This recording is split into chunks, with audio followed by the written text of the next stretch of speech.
Stephen King once wrote that nightmares exist outside of logic, and there's little fun to be had in explanations. They're antithetical to the poetry of fear.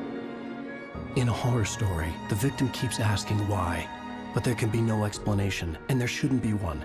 The unanswered mystery is what stays with us the longest, and it's what we'll remember in the end. My name is Alan Wake. I'm a writer.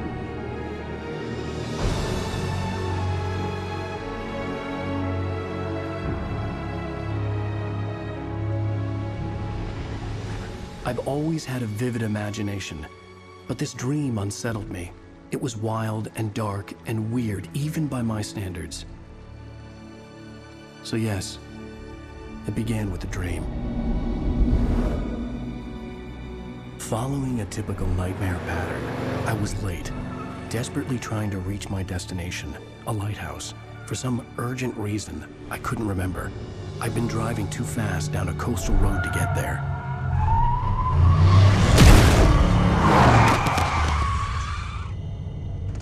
I'd seen the hitchhiker too late.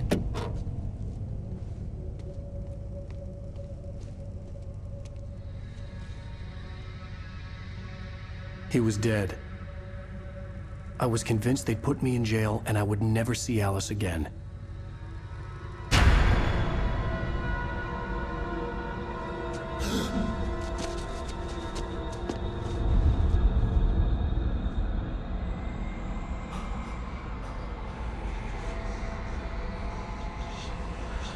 Suddenly, his body was gone. I was in shock from the crash. I could hardly stay on my feet.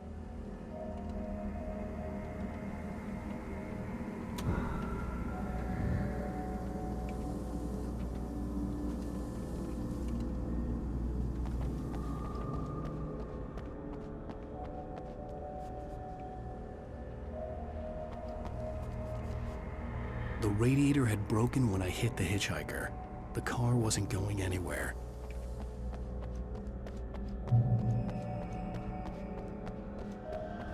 I had to go to the lighthouse. I knew there was something important waiting for me there.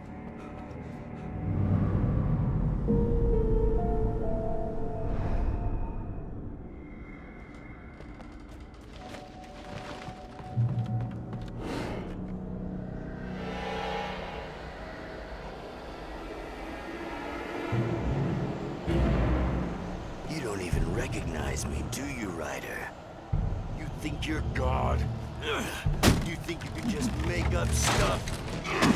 Play with people's lives and kill them when you think it adds to the drama? You're in this story now, and I'll make you suffer. You're a joke.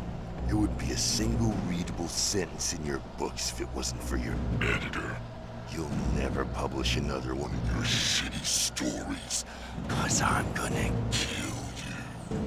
It's not like your stories are any good. Not like they have any artistic merit. You're a lousy writer. Cheap thrills and pretentious shit. That's all you're good for. Just look at me. Look at your work.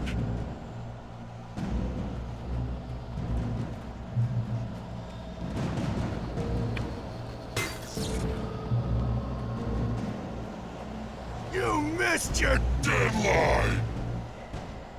Damn.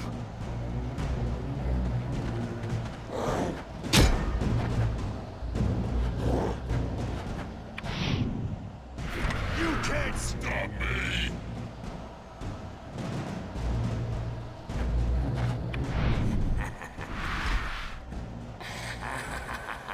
I realized that the hitchhiker was a character from the story I'd been working on. How does it feel to die by the hands of your own creation?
I was trapped. There was no way out.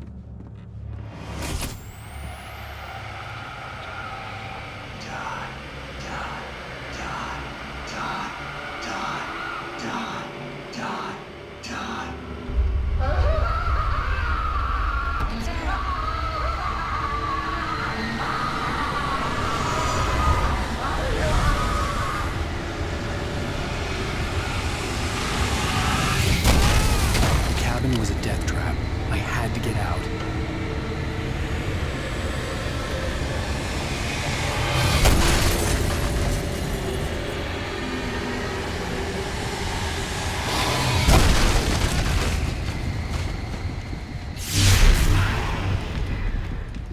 Follow the light.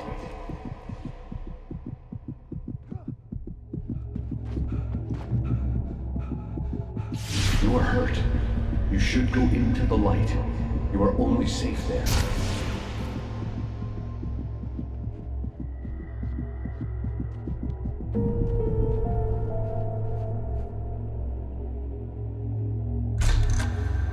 Well done.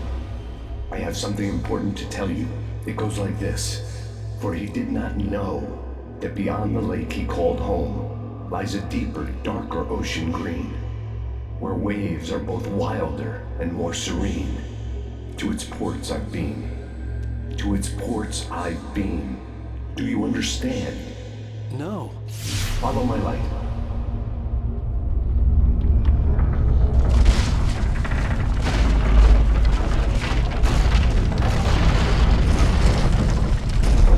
I entered your dream to teach you. The darkness is dangerous. It's sleeping now. When it feels you coming, it will wake up. There's no time. I can only show you the most important thing. The hitchhiker has been taken over by the dark presence. You can't hurt him now. The darkness protects him from all harm.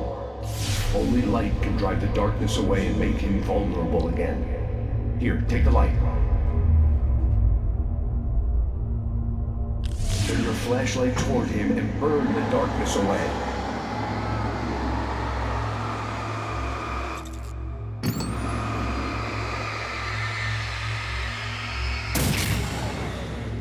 You did it. Now the darkness no longer protects him, but it's still inside, controlling him.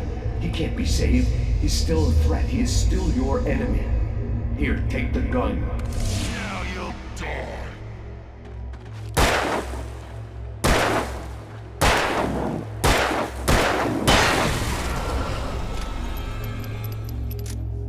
Good. You've done well. Remember what I've taught you. That is all. I will give you back your dream now. In the nightmare, a terrible darkness was taking over the world.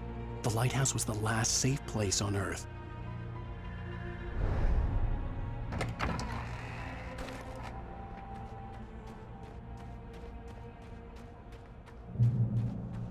You made me this way, and now I'm gonna kill you.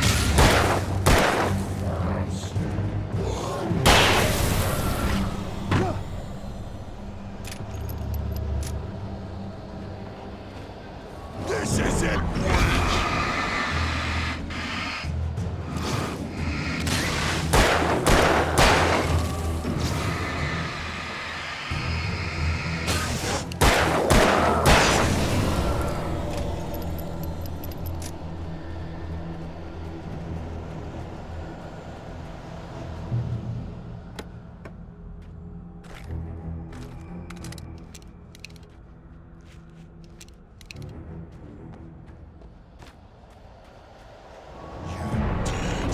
Just like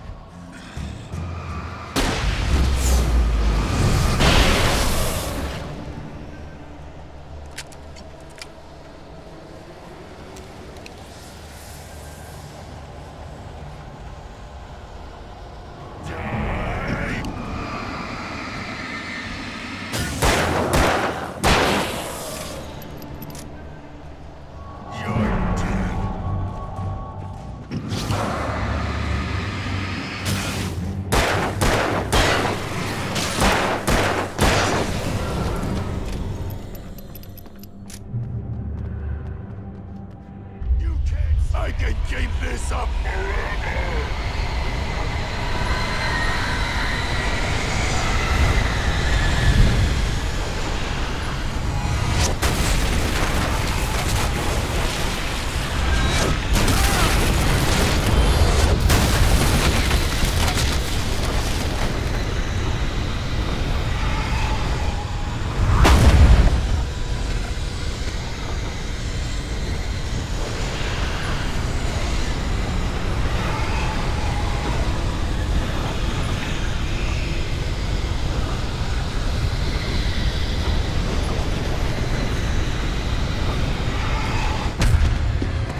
be just another nightmare.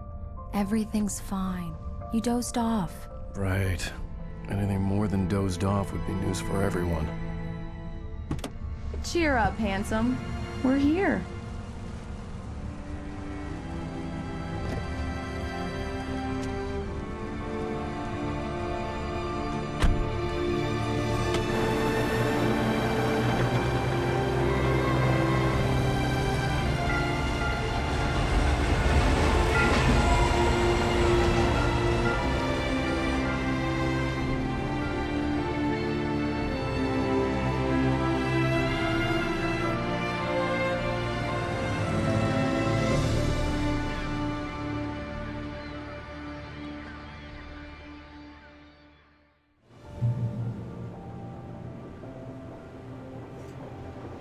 Let's act like we're on vacation. Go stand next to that old gentleman there. I want a shot of you with the town in the background. Sure. I'll even give you a title for the shot. A city boy, moments before he got eaten by a bear. Hi. Hello there. You picked a good time to visit our town. Deerfest is just 2 weeks away. Deerfest, huh? Did you hear that, honey? You have a lovely wife. If you don't mind me saying. I'm Pat Maine, by the way. Nice to meet you. Yeah, I'm Alan Wake. I won't pretend I don't recognize a famous writer such as yourself, Mr. Wake. A pleasure. I'm an avid reader myself. I hope this isn't too presumptuous of me, but I'm the night host at the local radio station. Any chance I could get an interview? Look, Mr. Maine, I'm on vacation. In fact, I'd appreciate it if we could keep my being here just between the two of us. I'm sure you understand. Fair enough. You can trust me to be discreet. Not a hard man to track down if you change your mind, though. I hope you two have a lovely holiday. Very nice. I got a couple of really good ones. And I see you made a friend. That's cute. Right. Yeah? Hey, bestseller. How's my favorite writer? Are you there yet? Barry.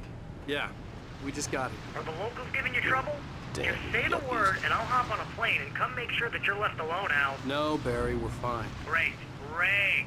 Just want to make sure you can relax and Let's see who recharge. has the last laugh. So, how is the place? Has it gotten your creative juices flowing? Barry, we're just settling in. Okay, Al. I'll call back later to make sure you're doing okay. And you call me if there's a problem, okay? Okay. I'm just looking out for you, buddy. Talk to you later. I love you too, Barry. You know he's going to be calling you every 5 minutes. Barry is Barry. I can always turn off the phone. What did I tell you? Text message from Barry. He says hi to you too. Alan, we're here. Come on, let's get back to the car.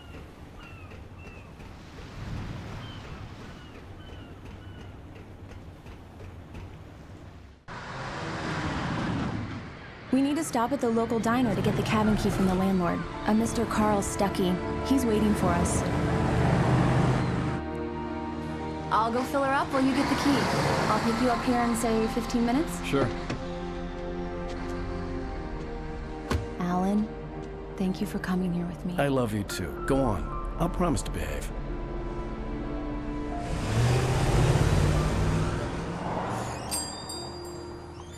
I'd forgotten there were still places like this. Towns where everybody knew everybody. Welcome to the Oh Dear Diner. Hi, I was wondering if you could help me. I'm looking for... Mr. Wake. Alan Wake. Oh, God! I am your biggest fan. I know people say that all the time, but I really am. I'm glad to hear that. Rose. Rose, I'm looking for Mr. Stuckey. Carl Stuckey? Carl?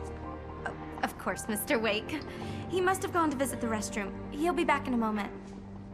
I can't believe it. I've got all your books. I got the cutout from the bookstore when they took it out of the window. And you keep it here. Well, okay. Good for you.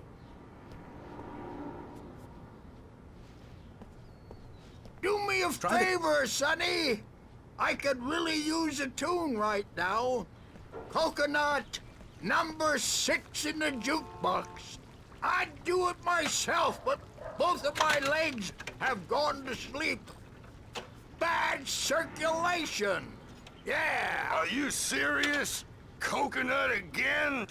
You disgust me. Call yourself a rocker. Unbelievable. Ha! It does that. Get stuck. Yeah. You need to give it a good solid whack. Now that's what I'm talking about. Yes! This is it. I've died and gone to hell.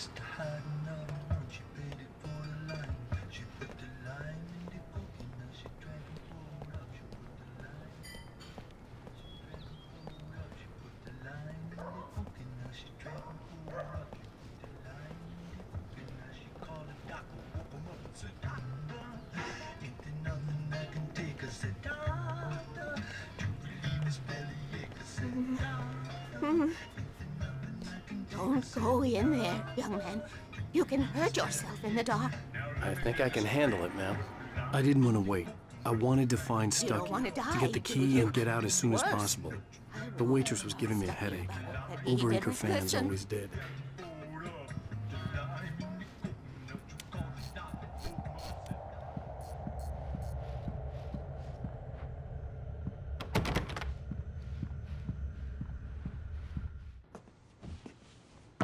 Hello? Mr. Stucky? Carl couldn't make it. Unfortunately, he was taken ill. But I have the key for you and instructions on how to get to the lake. Okay. I wish you a good stay in my cabin. I'll come by later to check how you've settled in. And to meet your wife. I insist. Thanks.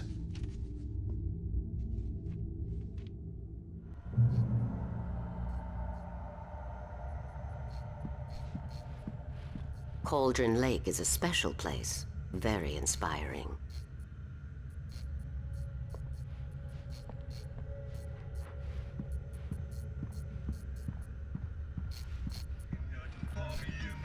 You got lucky this time, young man. You can hurt yourself in the dark. This really ought to be fixed, and then I must remind Sarah to change the lights at the station. It's been too long already.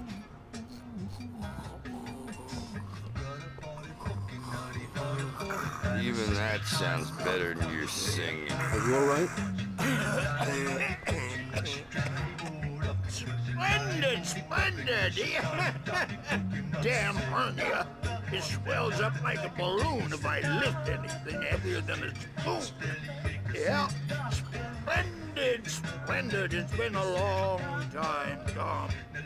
The Andersons, they're, local musicians. We're waiting for Dr. Hartman to come pick them up. They wandered off from his clinic at the Cauldron Lake Lodge.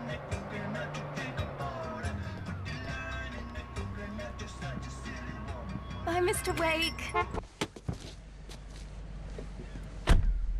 Mission accomplished. The key and the directions. My hero. I got some flashlights, just in case. Hey, wait! Mrs. Wake! Your keys!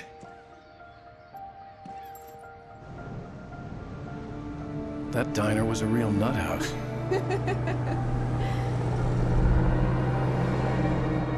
Can you believe this place? This would make a wonderful setting for a book. We're supposed to be on vacation, Alice. I'll figure it out when we get back home. Okay? Okay. We can talk about this later. Batman here on KBFF. I didn't want to talk about it. I wanted to bury my head in sand. Here's another one of my favorites to go with it. Once upon a time, I was a successful writer, but that was a long time ago. I hadn't been able to write a word in 2 years. Not since my last book. And now the weather. It's gonna be a clear night, so you folks in the big city might want to look up every once in a while, see those stars winking down at you. It gets pretty dark out here, but they'll light your way.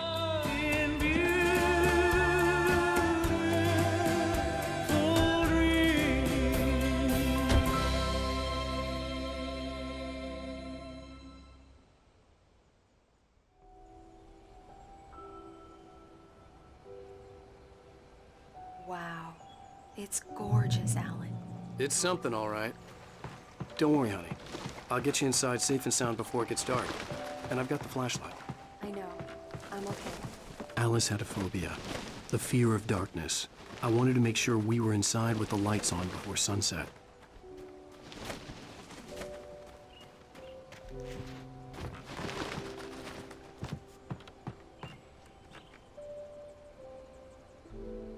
Come on, here we go. Let's take a look inside. It's dark in there. We need lights. Can you figure out how to get the power on, honey? Hello? Anyone here?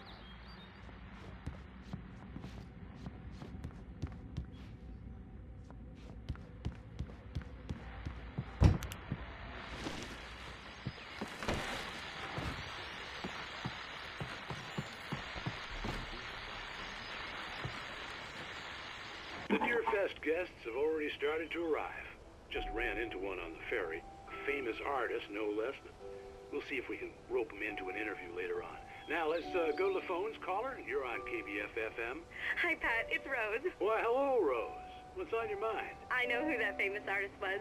It was Alan Wake, wasn't it? He's my favorite writer. Well, Rose, I just saw him at the diner. Oh, I am so excited he's here. I'm sure he's glad to be here, too. Well, folks, I guess the secret's out. This is Pat Maine on KBF-FM. Now, some music.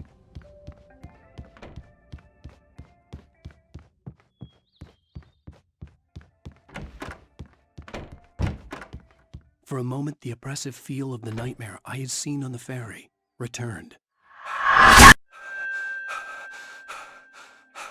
Damn.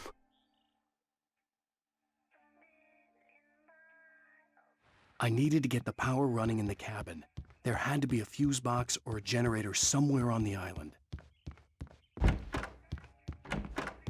The cabin looked like a time capsule from the 60s, or even earlier.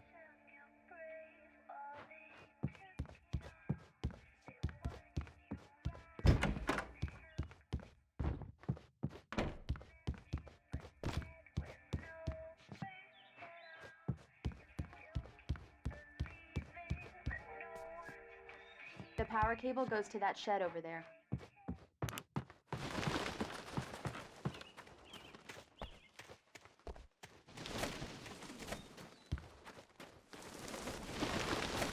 An old generator had been connected to the power cable.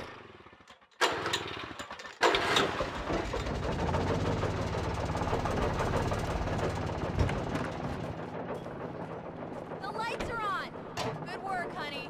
I'll freshen up a bit and start settling in. Okay, I'll look around a bit. The island had once been the site for a love story. Maybe it would be that. It was a beautiful place. I told myself I could rest here, sleep here, and forget about my work.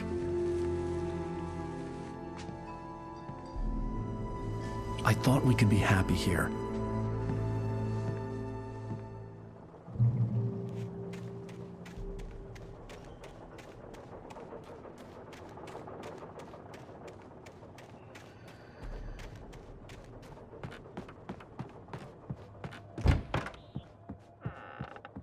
Alice? Honey? Alan, I'm upstairs. I have a surprise for you.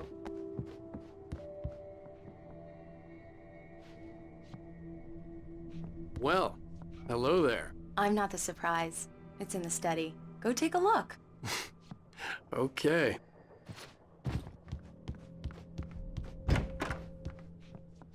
Surprise! Alice? What is this? I guess I have a small confession to make. I thought maybe you could write here that a change of scenery would get you past... Damn it, Alice! Everyone Hey, keeps... hey, just hear me out! There's a local doctor, Dr. Hartman. I read a book of his. He has a private clinic here. He specializes in helping artists. So now you want to get me committed? No! It's not like that. That's not... Alan? Alan? Just don't! I don't want to hear it! God damn it, Alice! God damn it! I knew she wouldn't follow me in the dark. I needed some time alone to think things through.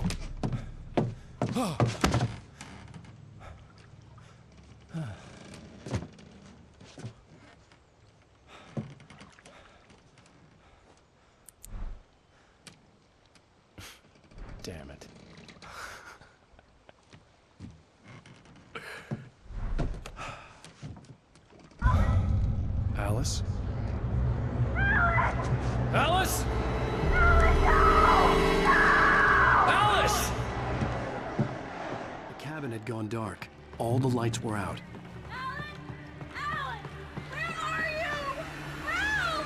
Alice, I'm coming! It's all right, I'm coming! No! What the hell? Alan! Help me!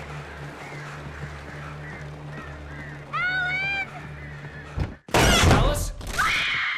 Alice?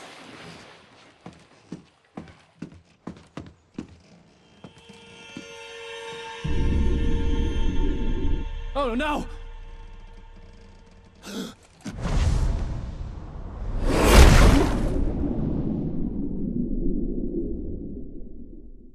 Keep going. Wake up. Alice?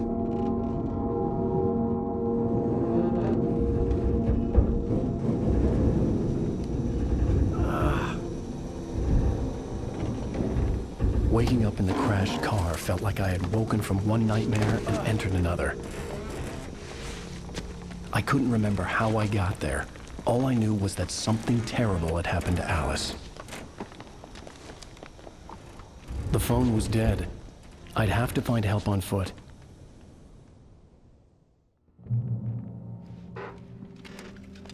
Among Alice's things was a book, The Creator's Dilemma, by a Dr. Emil Hartman. Seeing the book brought back my fight with Alice. I didn't like it, and I didn't like the guy's smug face on the cover either. The gas station was my best bet. They'd have a phone I could use. It looked like a long hike through the forest to get there.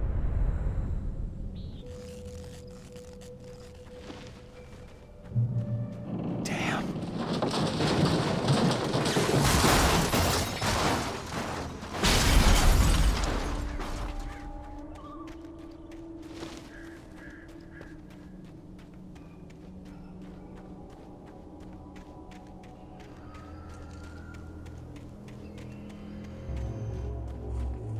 Hello?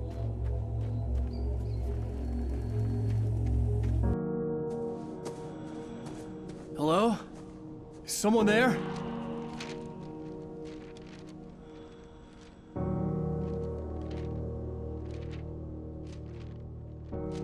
The loose sheets of paper were pages from a manuscript entitled Departure. That was the name I planned to use for the next novel I had never gotten started. I was named the author. I hadn't written it. I couldn't remember writing it. In the scene on the page, the hero was attacked by an axe murderer in the woods at night.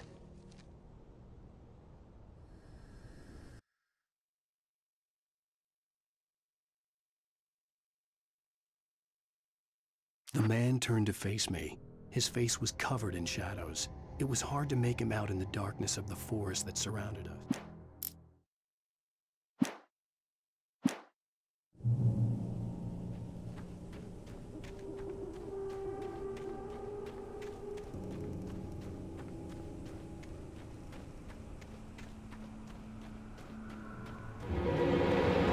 Anybody there?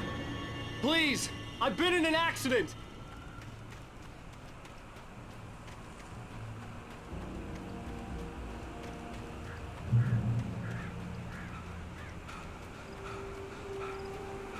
The lights up ahead were a good sign. Maybe I wouldn't have to hike all the way down to the gas station to find a phone.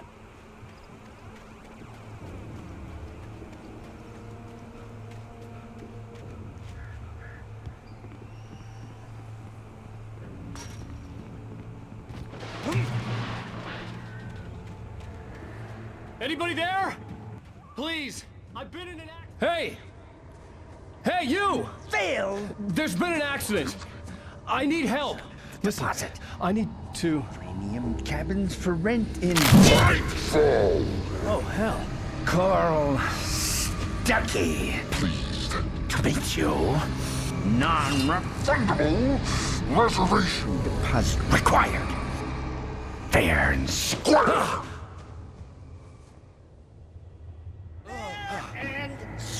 Where?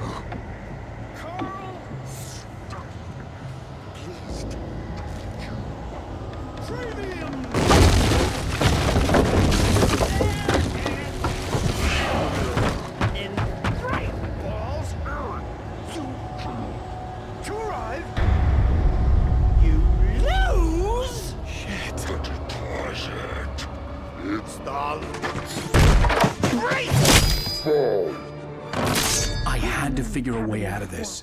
Any second now, and Stucky would be knocking on the door with his axe like Nicholson in The Shining.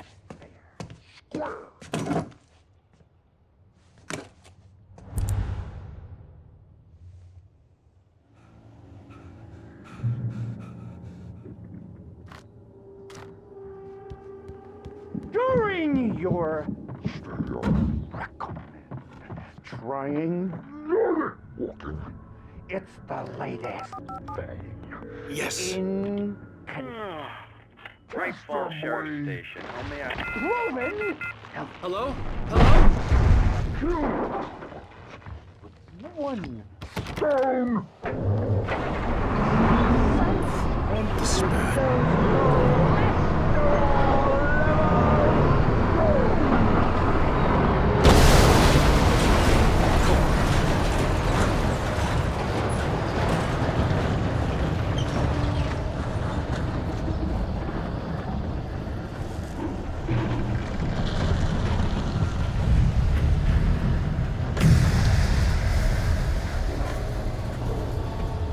There were more of them.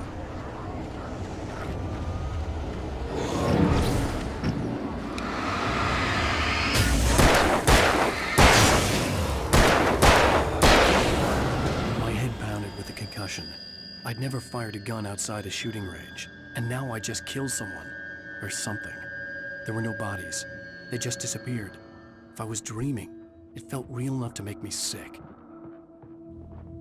Eerie hand-painted graffiti was revealed by my flashlight. Someone had hidden a chest of supplies near it.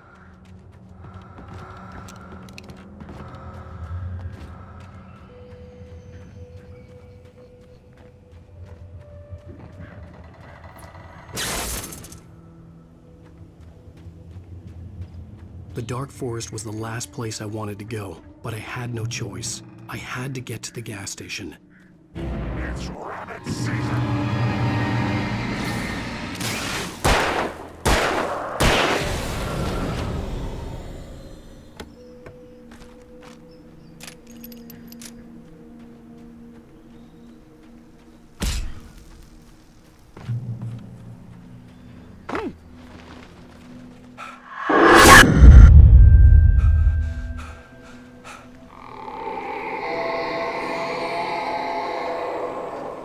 What the hell was that?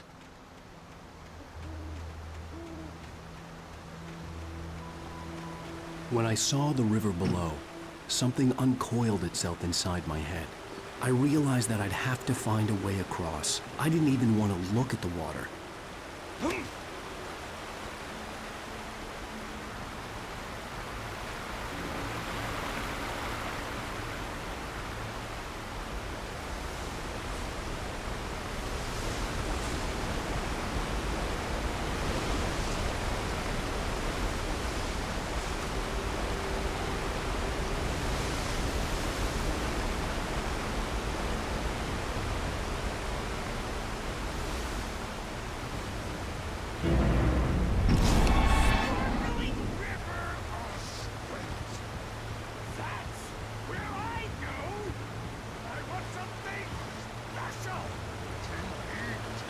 Stucky was still out there, in the dark, stalking me.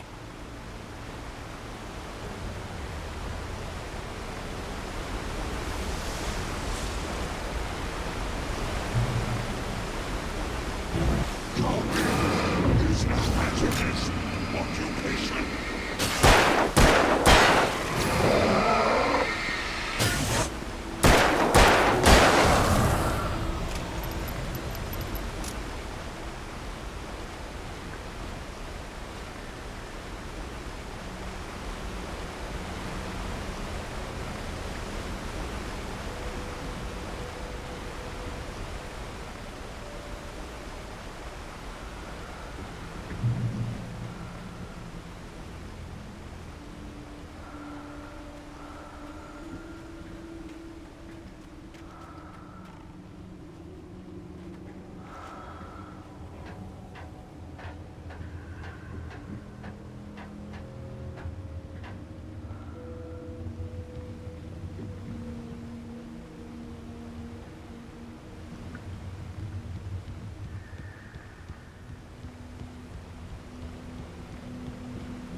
taken.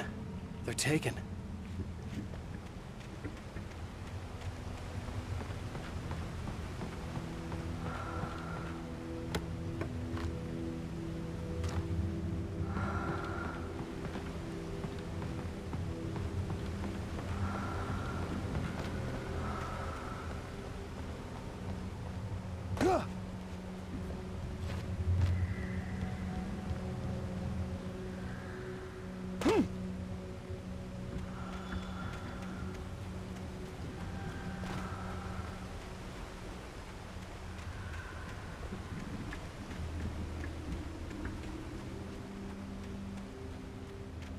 The staircase was broken. I had to make my way up some other way.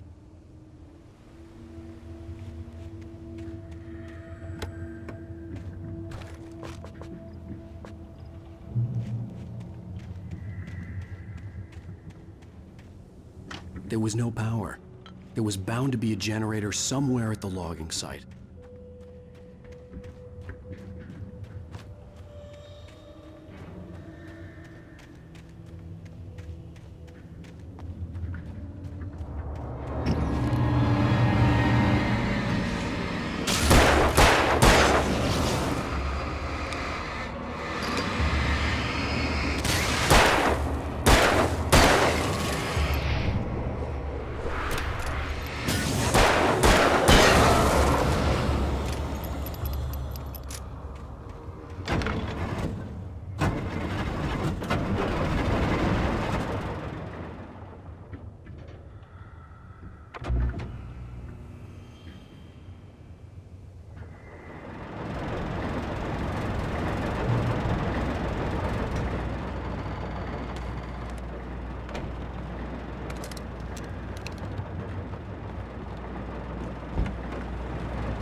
Well, I was just outside for a breath of fresh air, and what a night. I know most of you are probably in your beds by now, but if you're still up and around, take a moment. Step outside for a spell and breathe in deep. The weather is absolutely still. The sky is crystal clear. It's like the forest is quietly breathing along with you. To listeners, no, I'm a night owl, and it's on nights like this I wish I wasn't cooped up in the studio. It makes an old man like me wish I could just roam wild. But here I am, and I'll keep you roaming. It looks like I'm not the only one staying up late. Caller, you're on the air. Hey, Pat, it's Maurice Horton. Hello, Maurice. What are you up to? Well, I was just taking Toby on his walkies. Oh, isn't it beautiful out there? Sure, but Pat, the reason I called is that Toby heard something rustling in the undergrowth and took off after it, and I couldn't find it. Probably a rabbit. Sure. Toby loves rabbits. Well, sure. Anyway, I figured that, if anyone runs into Toby, they could grab him. My number's on his collar. And Toby's a friendly dog? Toby loves people. Usually he comes back, but we were pretty far from home, and it sounds like he went pretty wild there. Great dog, but he's just too dumb for his own good. Well, Maurice, it's out there now. Hope Toby comes home soon. Yeah, thanks, Pat. You have a good night now.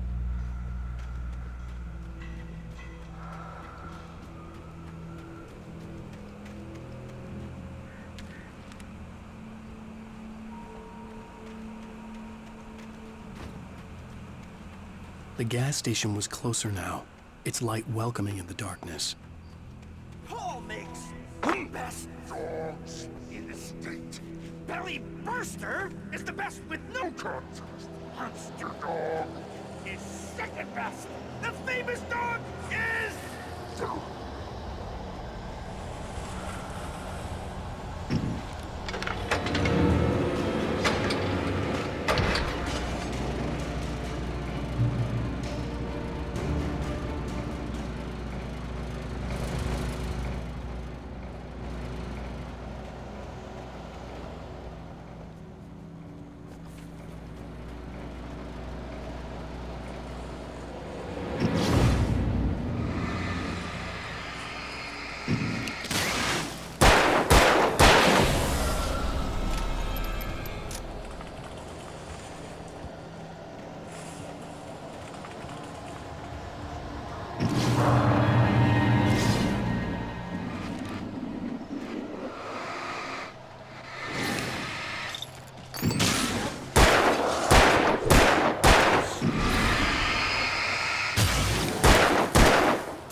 Science. It bestows immortality on those who advance it to elevate all of mankind. Newton, Einstein, Sagan, princes among men. But the price for such a legacy is steep indeed. In Night Springs. Tonight's episode, a quantum suicide. If our lives are already written, it would take a courageous man to change the script. Having called a press conference, Dr. Barclay Colvin is about to demonstrate that very courage. Ladies and gentlemen of the press, I am Dr. Barclay Colvin, and I'm glad so many of you could join me here at the Moorcock Institute. Tonight, I'm going to give a practical demonstration of the many worlds interpretation. As you can see, this is a loaded 9mm pistol. It shall be part of a thought experiment. And now, a real experiment, known as a quantum suicide. Did he say suicide? Is that a real gun? He's kidding, right? Please, please, stay calm. There is no risk. Observe what occurs when I place the weapon against my own forehead. Now, you might think this round is merely a dud. Not so. Observe the flower pot. And yet, I myself cannot be harmed with this gun. With each pull of the trigger, 2 new realities branch off. One in which the weapon didn't fire, and one where it did. With my machine here, I have ensured that this reality is always the former. I have bestowed upon myself quantum immortality. Under no circumstances can this gun kill me. So wait. What you're saying is that every time you pull the trigger, in another reality, you die? Yes, of course, but that's completely trivial. There's an infinite number of things that could happen at any moment, and they always do happen somewhere. The point is, this one thing did not happen here. You're insane, Colvin. Insane? Insane? Hey, was this thing supposed to be plugged in? I stumbled on it. You fools! Gaze upon quantum immortality.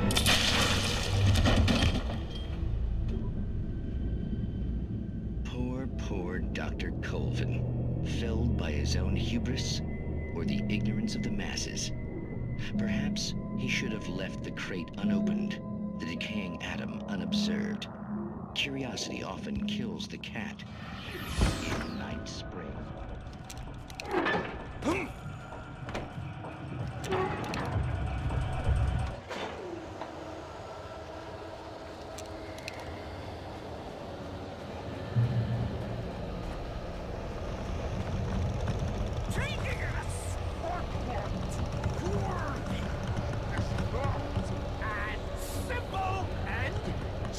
As you might think, it can be dangerous. It requires patience.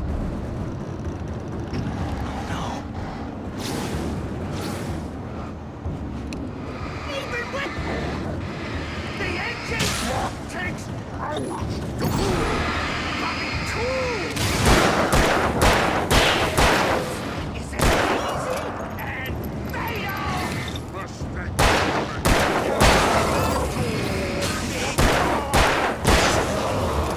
Misplaced tool, forgotten inshore engine, has destroyed.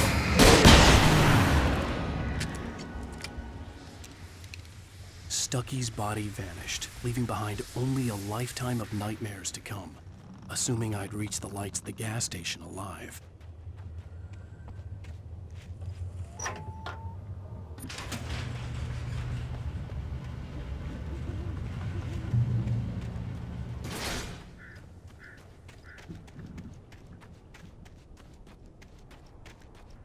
I recognized the parade float I had seen in Bright Falls when I first arrived with Alice.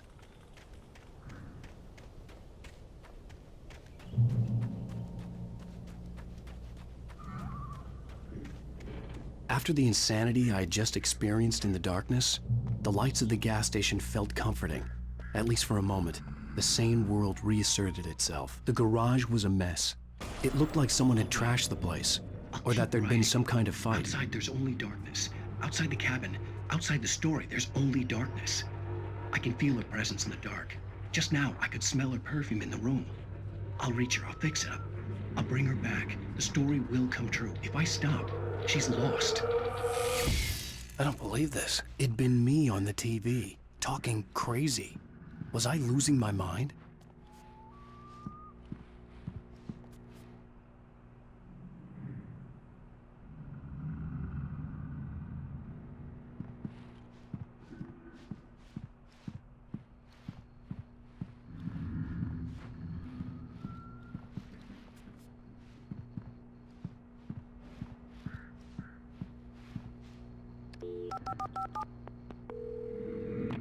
Bright Falls Sheriff Station.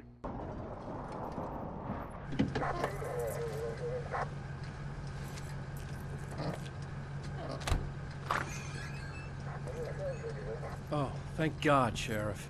Sheriff Sarah Breaker. You are... I'm Alan Wake, but listen. I was in a car crash. My wife, Alice, she's missing. Calm down, Mr. Wake. We were staying in a cabin on the island, on Cauldron Lake. There's no island on Cauldron Lake, not since the big eruption in the 70s. Please, I can take you there, okay? You look like you've taken a pretty bad knock to the head. Are you okay? Listen. We'll figure this out. Please get in the car. We'll swing by the lake and then we'll go to the station, okay? Mr. Wake, have you seen Stucky, the guy who owns this place? I realized I couldn't tell her what had happened in the forest. She wouldn't have believed me. And then she wouldn't have helped me with Alice.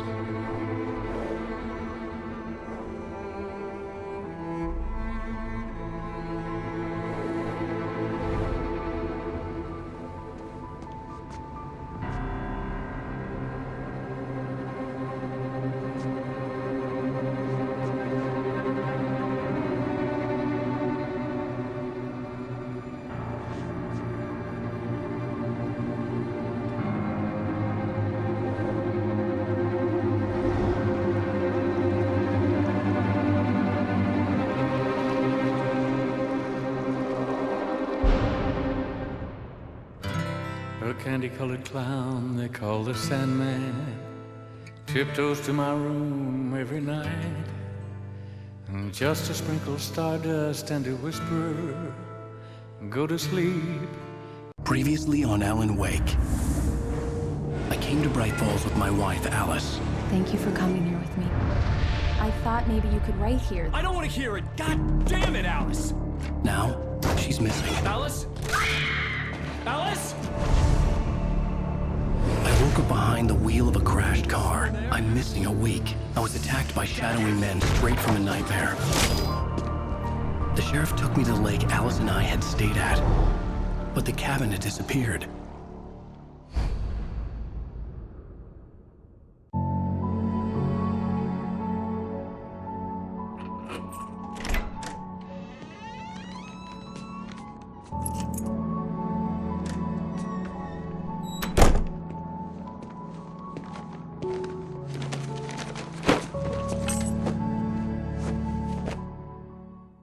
Honey, I'm home. Back here, sweetie. How was it? Worst weather I've ever seen.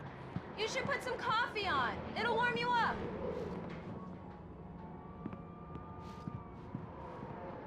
Coffee's on.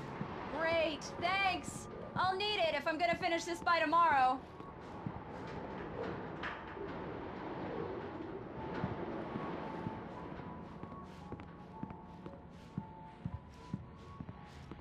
Oh, hey, I just finished those cover mock-ups. They're on your desk. Tell me what you think. No kidding. I didn't think you'd get them done this quickly. On occasion, I can perform all sorts of miracles, my dear. Oh, really? Well, you seemed to think so last night.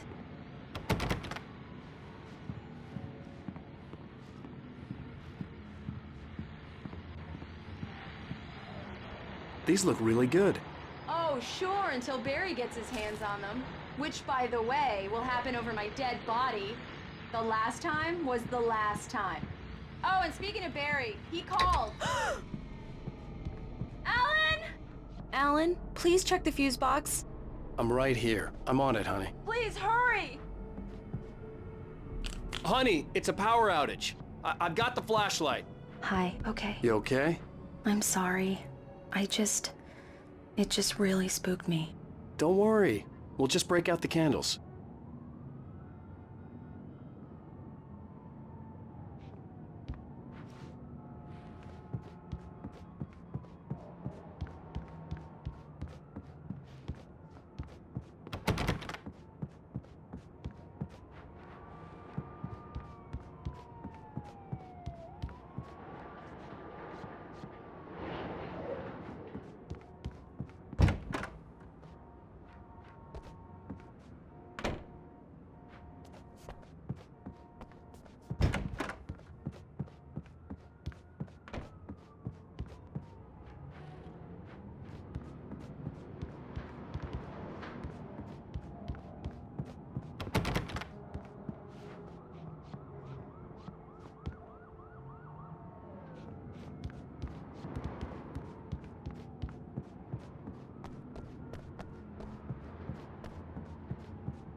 I'm home. Back here, sweetie. How was it? Worst weather I've ever seen. You should put some coffee on. It'll warm you up. Coffee's on. Great, thanks. I'll need it if I'm gonna finish this by tomorrow. Oh, hey, I just finished those cover mock-ups. They're on your desk. Tell me what you think. No kidding. I didn't think you'd get them done this quickly. These look really good. Oh, sure, until Barry gets his hands on them. Which, by the way, will happen over my dead body. The last time was the last time. Oh, and speaking of Barry, he called. Alan? Alan, please check the fuse box. I'm right here. I'm on it, honey. Please, hurry! Honey, it's a power outage. I've got the flashlight. Okay. Hi. You okay? I'm sorry. It just really spooked me. Don't worry. We'll just break out the candles. I know it's stupid, but it's just... especially when I'm not prepared for it, you know? It gets to me. I love you. Tell me a story, writer. Okay. I used to have these nightmares when I was a kid. The dark really spooked me, too. When it got really bad, my mom gave me this old light switch. She called it the clicker. The clicker, huh? Yeah. If I ever got scared of the dark, I could just flip the switch and a magic light would scare the monsters away. Oh, sure. Here it is. Alan. Maybe it'll help you, too. Yeah, nice story, writer boy. You made that up right now, didn't you? No. Seriously. I love you, even if you are a liar. Thanks for this.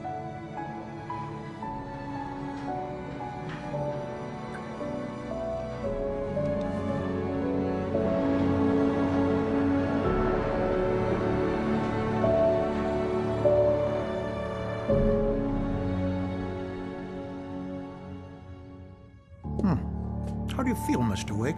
Any nausea, disorientation, anything like that? Mr. Wake, how are you feeling? I'm okay. My head's fine. I had to lie about my headache and memory loss. He'd send me to a hospital for tests. I couldn't leave without Alice. Very well. I don't think you have a concussion, but you've obviously been through quite a shock. You should take it easy for a couple of days. Thanks. Well then, Mr. Wake, we're done here. If the pain gets any worse or you experience any other symptoms, you should come see me. I'll let you get on with it then. Sarah, Sheriff Breaker, is waiting for you. She's very good at her job. I'm sure she can locate your wife in no time.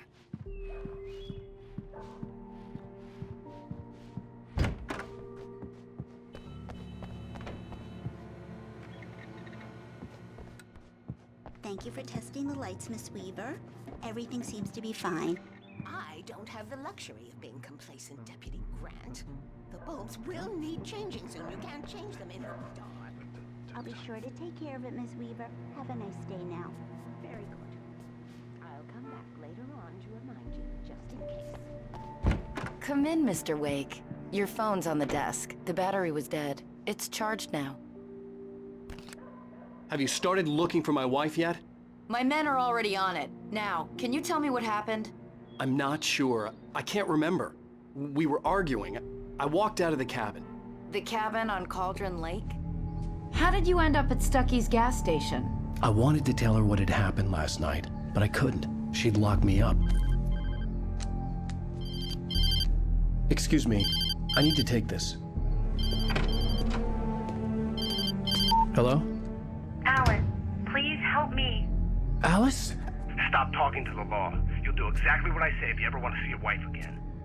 Who is this? Go to the back lot. There's a hole in the fence on the left. Look inside the junker. I left a little something there to convince you we're all on the same page here. After you ditch the cops, you're gonna meet me in Elderwood National Park. There's a spot called Lover's Peak. Mr. Wake, can I help you with anything? Don't do nothing stupid, pal. We're watching you. I need to get some air. The sheriff said I could go out back. Of course, Mr. Wake. You can get there through the cell corridor. Yeah, it's Mulligan here. I'm at Stucky's gas station with Thornton. There's no sign of him. Wait. Yeah, this is Thornton. Look, we've located the brake plug. It's here. That's some good news, right? Stucky was supposed to be driving it at the rehearsal today. Over. Give me that. Mulligan here. Looks like someone really thrashed the garage. Over. Okay, roger that, guys. Hey, mister! Hey, can you turn the lights on? The deputies, they don't understand. They won't listen to me. I need it to be bright in here. The early morning light hurt my eyes and made my head ache. The man on the phone had said, go through the fence on the left. Well, folks, it's been another long night, and it's about time for me to sign off for a while. God knows I need my beauty sleep. Just one more item before I go. It's been a busy night for the sheriff's department. We've had a few broken windows, even a report of shots fired on Main Street. Deputies Mulligan and Thornton had to deal with two intoxicated young men who were celebrating the completion of their Deerfest float. Now, folks, we get this every year. I know it's exciting, the big day's almost here, but... and leave the gunplay for the shooting competition. No point in...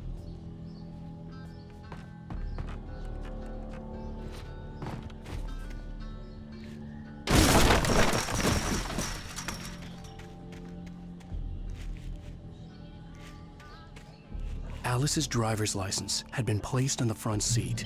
The caller meant business. Barry? Ow! Thank God! Where the hell have you been? I've been trying to reach you for a week, you and Alice. Oh, I've been worried sick. I flew out yesterday. I'm here in Bright Falls. Barry, listen to me. I'm at the sheriff's station. Come and get me. I can't talk now. Al, what the hell is going on? I had to get the sheriff to let me go. I needed to get to Elderwood National Park to meet Alice's kidnappers.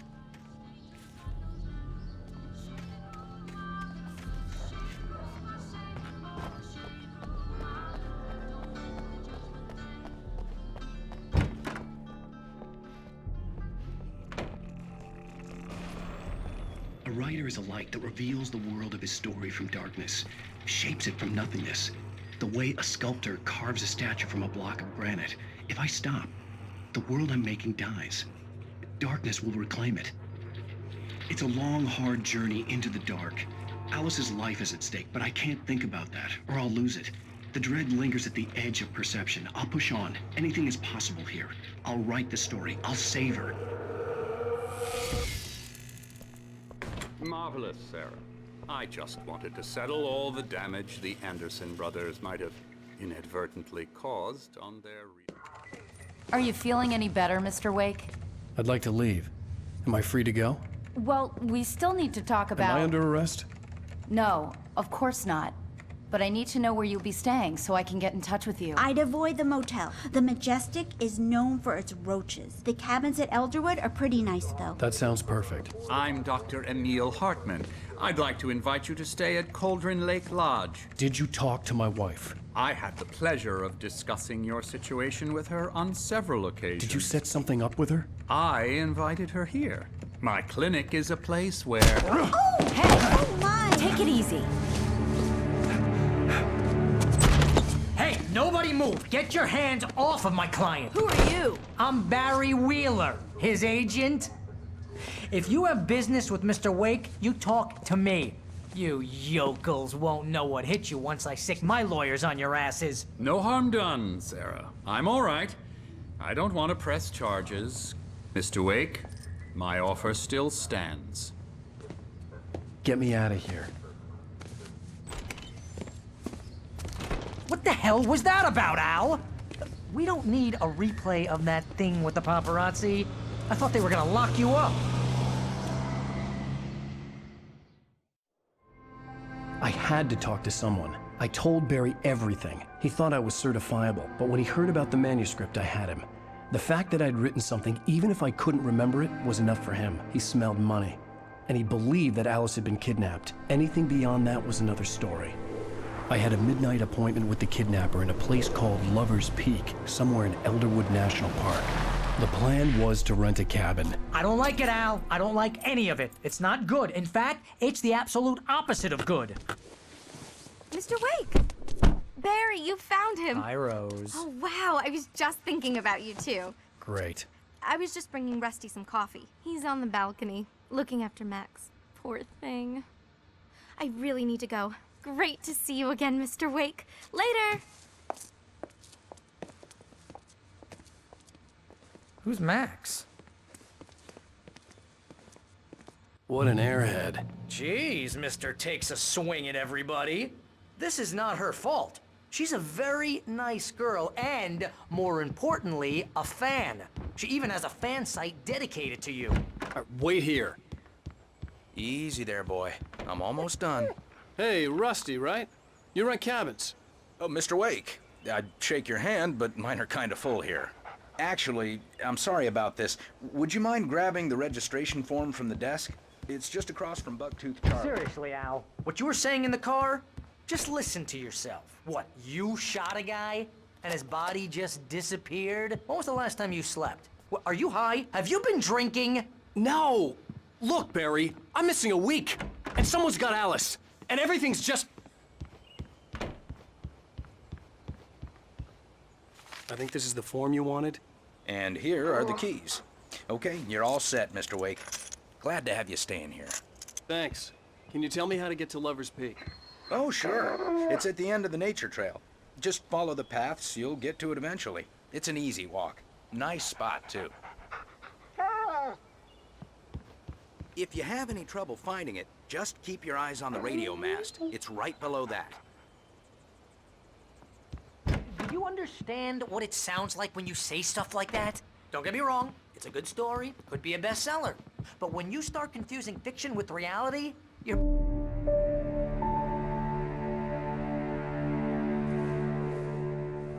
That's just crazy talk, Al. Al? Al? We should go to the sheriff or call the FBI. Damn it, Barry, they'll kill her! This is not a goddamn debate, Barry.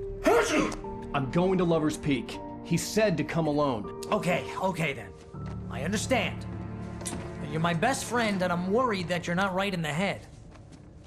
Tell me what to do to help, and I'll do it. You stay here, and if I'm not back by morning, call the cavalry. Achoo!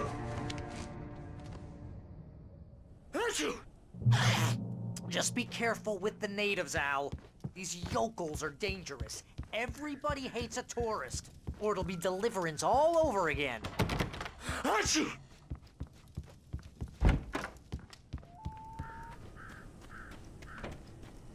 I'll wait here, Al. I'll hold down the fort.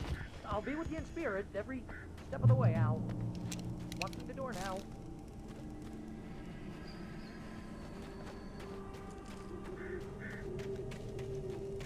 I knew I should have gone to the cops. This wasn't the smartest thing I'd ever done, but I was still angry with Barry for trying to talk me out of it. These people had called me right in the sheriff's station.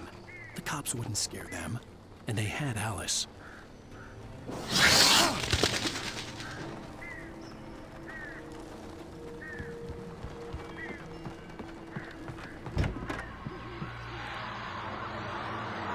Welcome back to the show, folks. As promised, our very own Dr. Nelson has just parked his rear end in the studio. Doc, what's your Deerfest plan like? My plan? You make it sound a lot more organized than I ever seem to manage.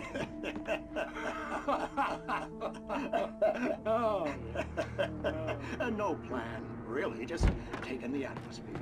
I'm getting a little too wicked to do much more than that, you know. Tell me about it. No sack race for us old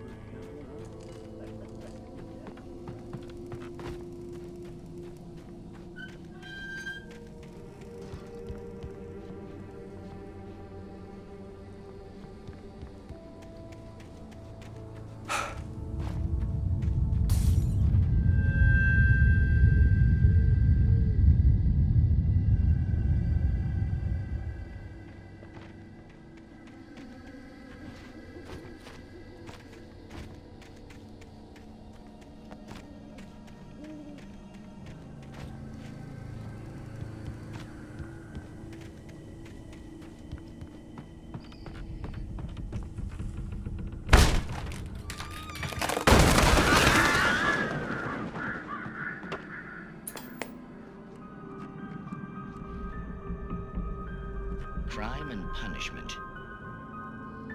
The cancer and cure of civilization. But some crimes are impossible to punish, especially in Night Springs. Tonight's episode, The Man in the Mirror.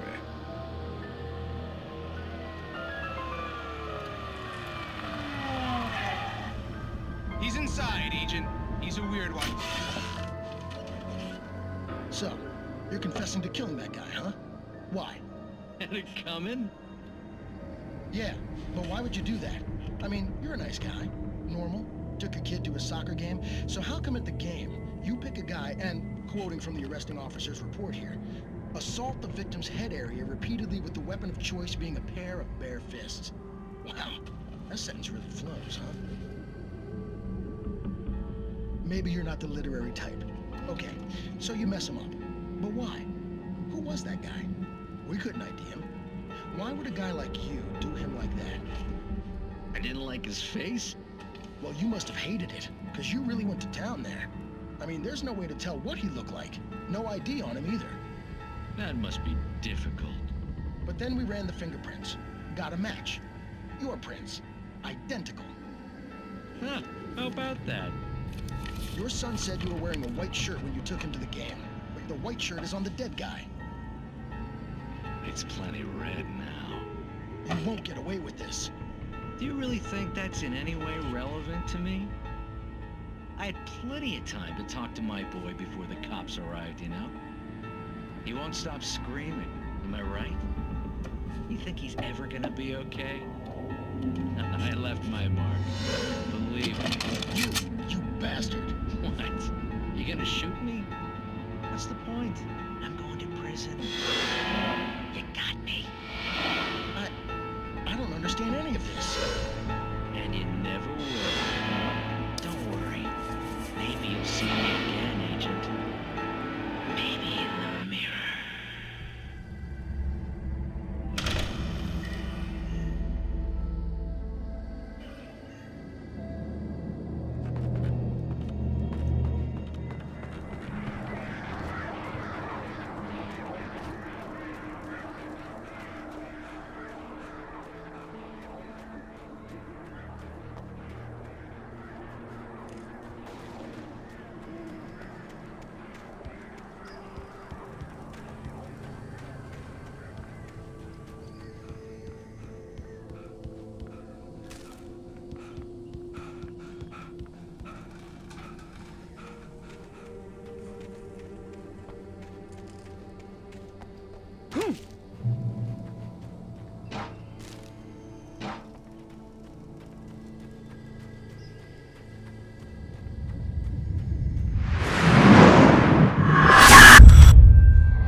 vision left me weak. This was no head injury.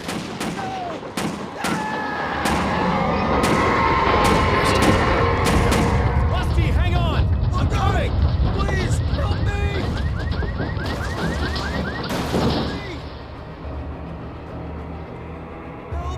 Help me! Can you hear me? Hello? Anyone! Please help! Back here! Mr. Wake?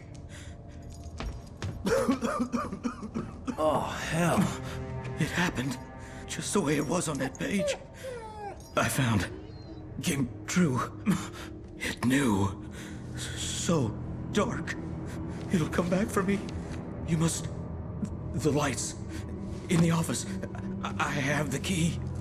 Okay, Rusty. Hang on. I'll be right back. Whatever did this couldn't be far. Rusty had found a page from the manuscript. It would help me understand what had happened.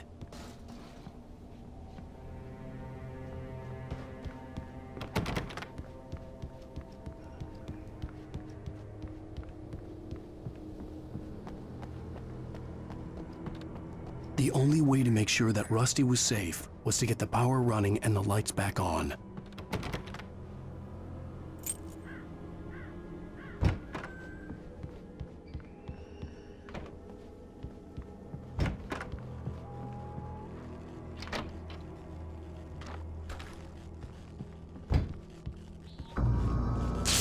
was too late. Someone had destroyed the circuit breaker. There was no way to get the lights back on.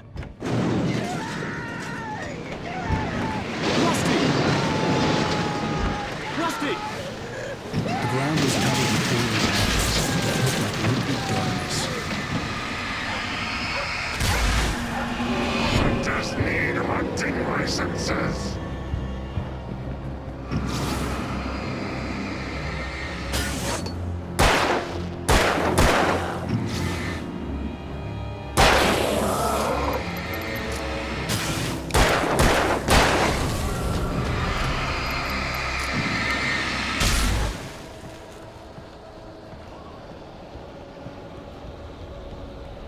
Something had torn a mammoth-sized hole in the wall. Please don't feed the animals. Fishing! For those prisoners who purchase a park fishing license, obey! At all times. Rusty? Rusty, no! Never. Never closer than 100 yards. 2 bears and wolves. Any other closer than 25 yards. That must be least. All times. Never leave your Pet unattended. It is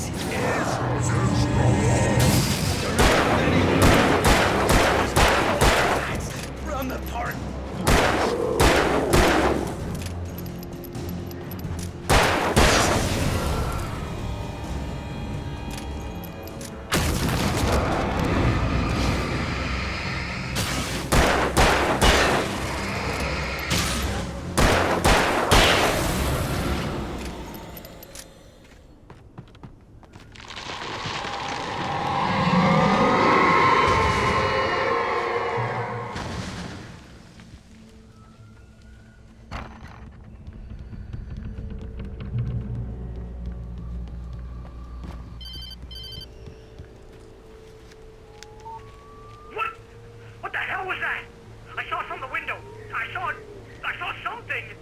Forget about it, Barry. It's just me going crazy.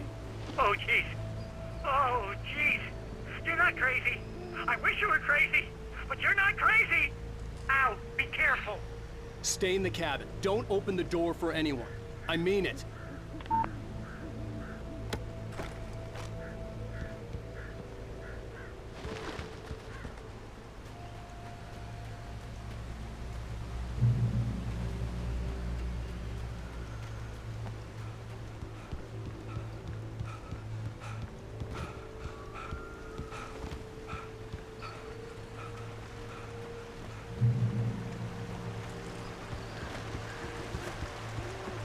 Lover's Peak was at the far end of the nature trail.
on, we gotta get moving. More of them coming.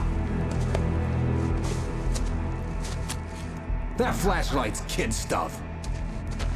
The flares will keep the bastards away.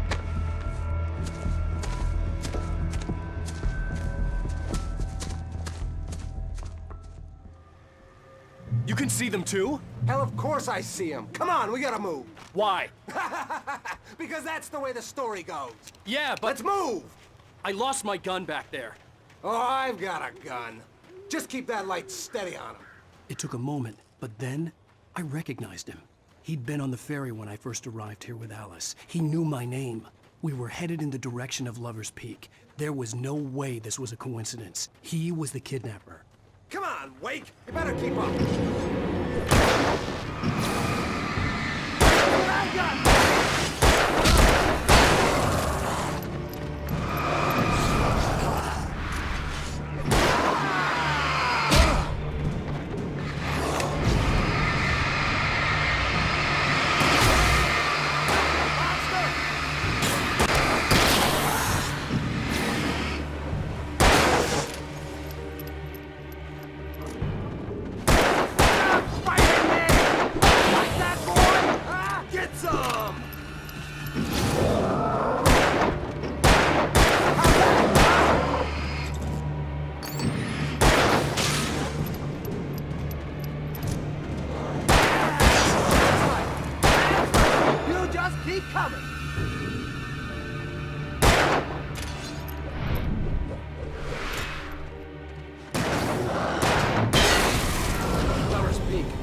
Stairs, Wake.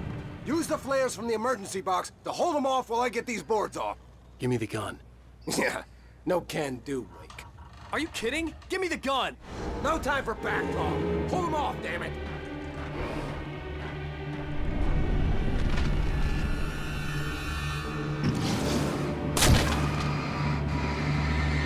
A little longer. Scare them off.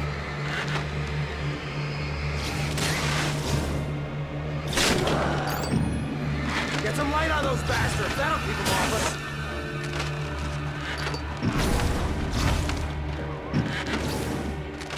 Just a little longer. I almost got it. Okay, it's open. Move it or lose it.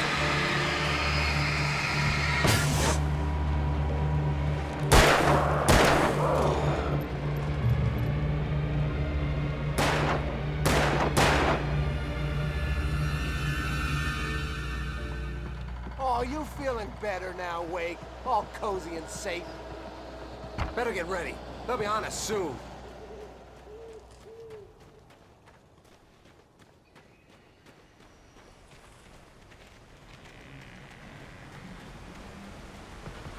This is it, Wake. The last stand. There's more flares here. Get ready. We fight them as long as they keep coming. Give me the goddamn gun! They're coming! That's not how this goes. Get with the program, Wake.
let's cut the act now.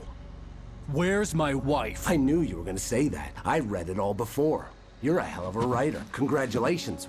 You're gonna bring about something glorious and terrible once we get you some proper editorial control. What the hell are you talking about?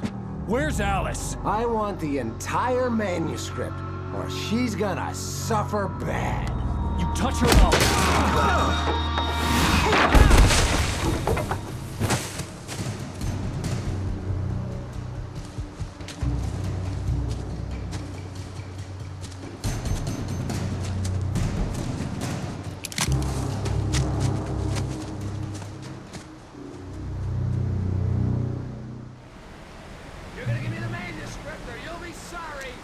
No!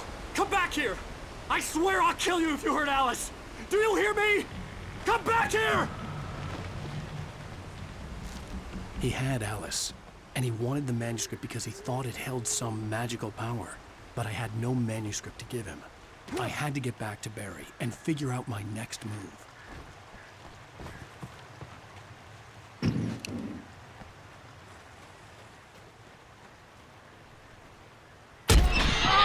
What the hell? Rusty had warned me about these traps. It hurt like hell. I was stuck.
I had heard the plane fall.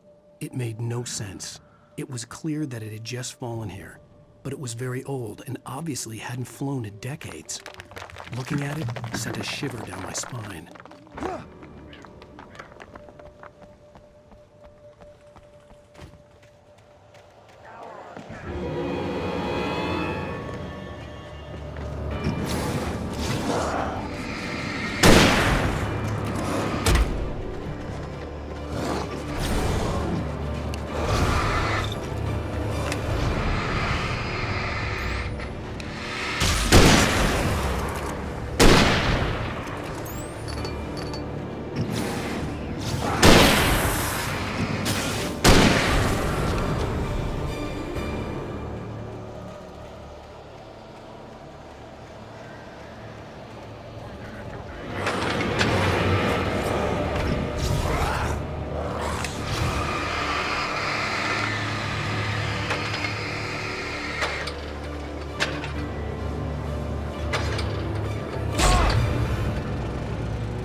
Be aware of Widowmakers.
Barry?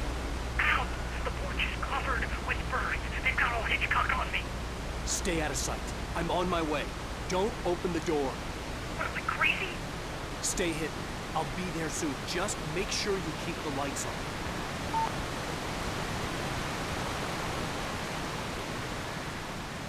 I still had to reach Barry at the cabin, but at least I was out of the woods.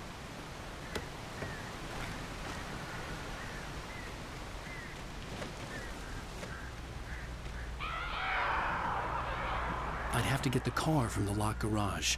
It would get me back to Barry faster, and the headlights were a welcome bonus.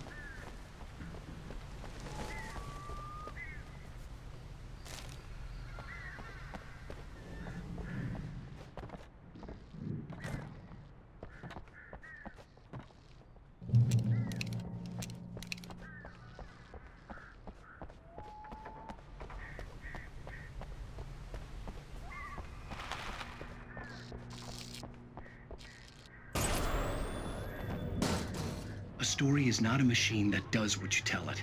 A story is a beast with a life of its own. You can create it, shape it, but as the story grows, it starts wanting things of its own. Change one thing and you set off a chain reaction of events that spreads through the whole thing. The characters have to be true to themselves. The events need to follow a logic that fits the story. A single flaw and the magic is gone. The story dies. Alice dies.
The flare gun was probably the best weapon I could imagine against the dark things I was facing.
It was the kidnapper.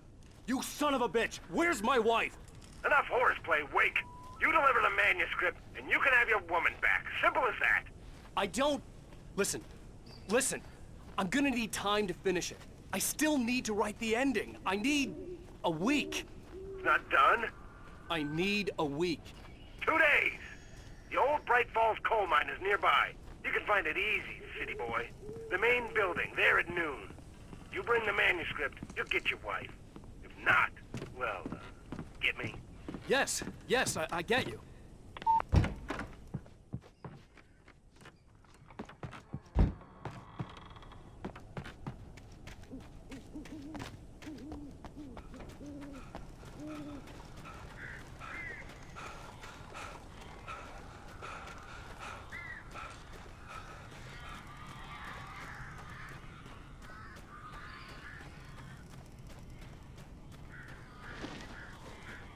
Barry had talked about birds over the phone.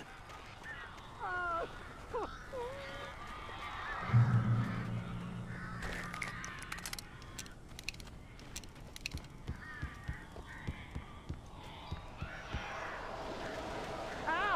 Ow! I am so glad you're here. A couple of them got in here before I blocked the chimney. This isn't normal. These birds are weird.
Al.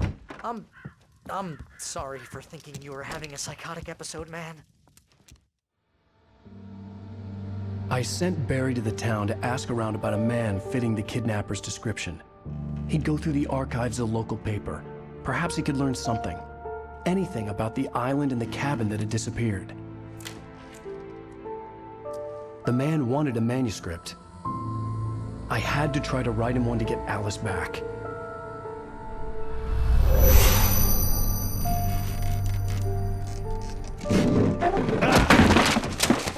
For me, the supernatural had always been nothing but a metaphor for the human psyche, a tool to use in writing fiction. Now, it was happening for real, and I couldn't put a single word on paper.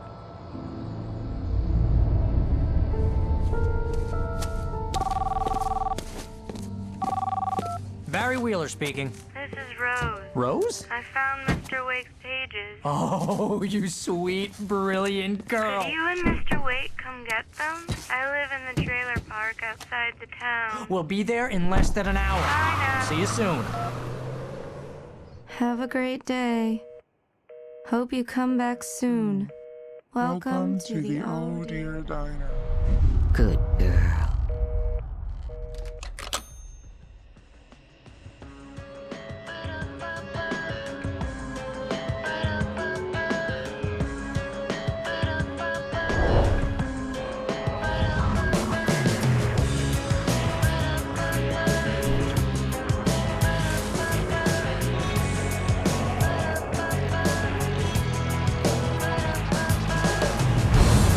Come here.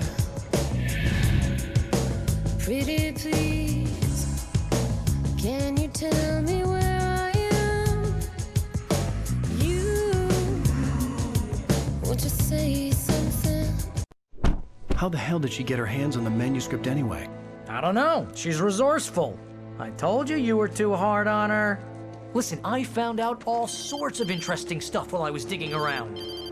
Yeah. Mr. Wake, it's Sheriff Breaker.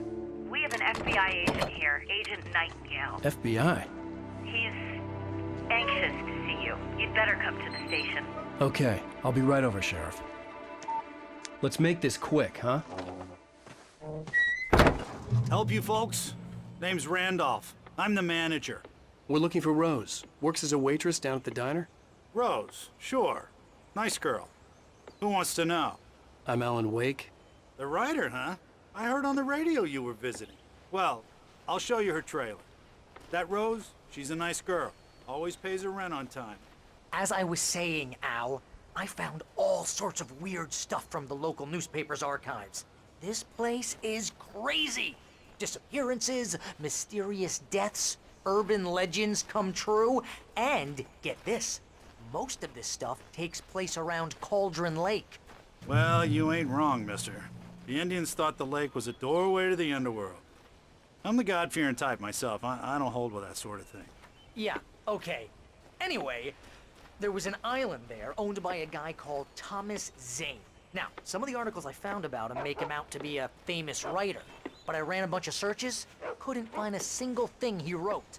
Zane was heavily into diving, so much so that the place came to be called Diver's Isle. But the volcano under the lake erupted in 1970, and Zane went down with the island.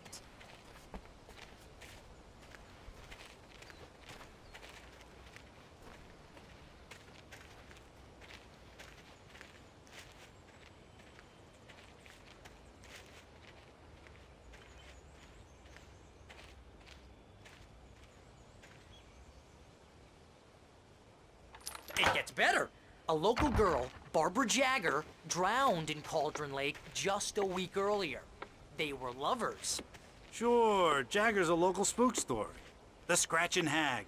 Comes for you in the dark. Childish stuff like that. Anyway, Al, I'm just getting to the best part.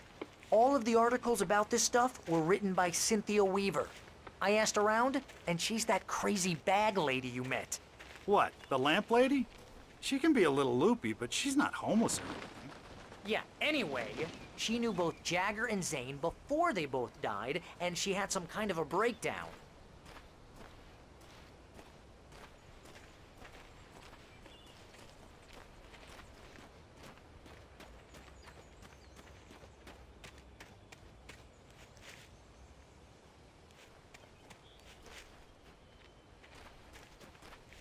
Well, mister, this here's Rose's trailer.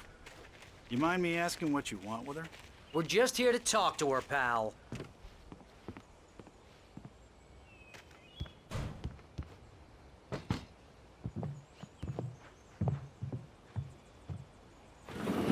Welcome to... Oh dear. Mr. Wake. I'm so glad you're here. Rose, you have my manuscript? Oh. Oh yes. Yes. Please, come in. Hey, this is really good. Rose, Yes, my manuscript. I really need it. I understand. I know what you need. A muse to inspire you. Oh, for Barry? She doesn't have anything. Yeah, hey, Al? Al, what's... Oh... Barry! What? What?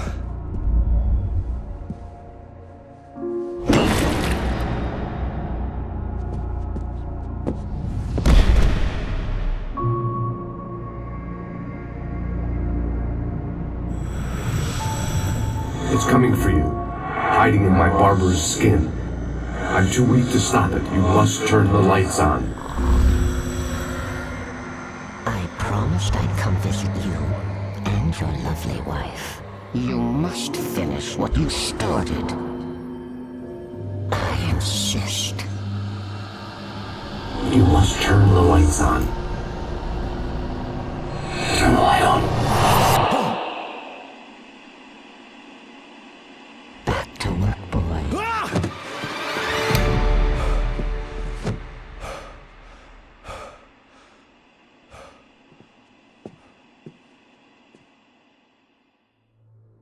I felt nauseous, hungover. Only anger kept me going. I can't tell reality from dream anymore, but it seems I have an imaginary editor to help me. She's an old woman in a funeral dress. I call her Barbara Jagger. She's very strict. I'm writing faster and faster. My manuscript is being heavily revised. The edits are getting very aggressive, and each day there's less of me and more of her. I hate it, but I know she's right. She promises me I can save Alice this way. She knows more of this than I do. About the complex incantation I'm attempting. About this place. She's worked with another writer under similar circumstances, Thomas Zane. The genre of the story seems to be shifting. It's turning into a horror story. I'm getting close. I can feel it.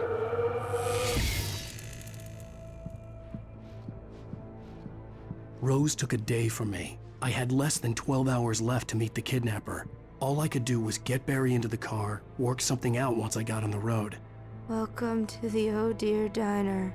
What can I get you today? Coffee? I couldn't work up much hate for Rose. Something had used her to get to me and left its mark. My gun and flashlight were gone. I'd have to find a way to get Barry into the car as quickly as possible. There was no time to waste.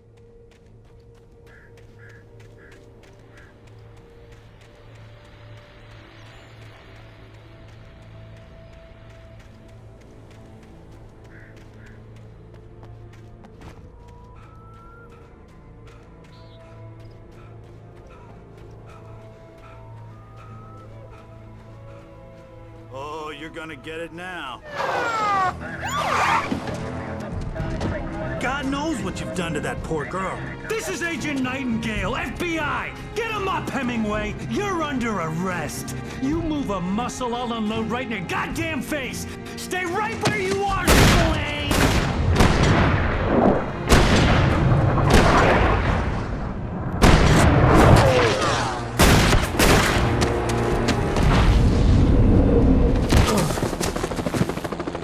What are?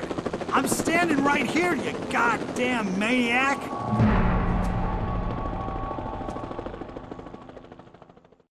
I hated to leave Barry behind, but there was no way I'd miss my appointment with the kidnapper.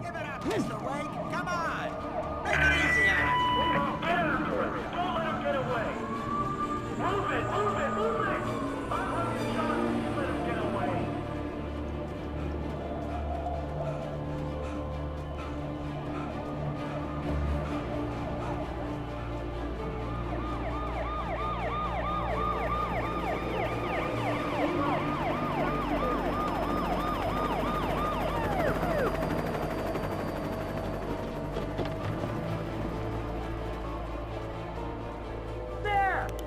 We have the suspect in sight!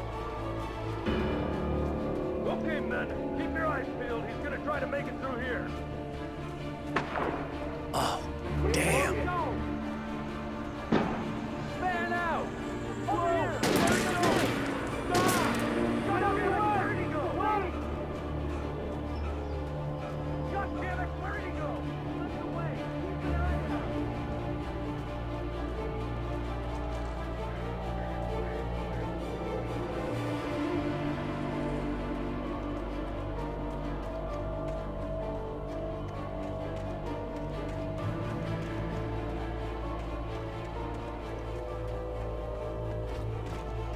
Gone! Come on, guys! We need to head him off!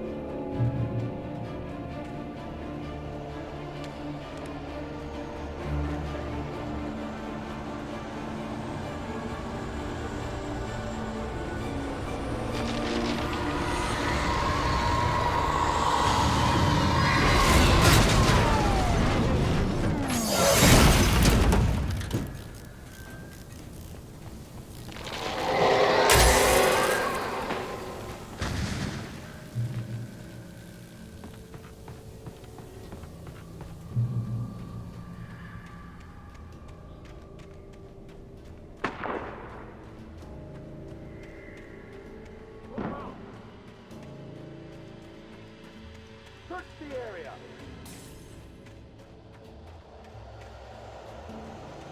Stay sharp! This way! Over here!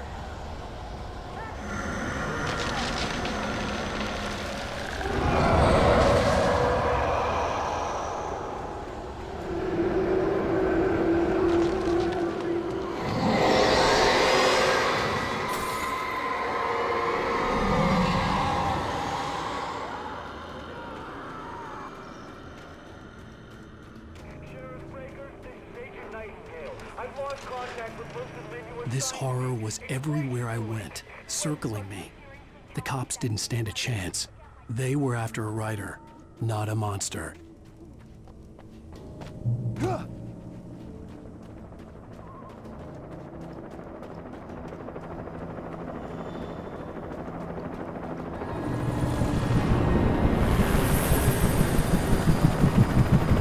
on the ground. Hold it right there. There's nowhere to run. Freeze!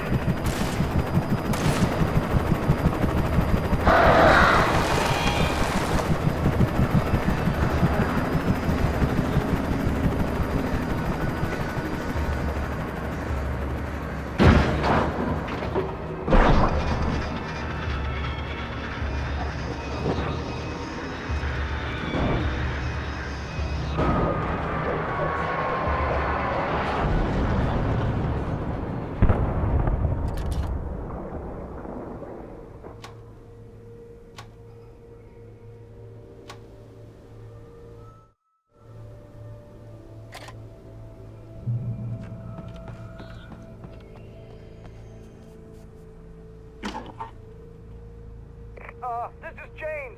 Mulligan, Thornton, come in. Over. Thornton here. James, we got both Wheeler and Rose in custody. They didn't put up a fight or anything. Why, they were... Hey, Mulligan, what are you doing? Come on! Sit down and give me that. James, Mulligan here. Over. Go ahead, Mulligan. Over. We got Wheeler and Rose here. Wheeler's drunk or hopped up on something. Speaking of which, that Fed had a pretty distinctive whiff of Oda Scotch about him, if you know what I mean. Over. I don't have anything on that, Deputy Mulligan. Over. Well, whatever. Anyway, Rose is just being plain weird. You better get Doc in to take a look at both. Over. Gotcha. You better get them here quickly. I imagined that the broadcast tower in the distance was part of the local radio station. Maine seemed like a decent guy. Perhaps he could give me directions to the coal mine.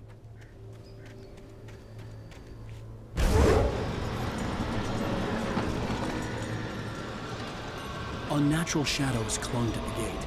The darkness that was after me was trying to stop me. I wouldn't get through without a light.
took me a moment to recognize the flashing grenades.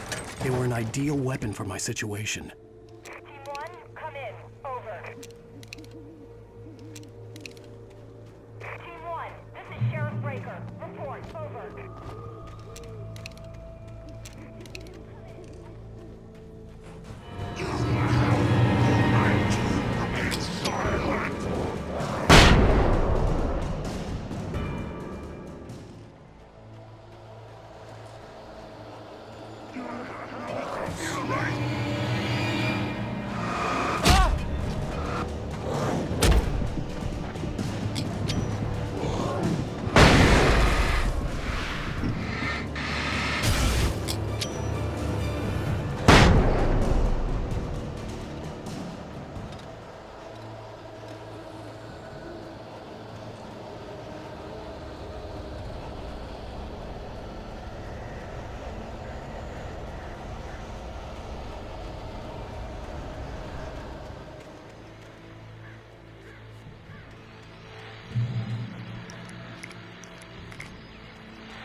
And here's another call. You're on KBF-FM with Pat Maine. It's Milt Peabody, Pat. What's on your mind, Milt? Well, I live near the trailer park, Pat, and there's a big ruckus going on over there. Well, that's just up the road from me, too. What's going on, do you know? I don't know, but there's a bunch of police cars there, lots of sirens, a helicopter buzzing around, and I think I heard some gunshots. Gunshots? Yes, sir, like from a pistol. So can you find out what's going on? Because it's just next door and they're popping off guns there. They're still shooting? No, it was maybe 10, 15 minutes ago. It sounds serious, Pat. I'm telling you, it don't sound like no party. Well, I'm certainly going to give the station a call, Milt. Okay. You'll hear it here as soon as I hear from them. Okay, thanks.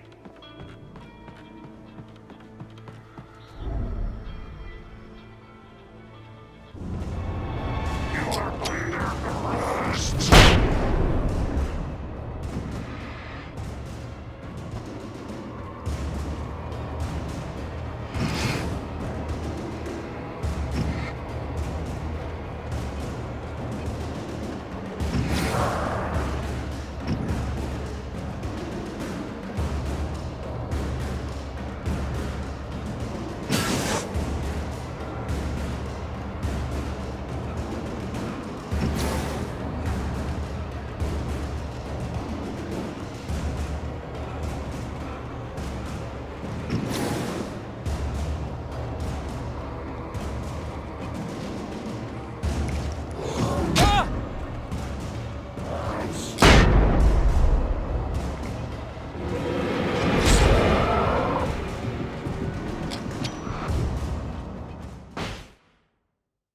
As soon as I hear from them.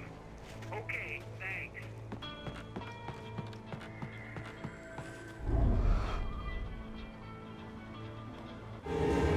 You are under arrest.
I hoped Maine could lend me a car to get to the coal mine.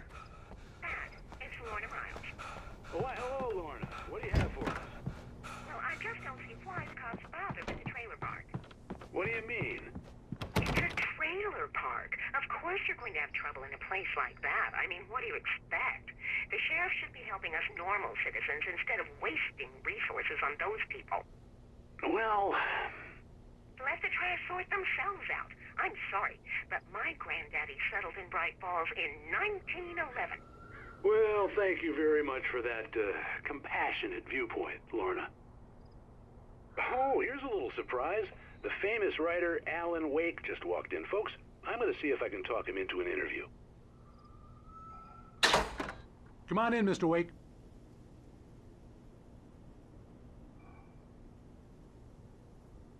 It looks like Mr. Wake is going to need a moment before we can talk, so let me give you a little background while he prepares himself.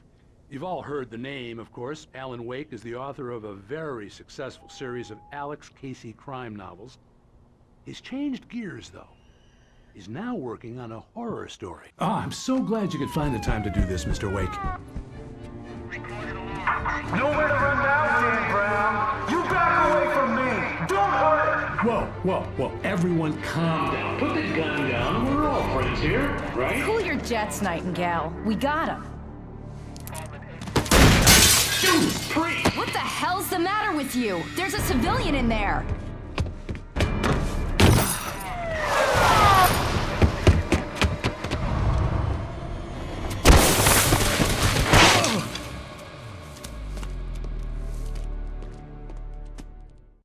I'll get you yet, even if it kills me. You hear me? You hear me, H.P. Lovecraft? I had fallen off so many cliffs it was ridiculous. That's what you get for naming a book The Sudden Stop. It was probably good I hadn't had the chance to tell Maine where I was going. I'd have to lose the cops and find my own way to the mine.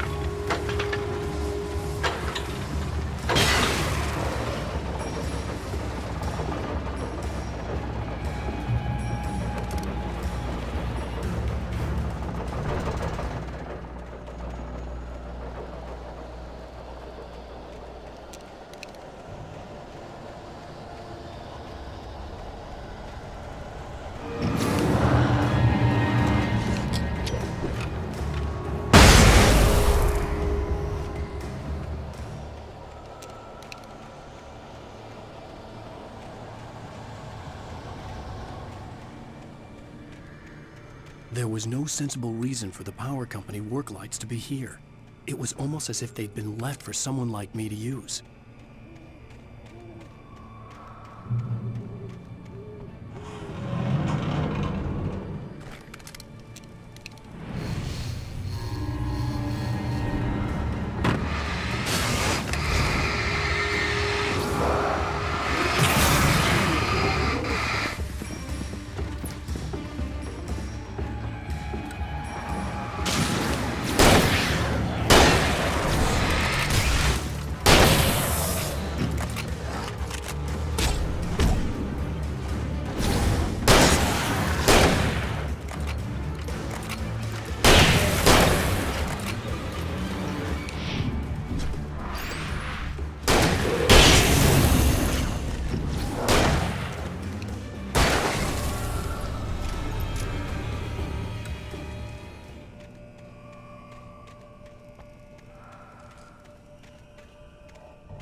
Hello? The most stubborn man I've ever met. Alice? Alice? Alan. I'm so afraid. Keeps me in the dark.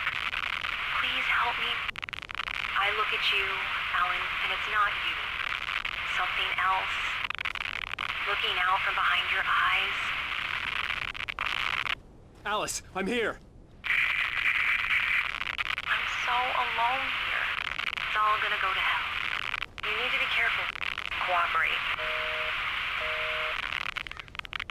The connection had been terrible, but that wasn't the only thing that hadn't been right with the call.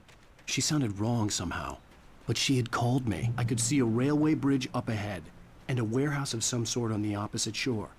I hoped I could find a car from there.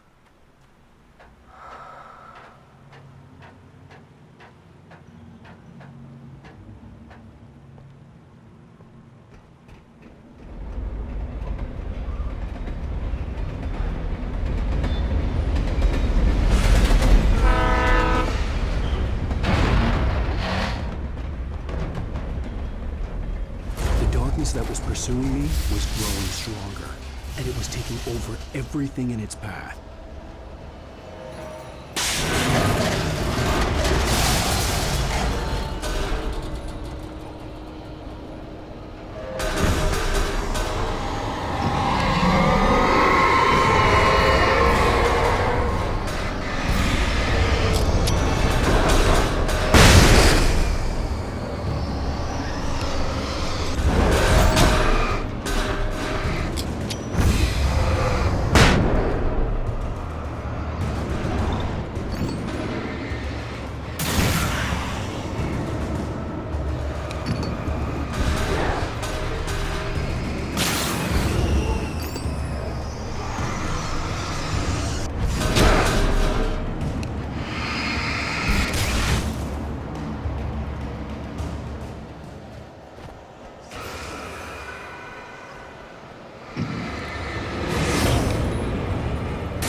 As a teenager, just starting to get interested in writing, Stephen King had been a source of inspiration to me. I thought about all the inanimate objects that had come to life in his books. No one is safe in a good horror story, certainly not the protagonist. That's what makes them fun. This was anything but. The darkness could possess anything, and it was getting closer.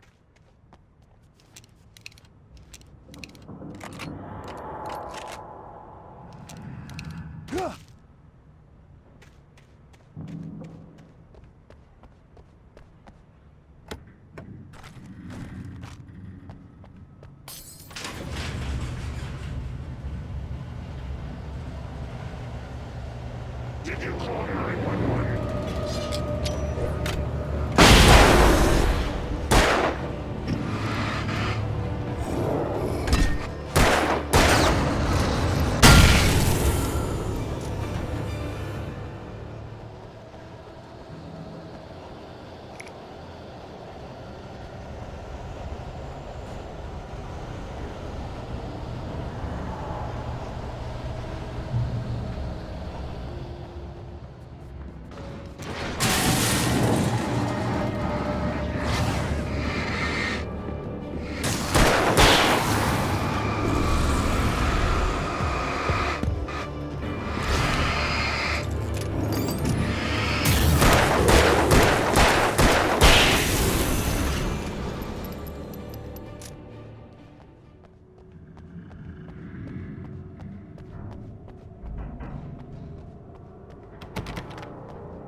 Take the facts of our existence for granted, unaware that they are merely a thin veneer of desperate self-delusion covering a vast cosmos of madness and horror. All too often, the stars are right. In Night Springs. Tonight's episode, a family occasion. Journalist Alvin Derleth's trip to study the local customs of an insular community in Night Springs has been less than successful. Until tonight. Well, I'm glad you changed your minds about this. Ancient customs, local mythology. My editor loves this kind of stuff.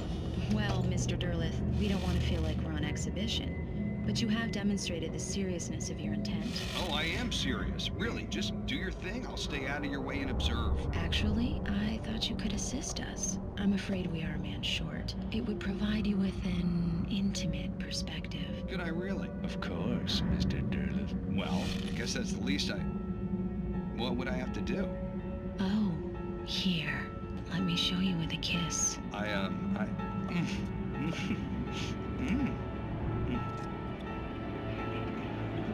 What did you...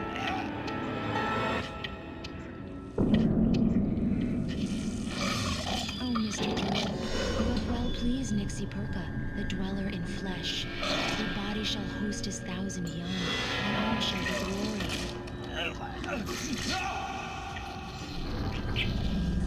Shh, darling, be calm. Shh. Alvin Derleth learned a harsh lesson. If you go looking for mythology, it may come looking for you. And such quests are always welcomed.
I had never been this glad to see the sunrise. I had a couple of hours to get to the coal mine.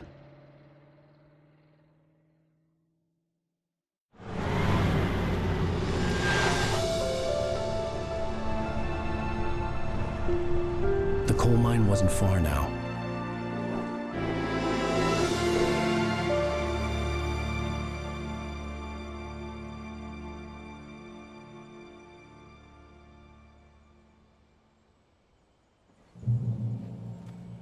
Today, I would meet the kidnapper, and he would give me Alice. I wouldn't give him any other choice. A drowning man would clutch at a straw, little by little, without realizing it. I'd come to believe that the story in the manuscript was coming true. The current of its narrative had taken me deeper and deeper into dark waters. Alice had been taken from me. Barry was probably in jail. I was a fugitive from the FBI. The whole world taken over by the dark presence was trying to destroy me. It all felt real, but it matched a textbook case of insanity.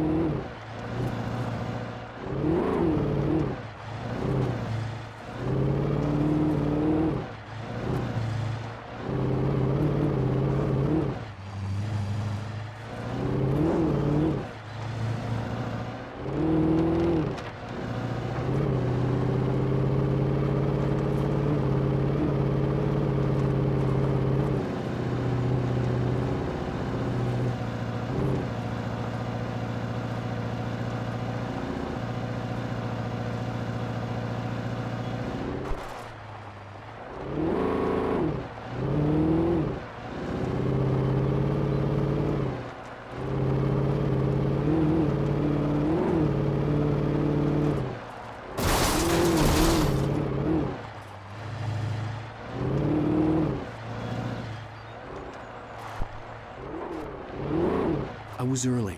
I was supposed to meet the kidnapper at noon in the main building. The coal mine was quiet. It was a museum now.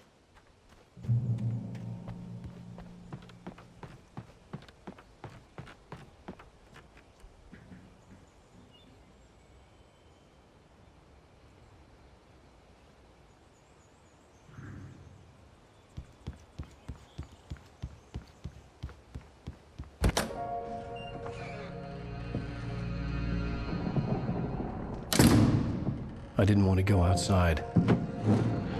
Cops had to be looking for me. The noon sun turned the place into a sauna. The day dragged on. Different scenarios ran through my mind. Ways of how I'd torture the kidnapper to get Alice back. Or the different horrible things he could have done to her. I imagined her dead. I had no way of knowing she was still alive. It was killing me. I was running on blind hope. It was all a waste of time. The bastard never showed up.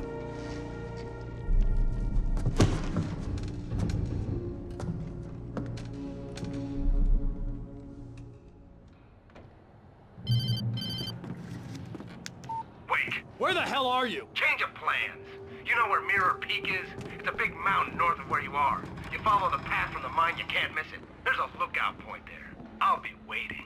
I'm through being jerked around by you. You want to see your wife alive? Because if you do, you better watch what you say to me.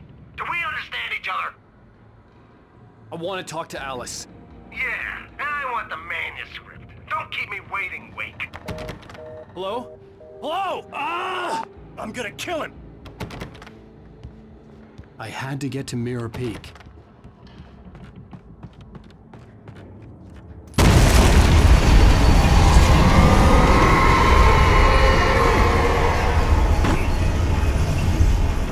It was close.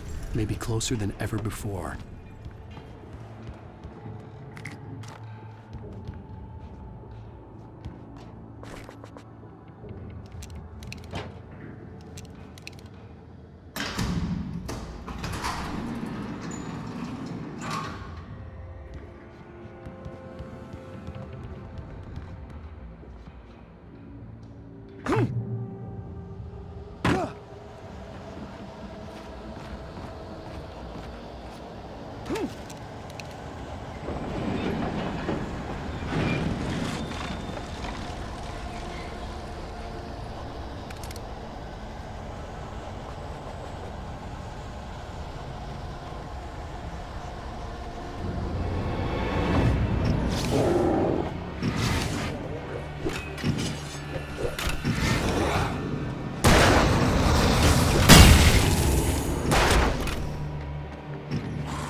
The only way to reach the hillside ahead was to go through the building. I had to find a way to avoid electrocution.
There was no way the flashbang grenades were Standard Power Company equipment.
I had no real plan.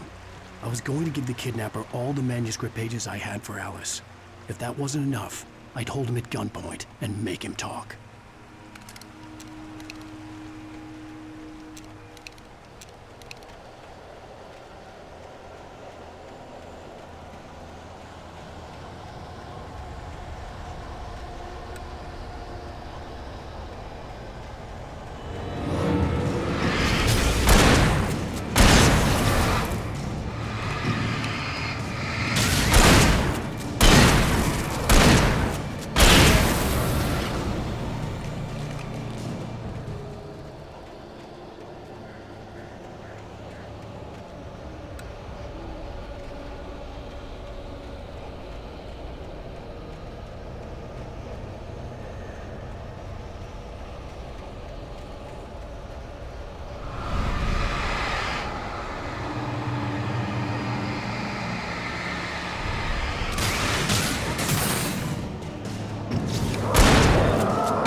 The dark presence was moving ahead of me in the same direction I was going. A cold feeling settled itself in the pit of my stomach. Was it going for Alice?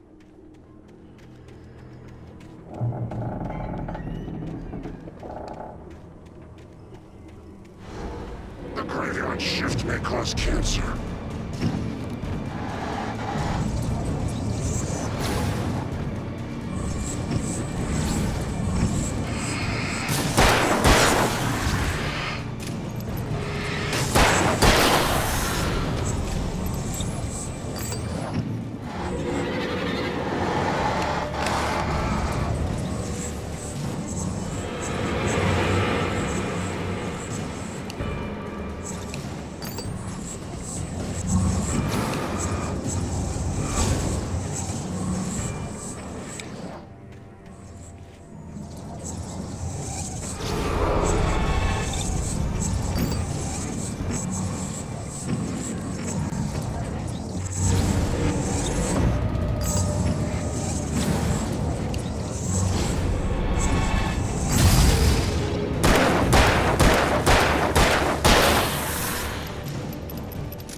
place was dead, a ghost town.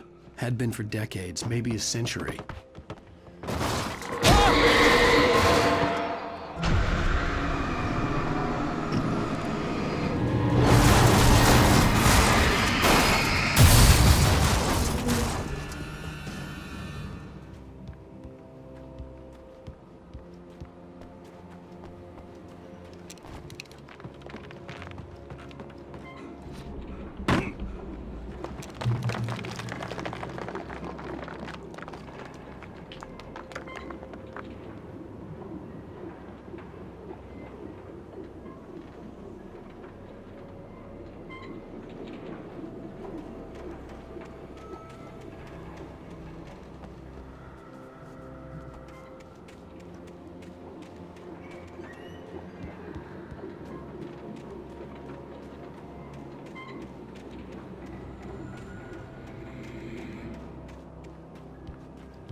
Anything outside of writing is a struggle. I feel ill. I managed to make my way downstairs. There's a shoebox filled with books and papers by Thomas Zane. It's very hard to focus, but I managed to read some of it. He's a poet, and a good one. He writes of muses and creators summoning fabulous things from a magic lake, using his powers to shape the world of a realm of gods and dreams and demons, dark things that wait for a chance to slip through, wearing the flesh of men as disguise. Zane writes about himself, his girlfriend being taken over by a dark presence, about growing scared of the lake. Zane believes it's a mirror to the gaping void of darkness above, where some Lovecraftian presence lurks. I crawl back upstairs. I'll borrow these things for my story. They ring true. They fit.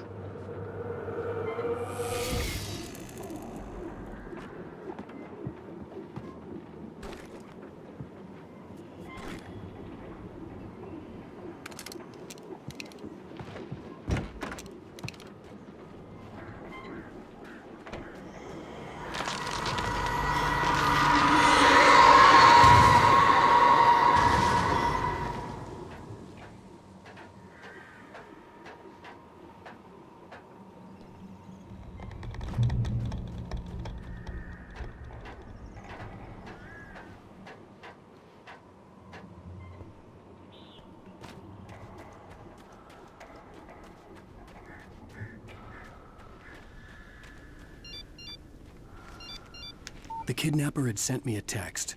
The message was full of spelling errors and insults. It was telling me to hurry up.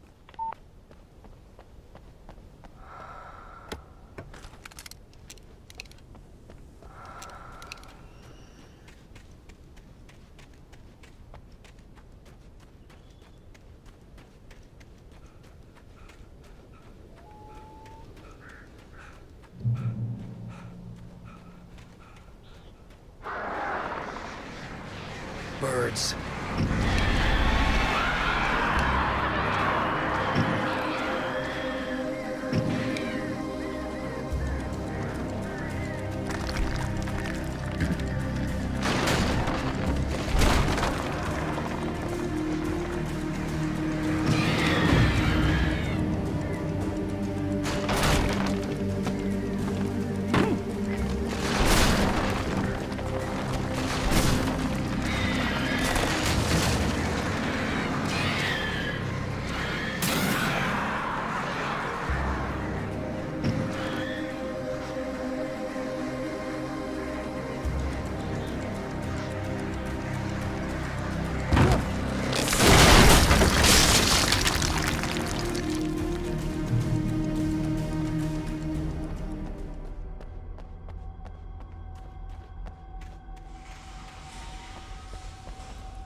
Without warning, the headache stabbed at my brain.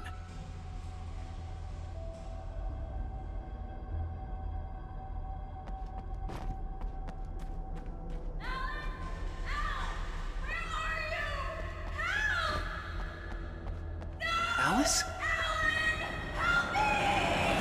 Alice!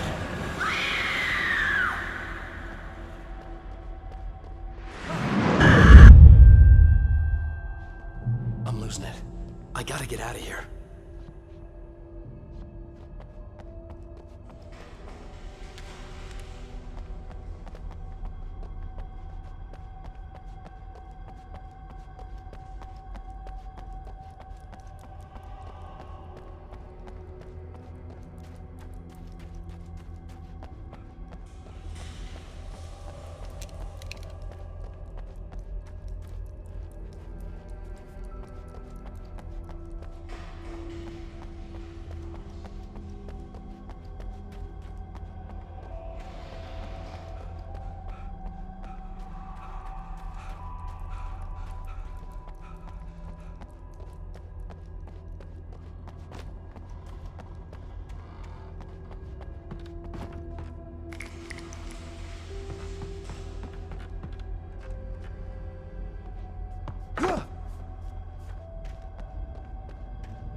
have to make my way up this mine shaft in order to go on.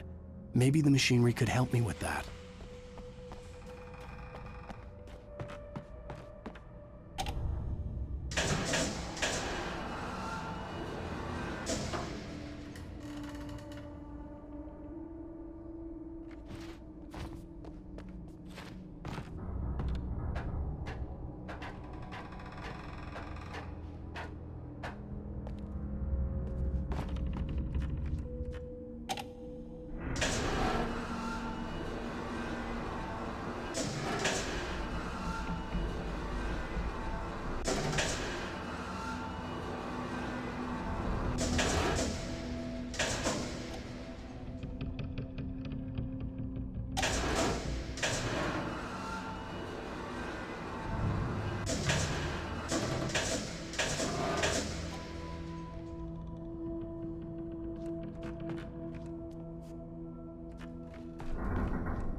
Great. Another cable car. Just great.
I could see Cauldron Lake. I thought I could make out the spot where the island and the cabin had been.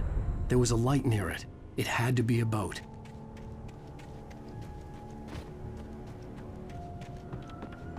I was close now. I had to get there fast.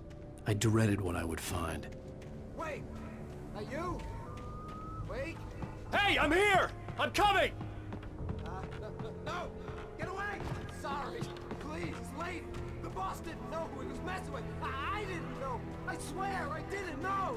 We don't have his wife! We don't know where she is! She's probably drowned!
Previously on Alan Wake, I'm hunted by the law. Sheriff, Wake's running.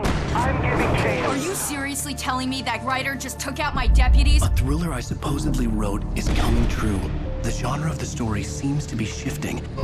It's turning into a horror story. I was told that Alice had been kidnapped, but that was a lie. We don't have his wife. We don't know where she is. Her purported kidnapper was eaten up by the dark presence before it attacked me.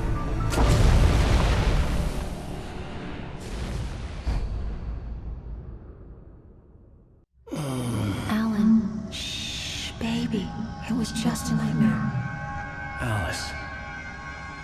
There you go, Alan. Hartman, I fell. I had to give you a sedative. Don't fight it. You went through another rough period. What? Right now, it's very important that you stay calm. We don't want you to have another episode. You're a patient at my clinic. Have been for a while now. The shock of your wife's death triggered a mental illness. No, you lie. You're suffering from various symptoms of undifferentiated schizophrenia. Bastard. It's okay, Alan. Just let go.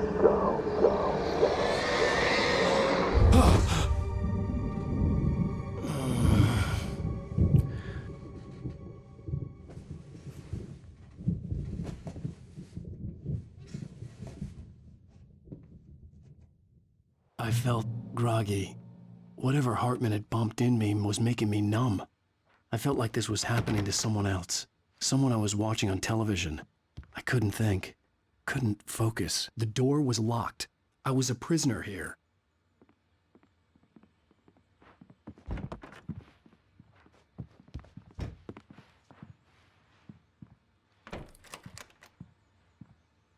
Good evening, Alan. Are we feeling better now? Feeling calm? Yeah. I see you brought your pet gorilla with you. So sure, I'm calm. I get the message. Loud and clear. Quite right. That's the spirit. You're being very brave, Alan. I understand you're confused. I would be more concerned if you weren't suspicious of me. I don't blame you for it. Big of you. Now, why don't you come with me? We'll reacquaint you with my clinic and go over everything you might have forgotten. Little walk and some fresh air? Yes, it will do you good. This corridor is for patients. Most of them aren't here right now. Jack took them out for a fishing trip, except for the ones who are particularly vulnerable, of course.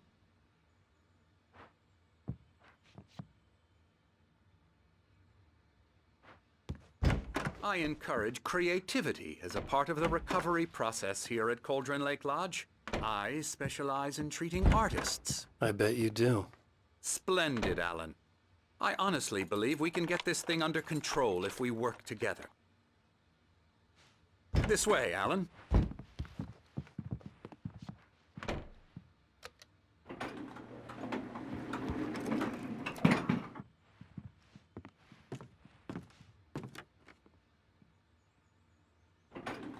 Now, Alan, from past experience with you, I know I need to get right into the heart of the matter as quickly as I can after an episode. So I'm just going to say this. Alice is dead. No. You're in a very vulnerable state until you understand and accept this. Alice drowned, and you couldn't face that.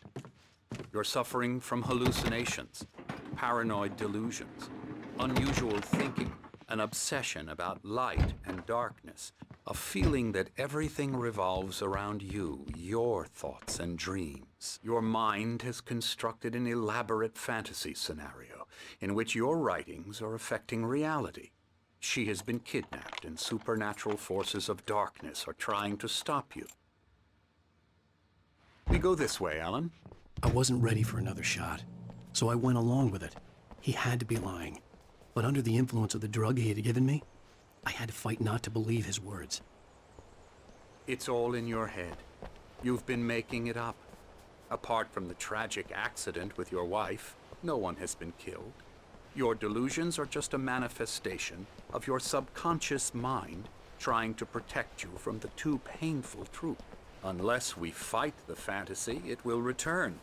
I know the instinct is to resist me, but think about it. Doesn't this make far more sense than the insane supernatural conspiracy you have concocted in your mind?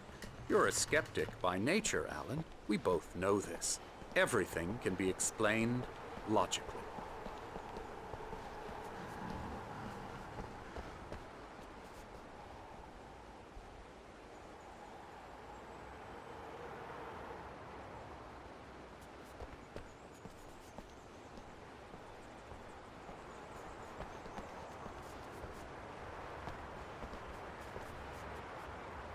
I never get tired of this view. Very inspiring, isn't it? Cauldron Lake spread below us. I could see Mirror Peak on the other side of the lake. I thought I could make out the spot where Diver's Isle had been when I arrived with Alice. Now there was nothing but waves. It seems there's a storm coming. Funny, I don't recall there being a mention of that in the weather forecast. Well, no matter. This way. Follow me. Alan, what I'm telling you is good news. Right now, we're in control. Every time you have a relapse, it gets more and more difficult to resurface from the dark depths of your imagination. Not surprising, considering your profession. Imagination is what you work with. After all your nightmares, this should come as an immense relief to you. If it doesn't, why is that? Because I'm lying? Or because you don't want to admit that you're not well? It's very natural for you to think of me as your enemy. It's part of the illness. I let him talk. Hartman obviously loved his own voice. His words echoed madly inside my head. But I dug my nails into the palms of my hands to stay focused. You need to work with me. Once you accept that, we can begin the journey towards your recovery. Come along. Let's go inside.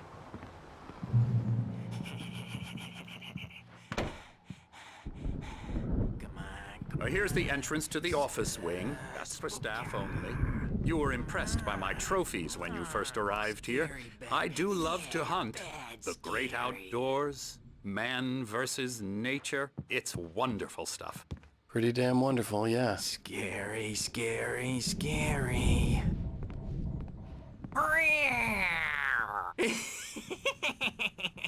Emerson.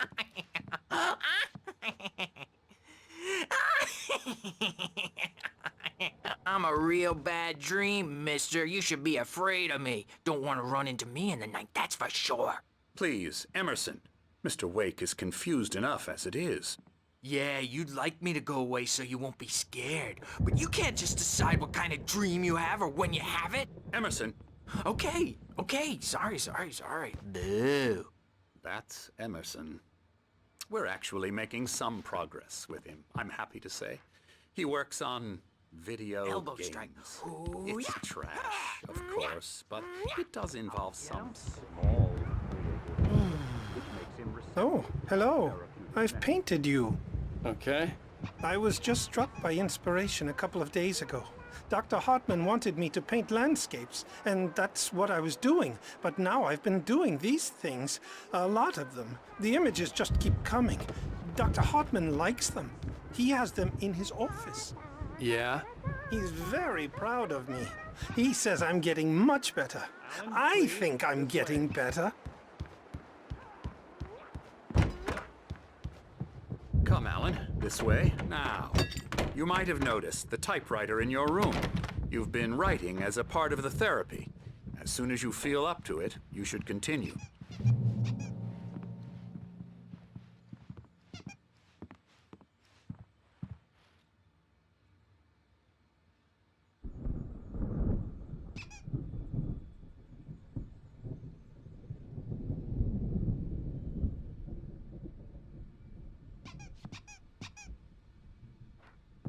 My rheumatism's killing me. There's a storm coming. Oh, what a storm. I hope it wipes this place off the face of the earth. And these two are the Anderson brothers, Odin and Thor. They had how should I put this? A heavy metal band in the 70s and 80s called Old Gods of Asgard. They even adopted new first names to complete the image of Viking gods. After the band broke up, they lived on a farm nearby. They are, well, in advanced stages of dementia. They're well cared for, TLC and all that. There's nothing more that can be done. I'm afraid that the rock and roll lifestyle has left its mark. Oh, that won't do. I'm so sorry to cut this short for now, Alan. The power has been acting up. I'd better go check on it. We'll continue this soon. Meanwhile, when you feel up to it, return to your room and try to write. It really is for the best. Don't you think? I'd like to bash his head in with a hammer. Oh, he'd love to fish out our secrets, but he has no clue. He's not crazy enough. Not crazy like us, Sonny. Yeah! Being crazy's a requirement, Sonny. Who else could understand the world when it's like this? It takes crazy to know crazy. That's the sanest thing I've heard in a while. Say, you're all right, Tom. Hey, we like him, don't we, bro? He's got to go to the farm. The Anderson farm. Valhalla! We wrote it all down, lest we forget. A crash course. All you need to know to get your head right. You need to find the message. Here, Sonny, here's something for you. Gave me a rash, but I kept it safe from these bastards. My head was clearing up, or according to Hartman, I was sinking back into the fantasy. I was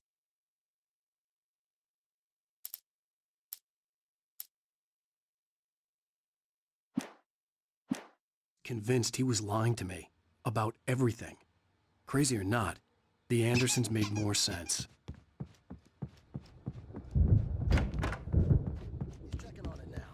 Yeah, good thing he's not overreacting or anything. Well, he's the boss. I may need a hand here later on, Burge. The story's bound to make you know who jumped in. You know how they get. Gotcha. Doc's got me looking at. The white glare of the blank page in front of me hurt my eyes. My hands began to shake uncontrollably. Everybody, calm down.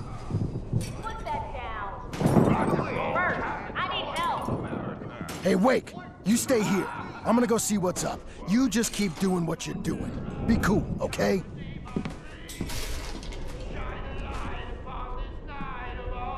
I didn't know what the chaos was all about, but it could be my only chance of getting out of here. We're did he get a damn hammer? I don't My hammer's up. Here's a friendly poke from Mjolnir, wench. Oh, afraid of the crazy brothers, Sinclair are looked ya? bad. Not so That weak wasn't a now, love tap. The are crazy we? old fart hit her hard. And if she was one of Hartman's goons, Well, she had it things are coming. I had to get to fast, Hartman's aren't they? office. He had taken all my manuscript pages. That's where he'd been keeping them. It's my storm. I'm taking it. Come out and face the music, Birch. It's time to pay the piper. We're on a comeback tour, baby. Let me out of here! Hartman, do you hear me?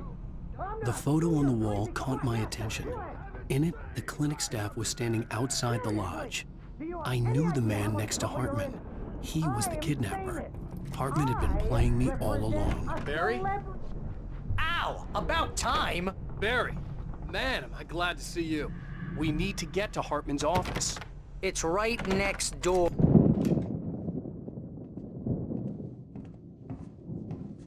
These were all the pages I had on me. And more.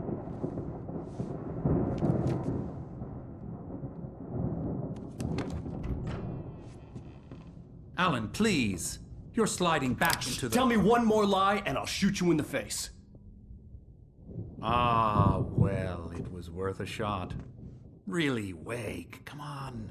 Let's work together on this. You have no idea... Hartman, shut up! Barry, get out of here. I'll catch up with you. Get a car. Oh, Al, let's just... Go! Wake, listen to me. This is a mistake. Don't you see? Together we can create something absolutely wonderful. With your ability and mine.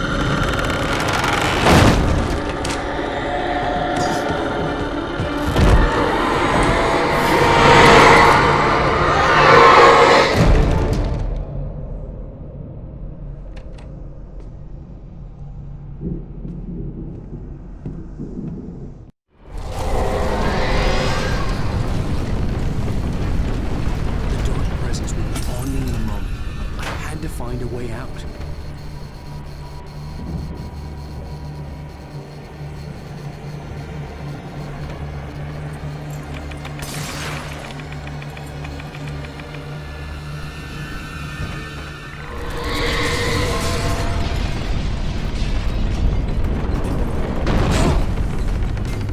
I needed light to get the possessed bookshelves out of my way.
Satisfy your never-ending appetite for apps.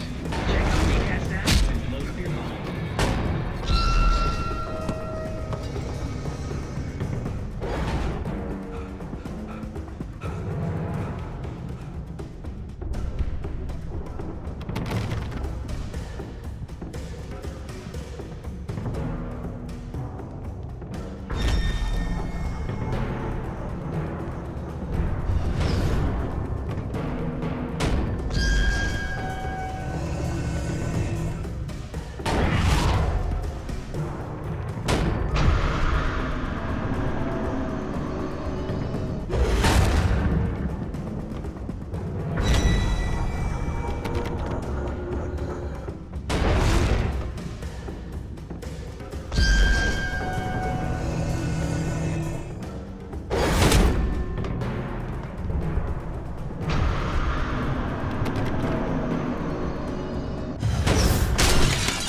But the gate's locked. You're gonna have to go through the hedge maze over there. Barry, I don't have a light. Take this, Al. Oh, God! Look at the house, Al! Look out!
Channel, we turn it off. We don't want any fighting. It makes me sad.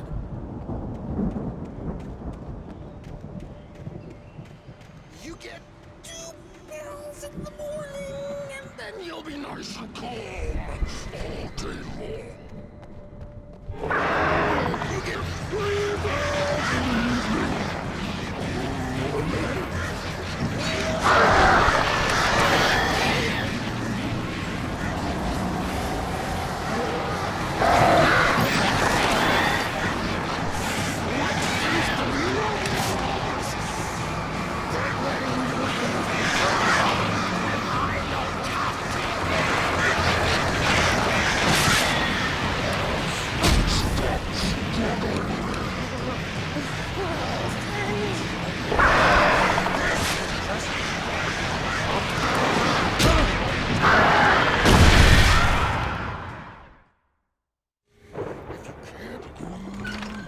Channel, we turn it off.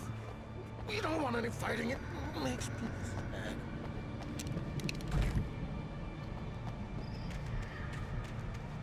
You get 2 pills in the morning, and then you'll be not. You get 3 pills in the evening.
safer.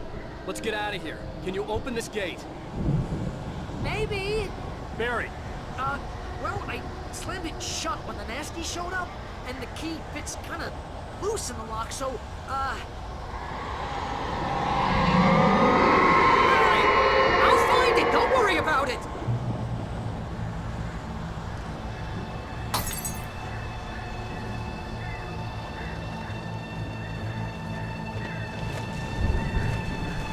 Hurry up, Barry! I'm on it!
For the nearest, "You're now leaving Bright Falls. Come back soon" sign. We're going to the Anderson farm. I knew you were gonna say something like that. You know what? You owe me big time for this. When this is through, if we make it, I don't care what anybody says, I'm done with darkness. You're gonna buy me a tanning bed as a gift, and I'm gonna live in it.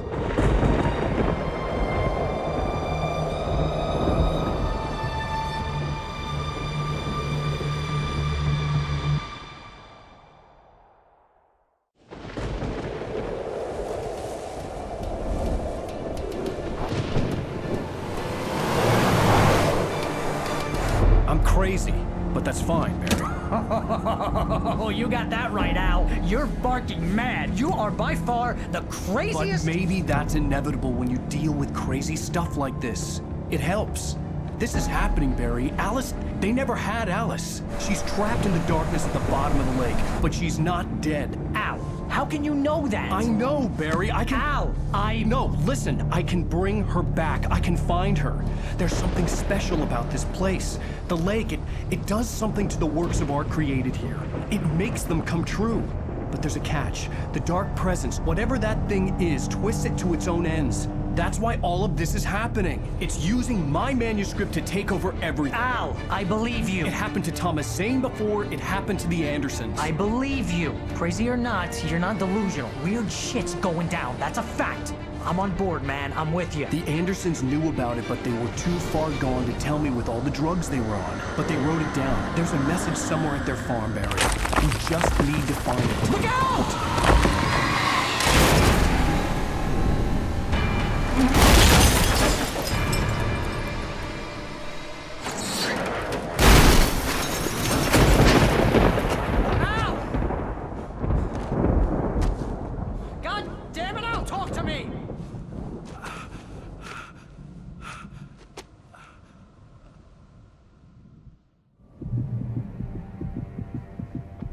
I had lost my gun in the crash. Barry was nowhere to be seen. Barry! Barry! Oh, man, you're okay! Jeez, it's good to hear your voice! I was trying to get out of the car, but the ground gave way. Man, what a drop! Don't worry, your cutout is fine. Forget that! Are you okay? I hit some bushes, didn't get a scratch. There's no way you can climb down, though. It's like a sheer wall. Al! There's something moving down here! Barry, it's a taken! Use a flare, Barry! Yeah! Barry, are you alright? I'm good, Al! I'm great! Guess you never messed with anyone from New York City before, huh? You're gonna have to find your way around to the farm, Al! I'll be waiting! Barry, just wait for me, okay? Al! I'm not staying here! It's suicide! I'm going to the farm! I'm gonna go ahead and secure the area! You can catch up! Don't worry about it! I'm on the case! Now he's Rambo. This would turn into a disaster if I didn't catch up with Barry.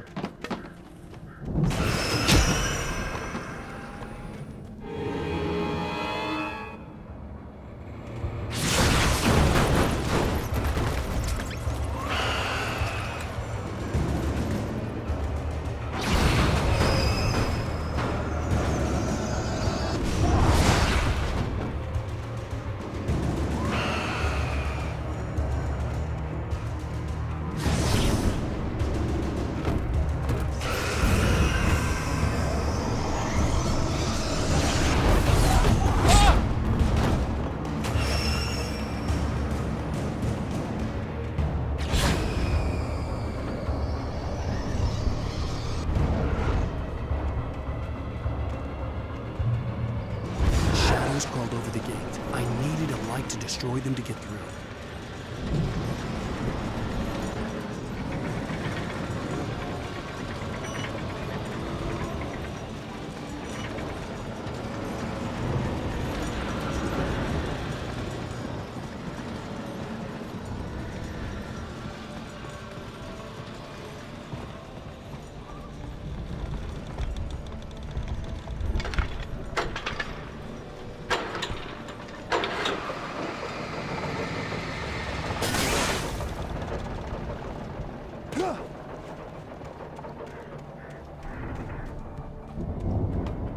I could sense the movement in the woods ahead.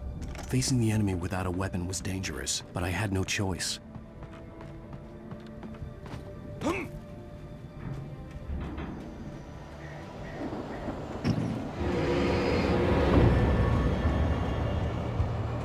Omega-3 fatty acids are good for your heart.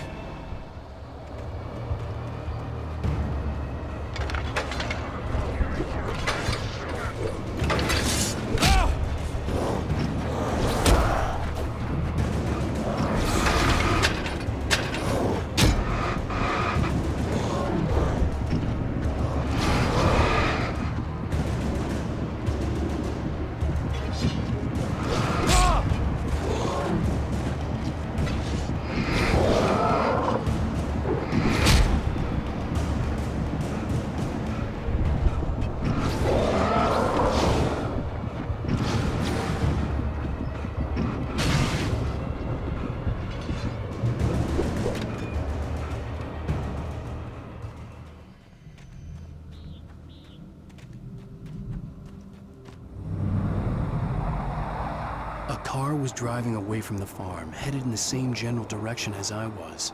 For all I knew, it was Barry, caught in the consequences of leaping before looking.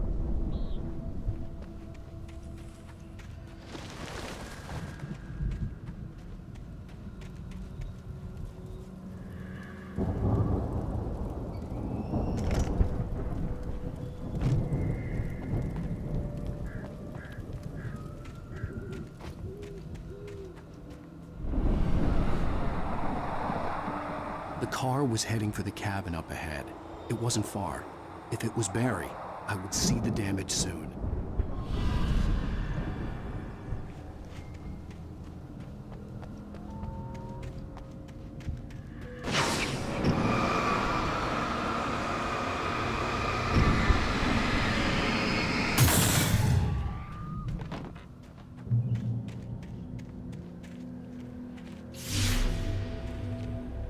I'm trying to deliver each page to the right time and place. I'm trying to show you how the story goes. I had seen glimpses of the light before. I had seen it in my dream. It was a strange spaceman or a diver in a bulky suit. He was the one who'd been placing the pages on my path.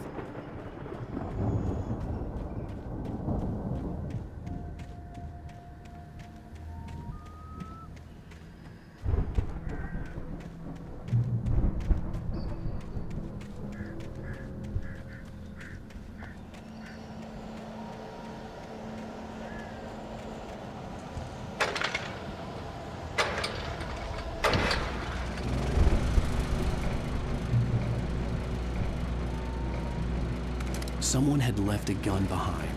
Now I had a fighting chance of reaching the farm.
I could see the car, but there was no sight of the driver.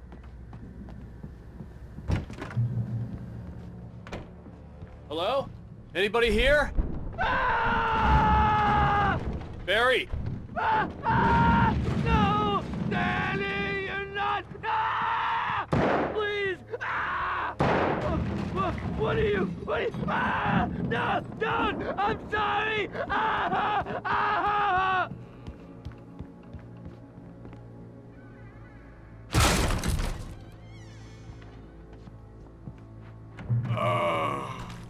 I know you. You were in jail the other day. I went to the farm again for the moonshine, you know? It makes you see. They're not gonna miss it. They're in the loony bin. But my buddy, Danny, I lost him. Something's gone wrong with him. It's not him.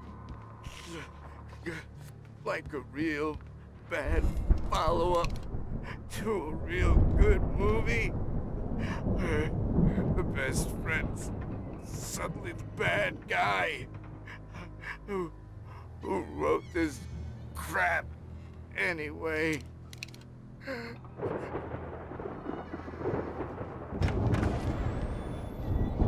I've run through every possible course in my head. If I continue like the Dark Presence wants me to, the story I'm writing won't save Alice. It's a horror story, and it's going to kill her, and me, and everybody in this town. No one will survive. Darkness will consume everything. This is what it's wanted all along. It will be free, unstoppable. It used Alice to get to me, dangled her in front of me to keep me going. It was never going to release her. I'm going to change this. I'll escape. I've written myself into the story. I'm now the protagonist. This feels like a terrible risk, but it's the only way to save Alice. I'll be bound by the events of the story just as much as anyone else who's been woven into it. The story must stay true for this to work. There have to be victims along the way, near escapes, cliffhangers. In a horror story, it can't be certain that the hero will succeed or even survive. He almost has to die. I'll write my own escape into the story next. I need help. Zane's going to be the one who will help me. I'll make it happen.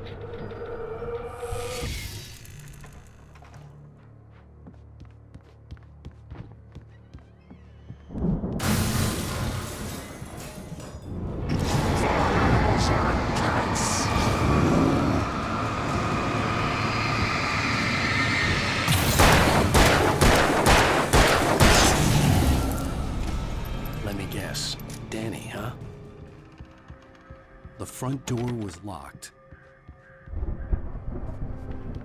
The farm was still a good distance away. I'd need a car to get there fast. If Barry wasn't up here, he was probably in trouble down at the farm. For a moment, I felt bad for doubting him. After all, I'd made it this far myself. But Barry was Barry.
I'd known the brothers used to be some kind of rock stars, but it hadn't really sunk in until I saw the stage.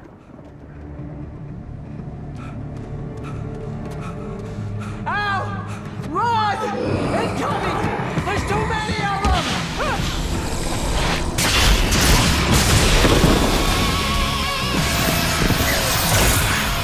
God damn!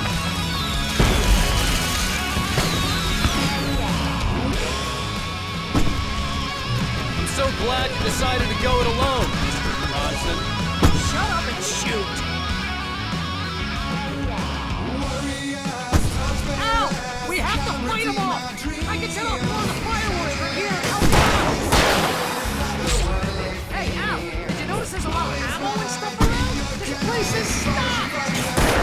Hold on! I'm trying to get the stage lights on!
Please, please, please!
Bright Falls, rock and roll capital of America.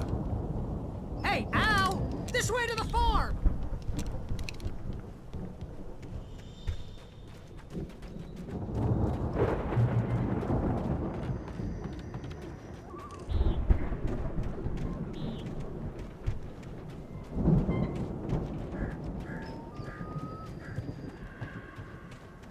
See, bestseller? No reason to worry. Your cutout's good as new, right where I left it. I'll come back for it once we have the place secured. Yeah, that's been my biggest worry all this time.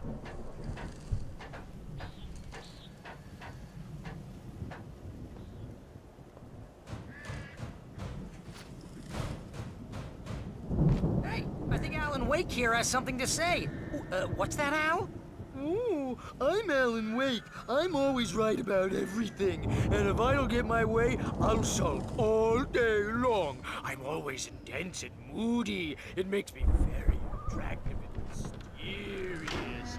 Right now, I'm just standing here because I need my best friend Barry to carry me. But that's okay.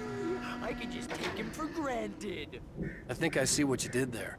It was pretty good. You want me to do my imitation of Barry Wheeler? No? Thought so. Wow! You look at that thing, Al! They really went all out with this Viking crap, didn't they? Look at all this... Sleep. We all spend a third of our Night dreams in a Springs. soft embrace, somewhere Brings back between memories. fantasy and Hey, oblivion. remember when I got you that gig? Your first real writing job. What got you started? Life. Was this one of your episodes? Vice versa. In Night Springs. Tonight's episode, The Dream of Dreams. That's by someone else. We join Mr. Jones as he explores the endless dreamscape, only to be brought to a sudden stop by a decidedly mundane situation. A long line of people. Hey, Jones, right? Listen, we're gonna have to wait until His Highness over there is good and ready. Oh, wow. Who's that? You don't know him? What are you, new? He's the guy dreaming us. Well, not just us. He dreams everything. All of this. But wait, no. I'm the one who's dreaming. I'm asleep. Isn't this my dream? Oh, yeah. Sure. Get real, pal. You're just another dream. I'm a dream. You're a dream. The weirdo in the diving suit is a dream. And the girl made of smiles and sunshine is definitely a dream. But I'm pretty sure I'm dreaming this. Well, maybe you're a really confused dream. What am I, a shrink? All I know is I'm going with the smart guys. And they say that's the guy doing the dreaming. Right there. I don't know what that means. It means we keep him happy. No sudden falls. We make sure he has his clothes on when he goes out in public. No chases where the monster is nipping at his heels and he runs like crazy, but his legs don't seem to get him anywhere. None of that. Because if he wakes up in a cold sweat... Yeah, precisely. So we wait till he wants to move on. Keep things nice and calm. Hey, something's happening here. Yeah? What's that? What? Can't you hear that? Oh, God help us, it's an alarm clock. Oh, it's you, isn't it? Please, man, I got a wife and kids. Please don't wake...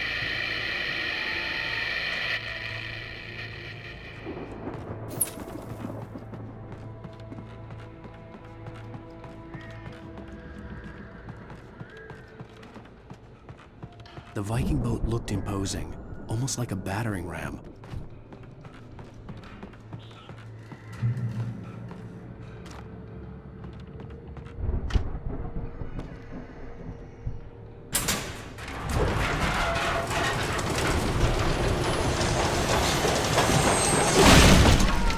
Good going, Al!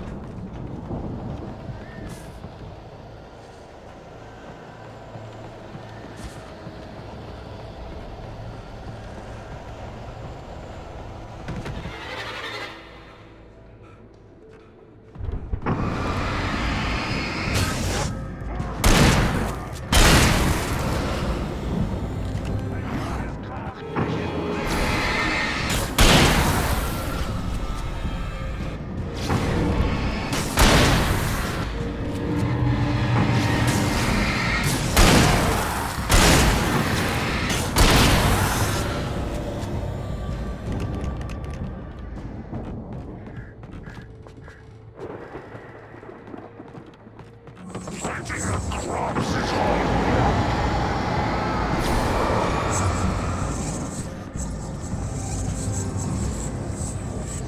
think we can make it through here, Al!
Wow! Those geezers had quite a production going on. Ooh, you know what, Al? If we make it through this alive, I'm gonna start representing them. Yep, sell this stuff online, maybe get a reality show going, release a new single. Good luck with that, pal. Hey, you find us a way out of here, okay? I'm gonna take a closer look at this stuff.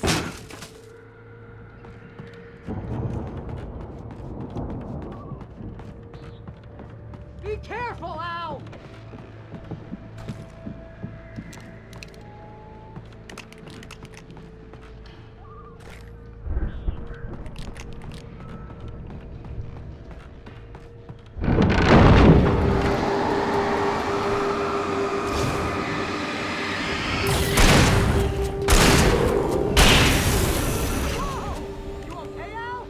I'm good. Keep your eyes open, okay?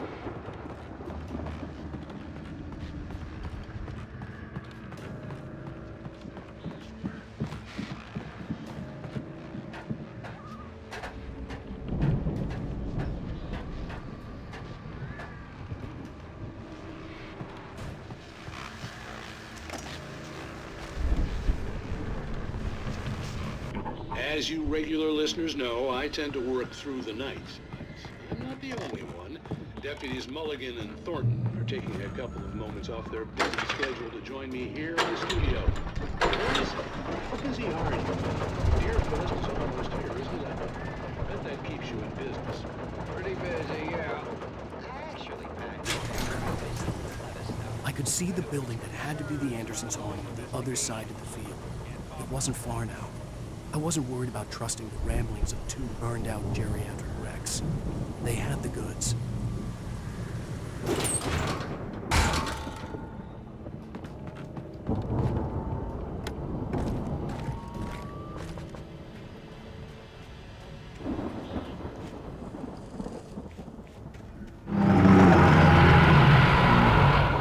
got to be kidding me.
had to find a key to get Barry out. Yeah, it's me. Hang on.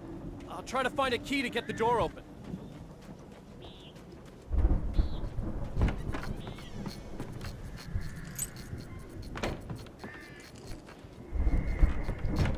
Hey, what's the holdup? Come on, this place is all dusty. You know I got my allergies.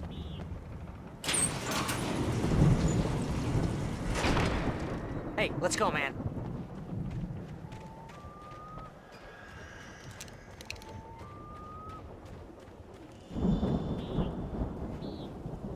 I think we're gonna have to work together to open this gate, Al. Looks pretty heavy. Ah! Hey, I think that's the farm on the other side of the field. We're almost there. This farm is a crazy place for crazy people. We should feel right at home then.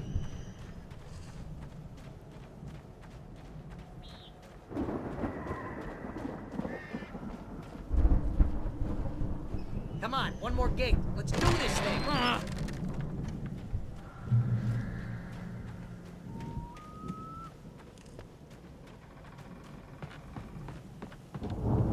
The lights are out.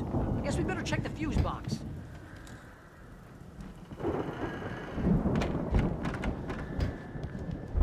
You know, this place looks kind of lived in. I thought the Andersons were in the booby hatch.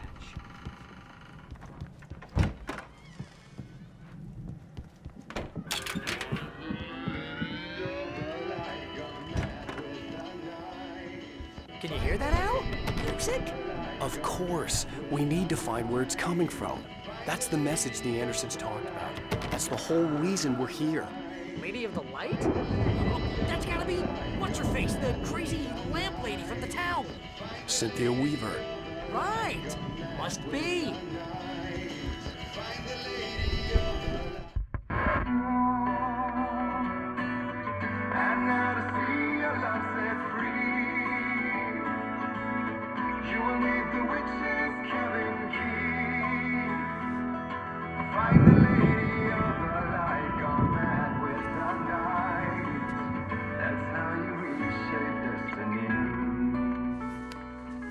Okay. We need to find Cynthia Weaver. We'll stay here for the night and head back to town as soon as it gets light. Hey, Al. Lots of hours before dawn. Might as well get some rest. And by rest, I mean drunk. Come on, Barry, this is... Yeah, what the hell?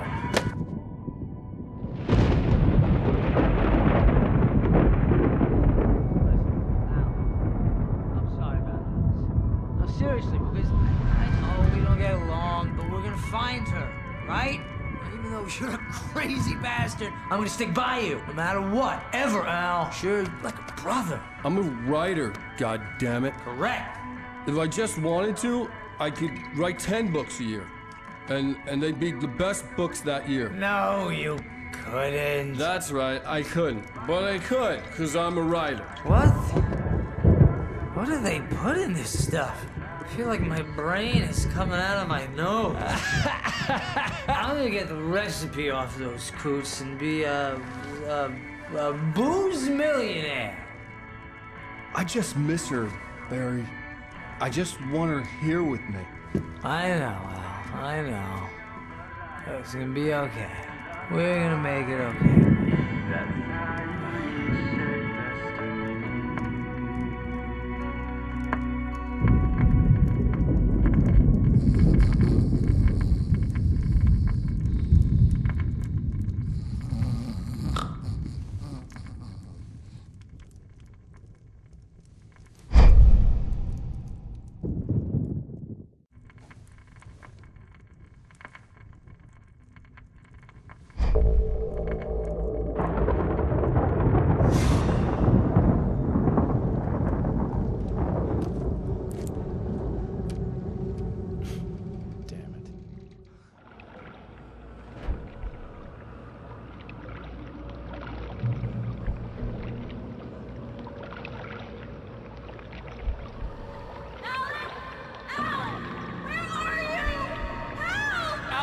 I'm coming!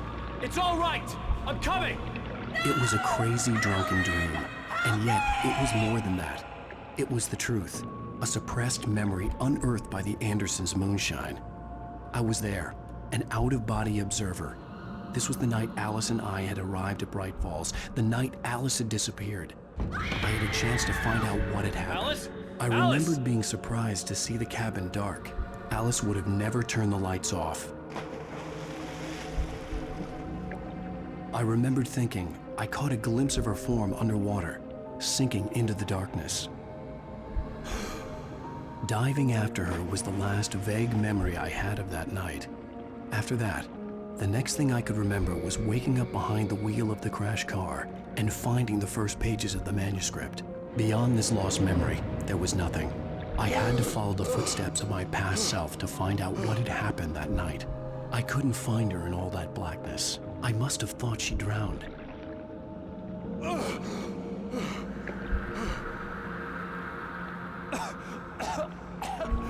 Alice! Jagger had Alice, and so she had me. Alice!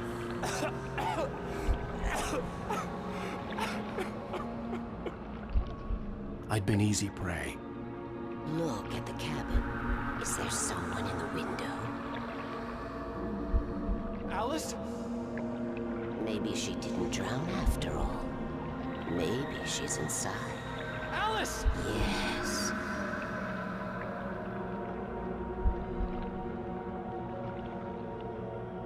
The dark presence had touched me. She had dug her nails into my brain and used me, made me her puppet.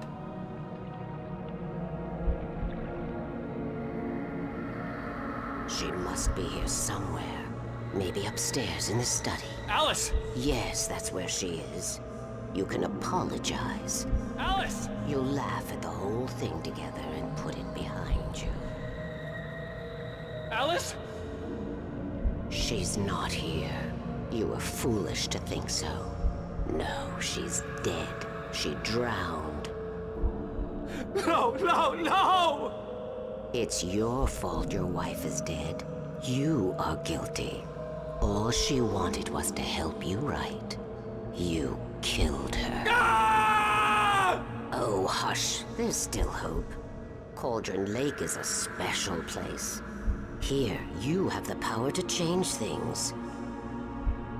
She wanted you to write. I will tell you what to do.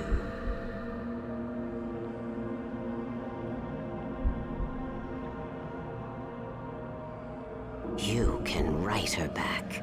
The story will come true, and all will be well again. She had Alice, and the manuscript was the ransom for her.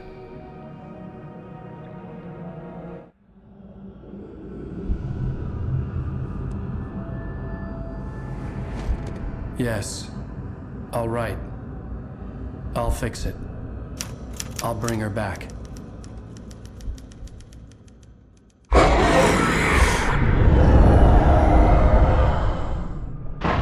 No. I wrote it. I remembered it all now. In the dark, I'd written for days, a week, almost a complete manuscript of a novel entitled Departure. Jagger had been my editor, whispering in my ear, making sure that the unfolding story would make her more and more powerful. I thought I was saving Alice. Even with the cobweb she put in my head, some part of me had been aware enough to write my escape into the story, to bring a light into the cabin to release me before I could finish, to interrupt the horror story before the ending, where darkness consumed everything and everyone. Zane was weak and far away, but I had written him into the story, and his light had been enough to set me free. It isn't here now. I'm here because it was written. I brought the light to set you free. You must hurry. We'll know I'm here. It will be back soon. It stole the skin of my Barbara a long time ago. She looks so old.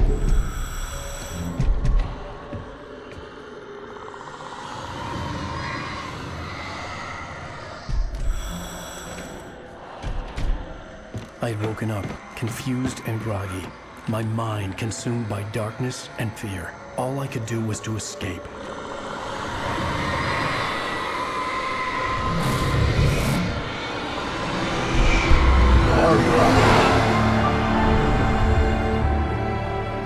The week spent in the cabin had taken its toll. I was barely conscious and fading fast. It had to have cost Zane terribly, thrown him even deeper into whatever dark place he now haunted. But he had managed to weaken the dark presence, kept me safe that night.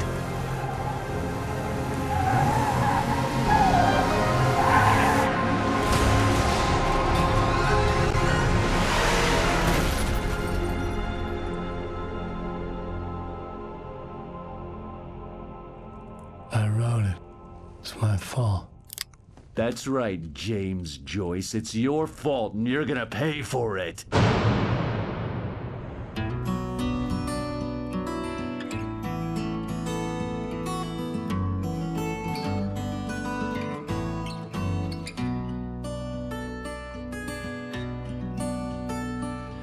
Previously on Alan Wake.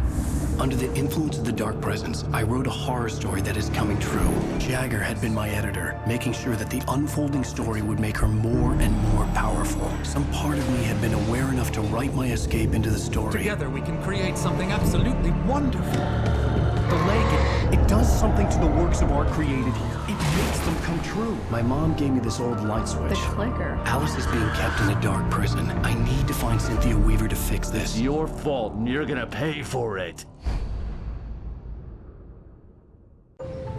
Well, we're expecting a record crowd from the neighboring counties. Naturally, we hope to break the record set by last year's Moose Fest in our neighboring town, Watery. Ladies and gentlemen, some people have asked me, what's the big deal about Deer Fest? And I think that this sums it up.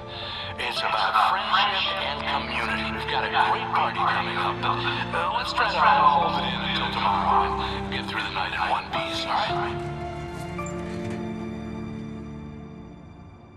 I have it. Someone will come for it when the time is right. Thomas said so. He wrote it. The key is insurance. It's my job to keep it safe. Safe in the light. Always in the light.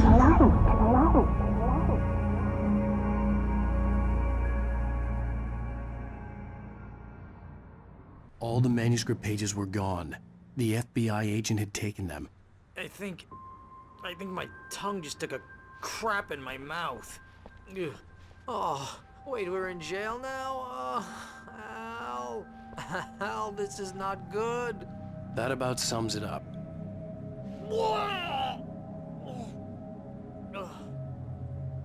Oh, I am never drinking again.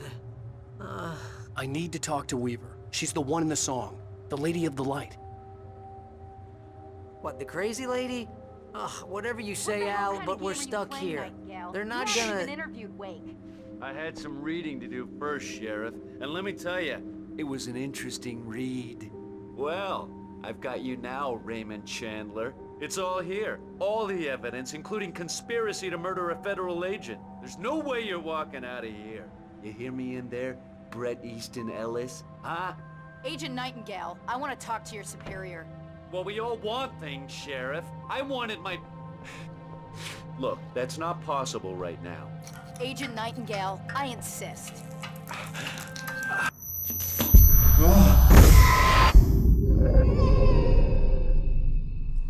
Wake, what's wrong? Lady, are you stupid? It's a trick. It's an obvious trick. Okay, I've had enough of this crap. Wake, I'm gonna trust you with this. You're joking. Agent Nightingale, your opinion would matter more if you were sober and if I actually believed you were here on official business. Whoa! Get back in the cell, Stephen King. The only way you're leaving this place is over my dead... Wait a minute. I know... Oh my God! Light. We need light. It's the only way to fight this thing. In my office. I've got your things there. Follow me. Oh man, we're sitting ducks with the lights out. Stay...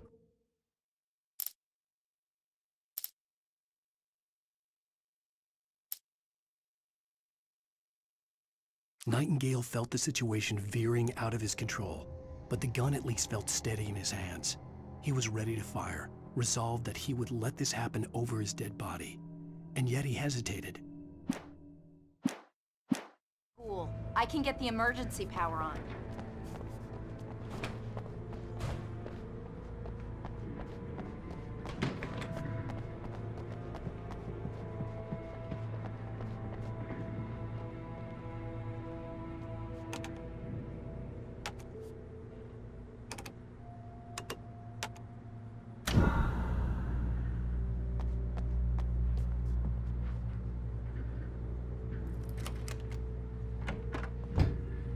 Here are your things. Wake, what do I need to know? What do you need from me? They can be hurt in the light, only in the light. And I need to find Cynthia Weaver. She can help me stop this. Light. Check. Cynthia. She lives in the old decommissioned power plant. I can get you there pretty quickly in the rescue chopper. Come on, let's get back to your friend. Wheeler, I need you to stay here. What? No! We're going to fetch our ride, but I have friends who need to be warned about this, and I can't be in 2 places at once. I need your help. Well, okay. Here's a list of people and phone numbers. I need you to call them and tell them you have a message from me. Night Springs, okay? They'll know what to do. Night Springs? Like the TV show? Gotcha. Oh, hey, that radio guy is on the list. Maine. Who's Frank Breaker? He related to you? My dad. Hey, is this like a secret society? Can you do this? You'll be safe here. The backup power's on. These guys need to be alerted, just in case we don't come back. You'll come back for me though, right? As soon as we get the chopper ready. Thanks, Wheeler. I owe you one. Okay, let's go, Wake. Through the back. My hangover wants a pizza. You think there's any way I could order one, Al?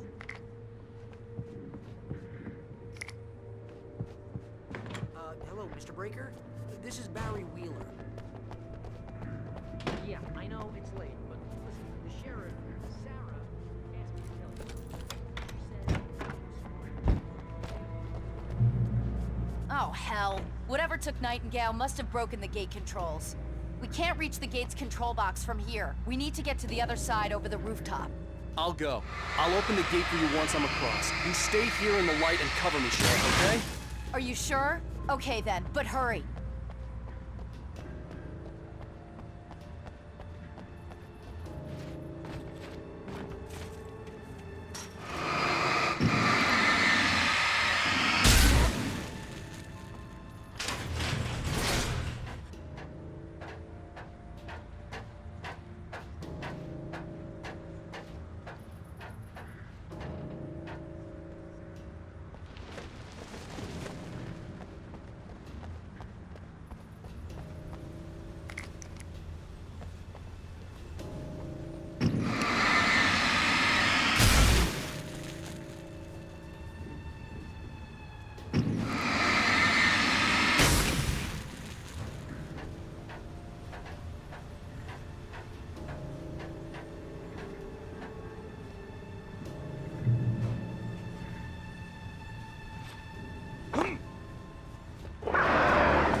Hey, Sheriff! Your password. Night Springs? What's that all about? It's a stupid joke we have. That Bright Falls is the original inspiration for the TV show. This town can get weird at times. Never this weird, though. We need to bypass the damaged control box. What am I, an electrician? Hold on! Ah, damn! That's smart. Good job, Wade. Okay, stick close. Our first stop is the town hall. The keys to the chopper are there.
Look out!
Over here! There's light!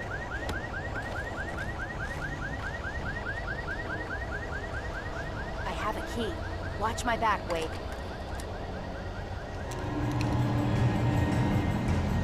It's an ambush!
Let's go, Wake.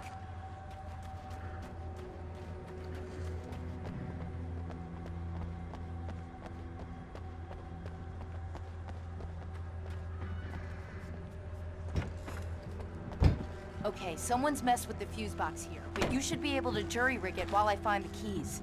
I already got electrocuted once today. How about I look for the keys and you get burned for a change?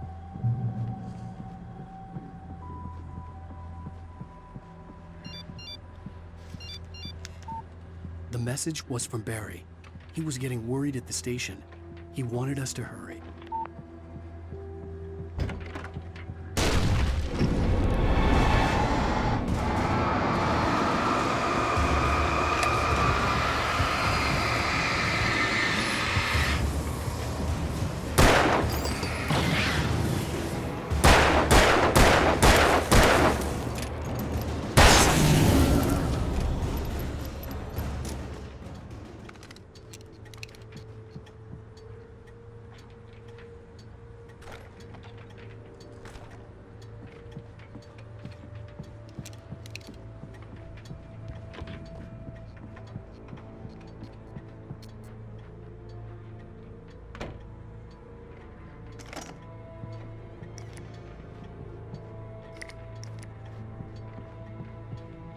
Okay, Sheriff, I got the keys.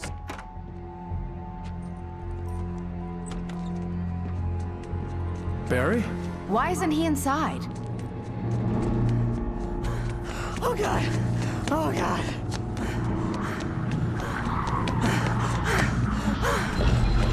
Barry! Look out! Barry, move!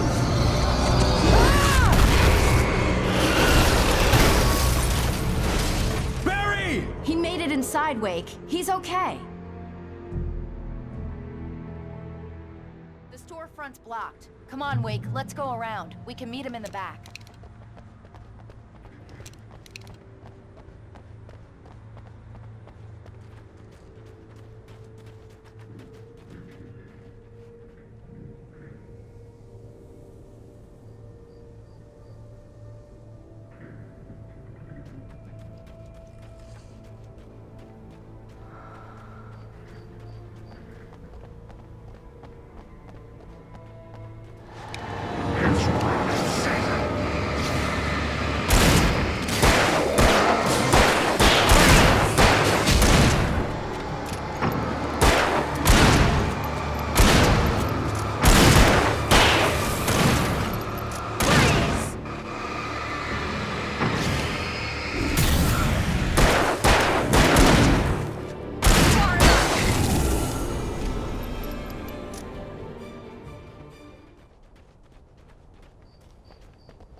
We can make it through the bookstore. Wheeler should be waiting for us in the backyard. Keep the hell down or I'll call the sheriff. Oh, hi, Doc. I've got it. Don't worry about it. Sarah, about time somebody showed up. All the shooting in the air is idiotic. One of these days they'll kill somebody. And over Deerfest. I know. Go back to bed. He's got a point, Wake. Look, this town can't take this. It's me they want. The sooner I get out of here, the sooner you can all get back to life as usual. I hope you're right. Come on, let me get this door open. Wait, you got the keys to the bookstore? Perks of being the sheriff. A girl needs to get around.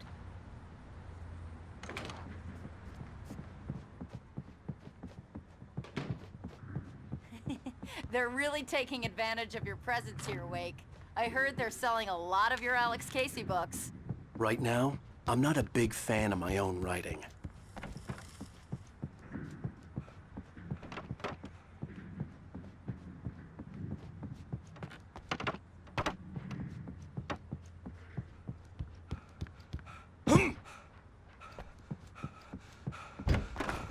I don't see Barry. Look! Wake! Maybe that's him. That's the way to the chopper.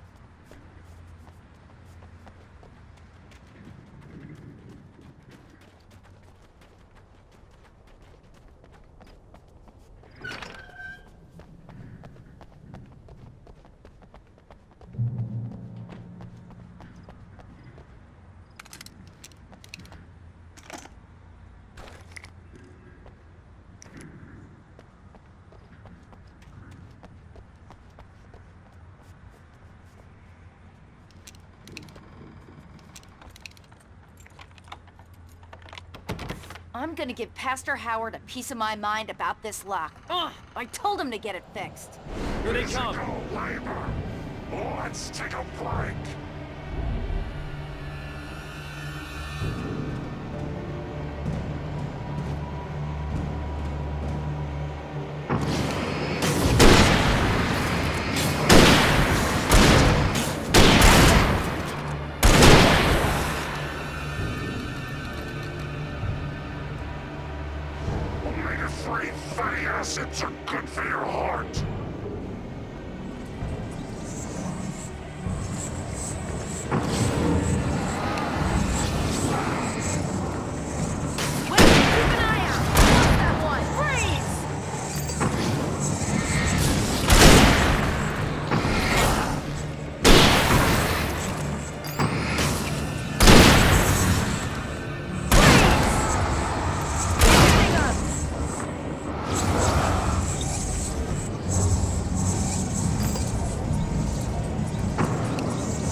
Okay, it's open. Let's go, Wake.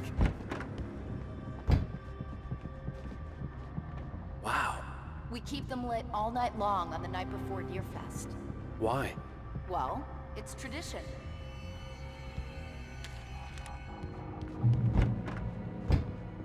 We're almost there. We'll have to go through the basement to get to the parking lot.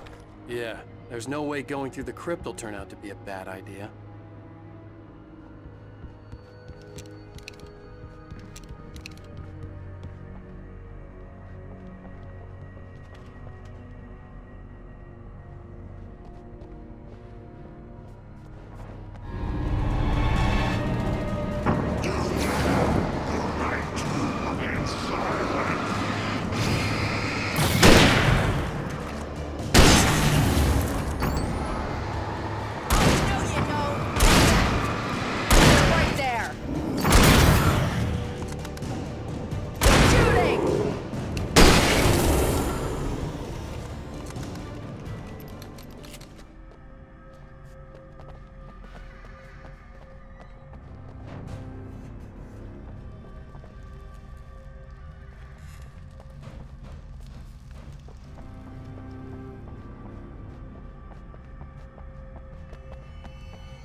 Did you call 911? Guess that one saw the light, huh? You didn't like that one? A tough audience. Well, I got plenty more. What are the Christmas lights for? Protection, man. Like garlic against vampires. Vampires. The helicopter's just across the parking lot and up the hill. Come on!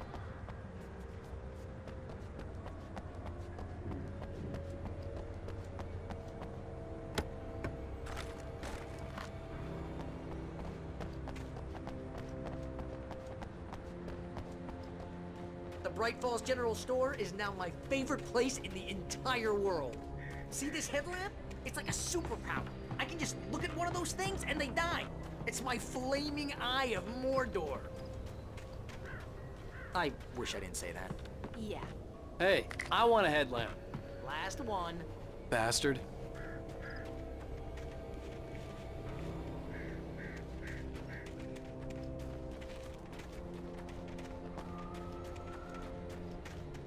When someone throws a damn school bus at your head and you're about to take a helicopter ride with someone who may or may not have a pilot's license, you're cleared for departure. Tonight, Springs. No offense, Sheriff.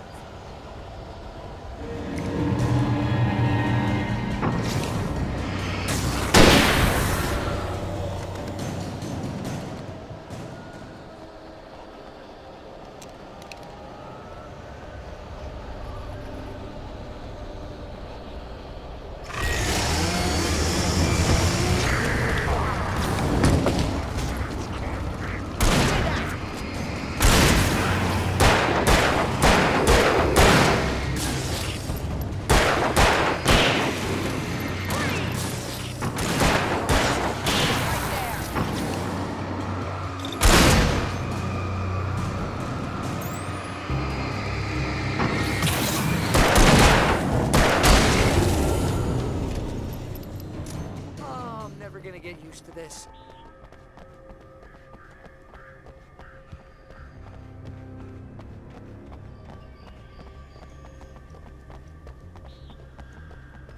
The helicopter's just up ahead. I'll need a while to prep for takeoff. Don't take too long. I want to get out of here.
Just get me to Weaver, Sheriff. You're taking a big chance on a local crazy lady, Al. I hope you're right about her, or we can kiss this town goodbye.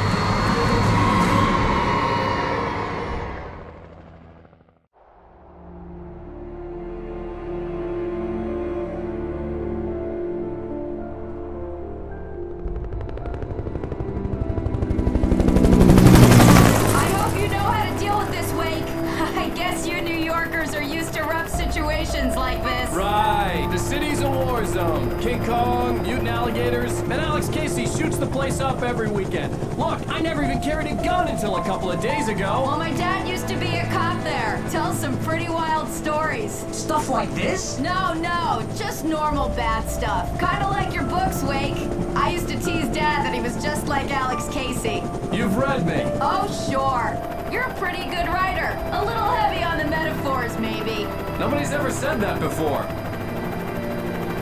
We're coming up on the power plant. See the lit building over there? And that's the dam further up the river. I can't land here. I'll take her down the road across the river. Just get me there, Sheriff.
And here's a new song from a band that they always remind me of our local rock legends, the Old Gods. I couldn't tell you why. I guess it's just, one of those things. Anyway, here's Poets of the Fall and their latest single, War.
plant glowed in the night. It was close, but I had to find a way across.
I recognized the logo on the power plant sign. I'd seen a version of it painted all over the area, signifying hidden caches of supplies.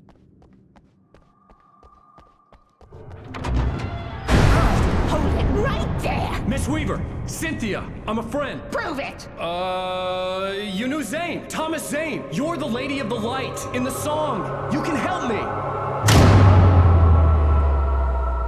About time! Young man, I've been waiting a very long time for you. It's in the well-lit room. Excuse me? What you need to drive the darkness back. The well-lit room is at the dam. I built the room to keep it safe. Will it help me find Alice? Will it get me back to the cabin? Fine, let's go. I can get my friends to come back with the helicopter. Oh, we won't go outside. Never at night. That's rule number 1. You've been breaking the rules, young man, and where has that gotten us, Oh, I have a secret route. A lit route. An old water pipe. Something was damaged at the transformer yard. It's draining all the reserve power. Without it, the pipe will go dark. The power to the yard must be cut. Let me guess. You want me to do it? Young man, you're the one who likes to break the rules. I can't be outside in the dark. The kill switch is outside.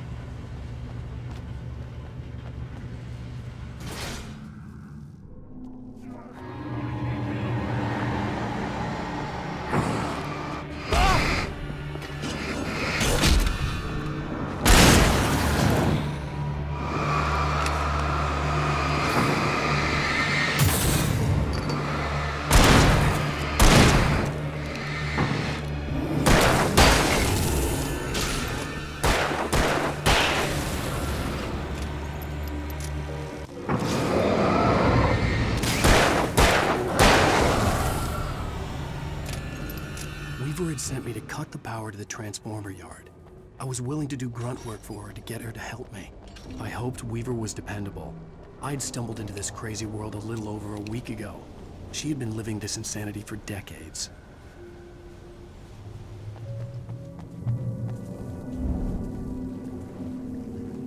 I could see the kill switch that would cut the power to the transformer yard. Now I had to find a way to reach it.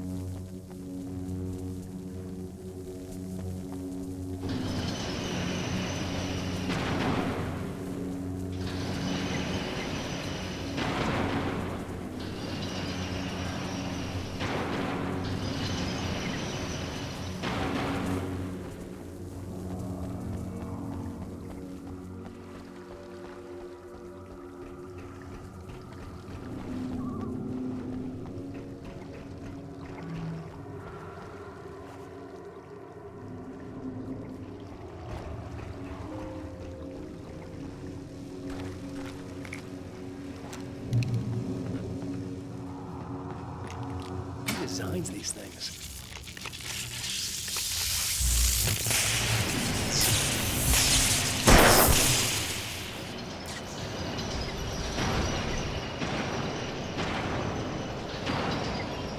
The transformer yard went dark and dead. Weaver's water pipe passage should now be good to go.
This way, young man. Follow me. Come, the pipe's empty now. We're ready to go. This way. We need to go. I knew them both, Tom and Barbara. I had such a crush on him. Such a beautiful man. I was jealous. There was a part of me that was maybe a little glad when she had the accident. And then Tom started writing and woke the darkness up. He tried to bring her back, but you can't do that. There are no free rides like that. I'm starting to realize that. In that case, young man, perhaps you're a smarter man than Tom was.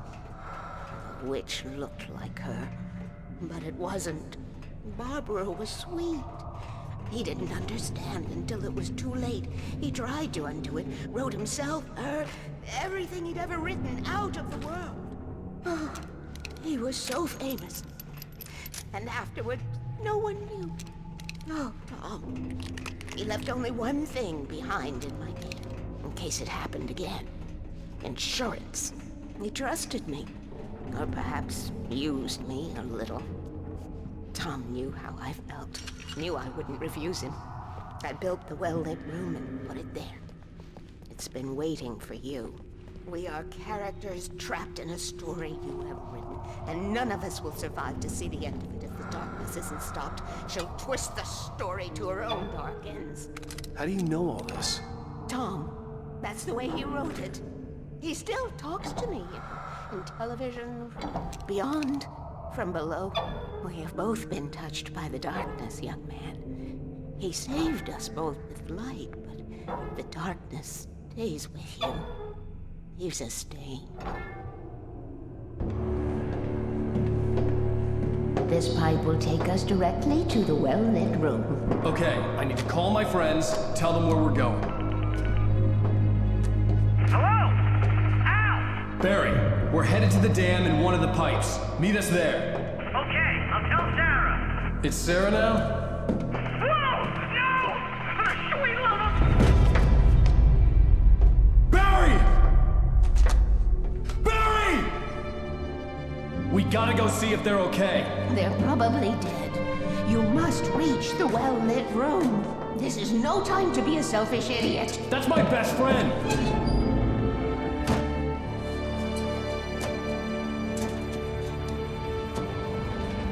Well, be a fool. I'll use the pipe. I'll meet you at the dam if you make it.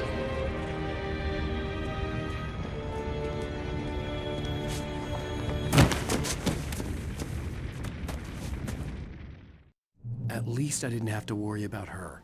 She knew how to stay safe.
Sheriff Baker!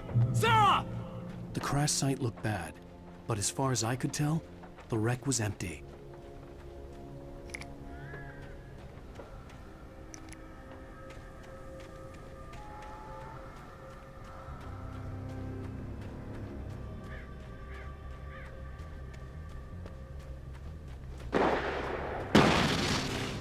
Barry!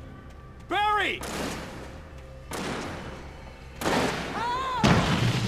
Over here! Hang in there, I'm coming!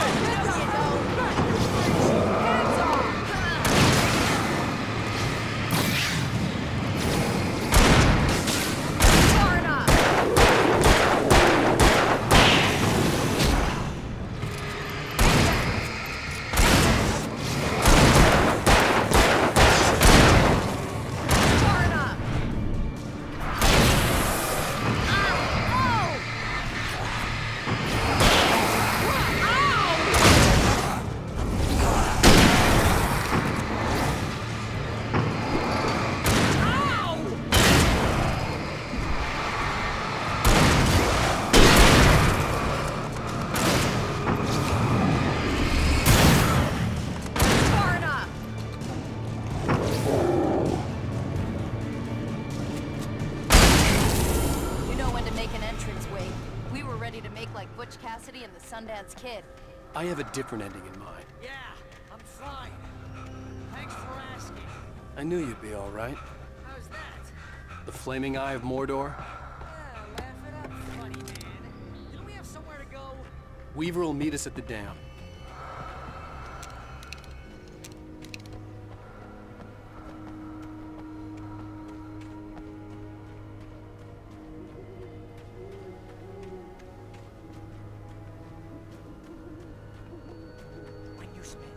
Most of your time running uphill, while the crazy bunch of demon hicks try to take your head off with an axe. You know your helicopter crash landed in Pack Springs. Oh, I can't take much more of this. Come on, Al. Couldn't we just wait here? Please? You see those lights? That's the elevator we need to take.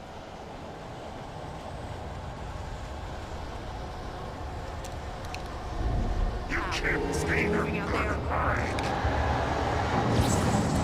the hell is that thing? It's everywhere! Oh crap, there's more than one of them! Nothing moves like that. It's impossible. Ah! Al! Do something! He's too fast. I can't get a shot.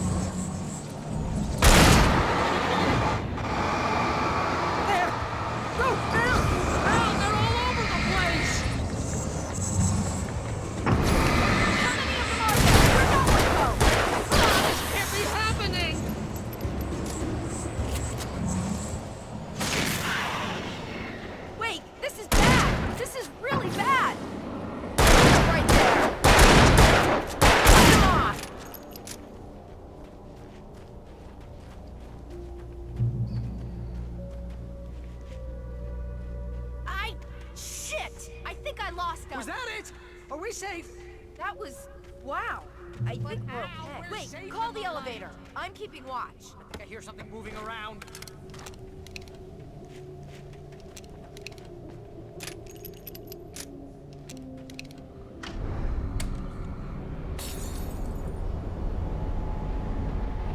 Heads up! Here they come! Oh no! Oh no! To hold alive.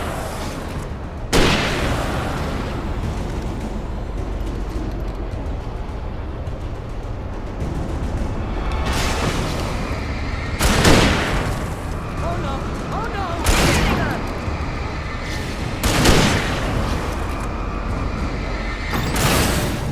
Freeze!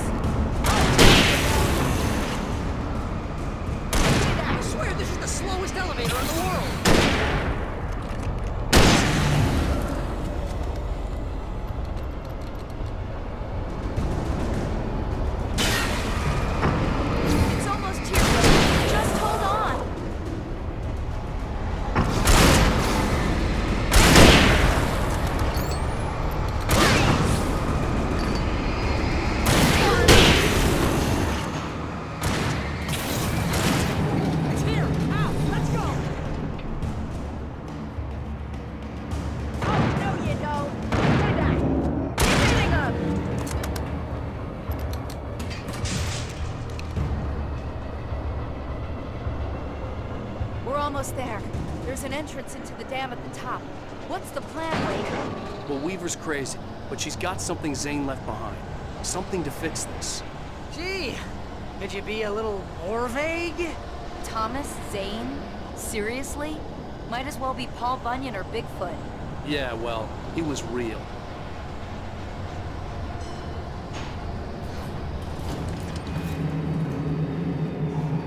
Let's be careful, okay? Oh, jeez, I hate this.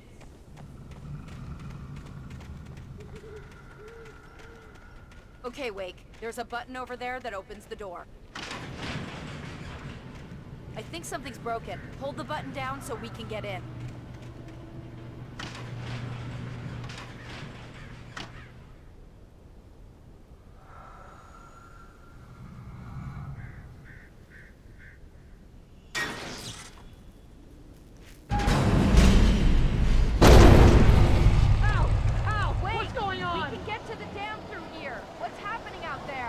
You guys go ahead and find Weaver. She should be in the dam now. I'll have to make it alone through the top. Okay, Wake. Good luck. Don't get yourself killed. Ow! Please, be careful. I'll take good care of Barry, Wake. You just look after yourself.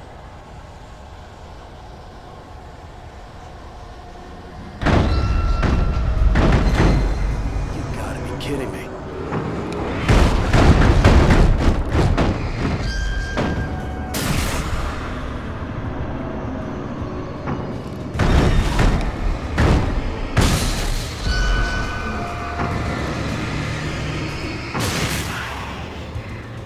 Down, boy.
hobby or a job.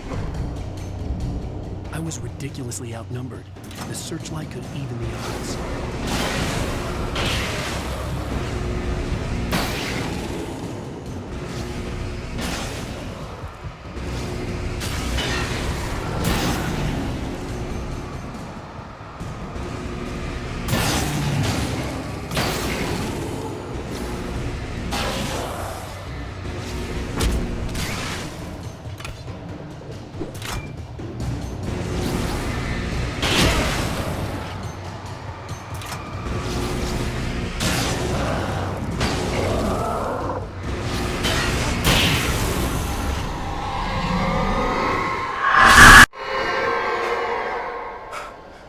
Enough. You will go no further.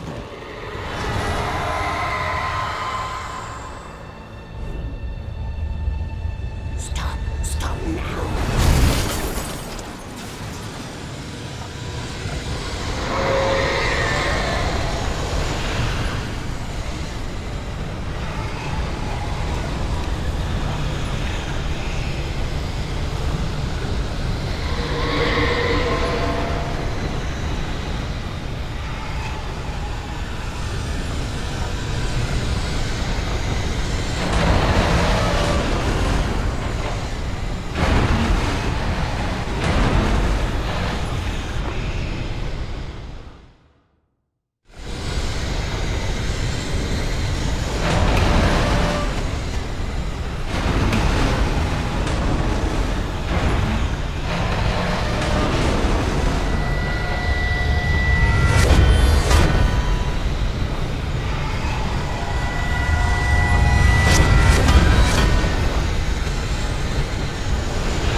Well done.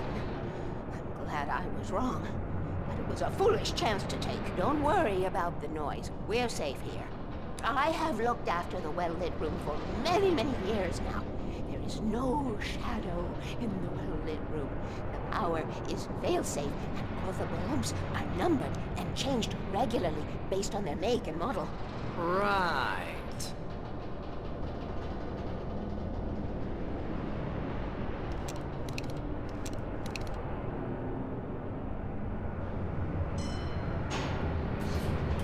There's an old army base at Raid Cove Point, north of here. It was active during the Second World War. They operated here back then. They must have built this. Yes, they did. It's my place now.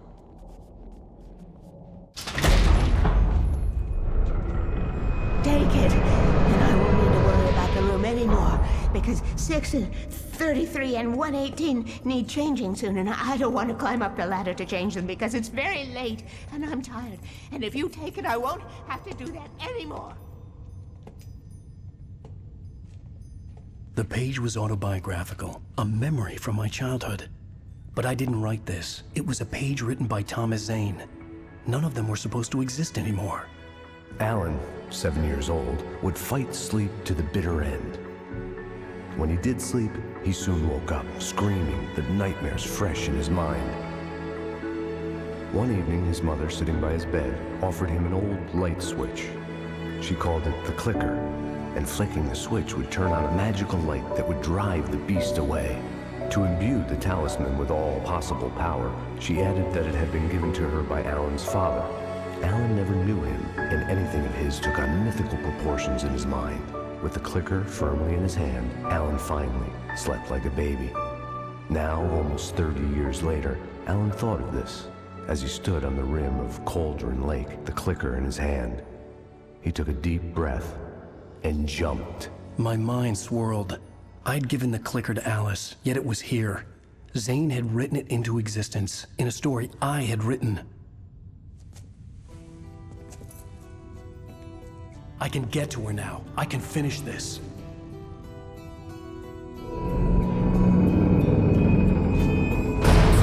Remember standing on a broken field, white crippled wings beating the sky, the harbingers of war with their nature revealed, and our chances for... Previously on Alan Wake, I wrote a horror story that has come true. Thomas Zane did the same in the 70s. You will go no further. If I continue like the Dark Presence wants me to, the story I'm writing won't save Alice. It's a horror story. No one will survive. You knew Zane! Thomas Zane! You're the Lady of the Light in the song! He left something behind to help me. The clicker. Alan thought of this as he stood on the rim of Cauldron Lake, the clicker in his hand. He took a deep breath and jumped. I can get to her now. I can finish this.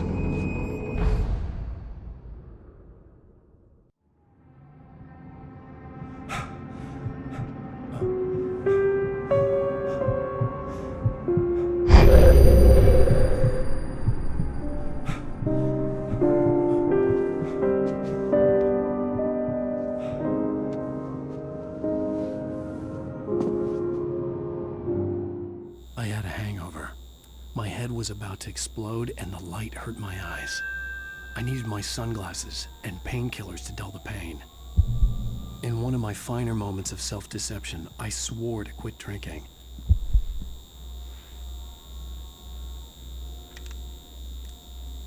The sunglasses made the world look bearable. Now I could keep my eyes open without feeling like a vampire in the sun. I wasn't sure I'd make it out there without some painkillers.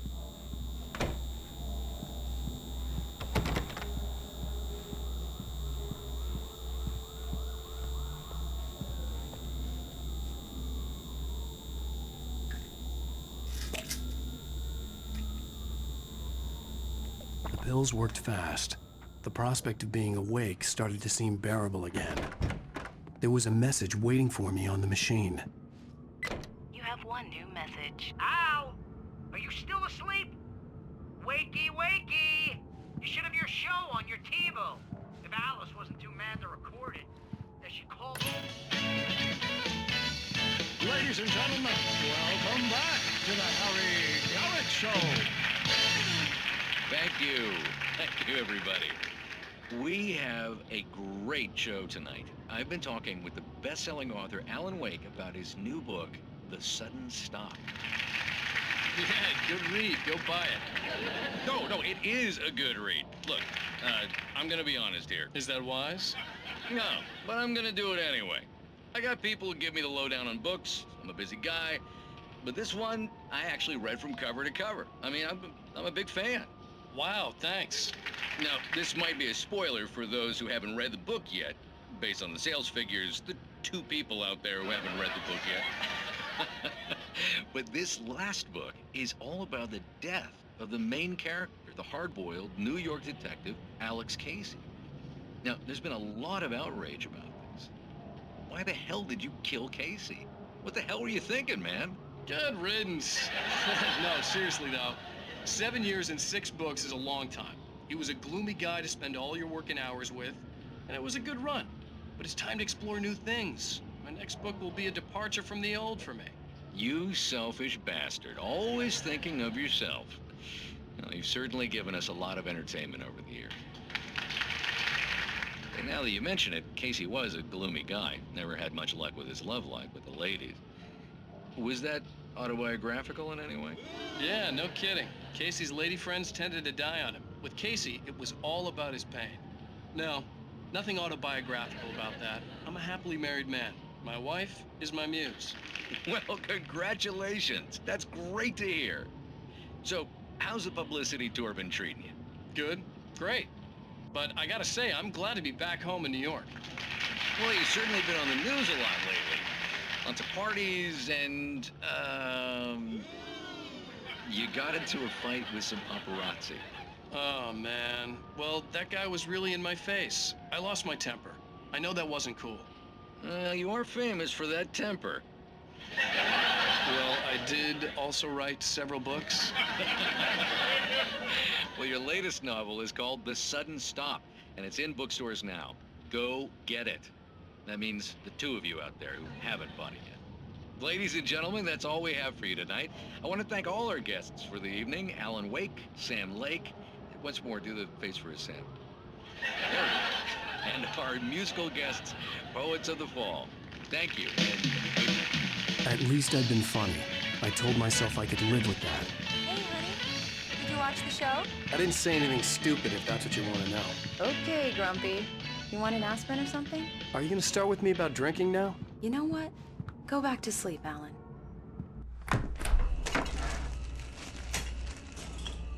What? Now you can't even talk to me? Well, this morning I was angry because you said you'd be home at midnight and you showed up at 7 a.m. and passed out in mid-sentence. Now I'm over it. Are you angry? This goddamn tour. It's gotten out of hand. Oh, honey. It's almost over, right? We can get back to normal. Then you can start writing again. I'm sorry, honey. Alan, you're not thinking straight.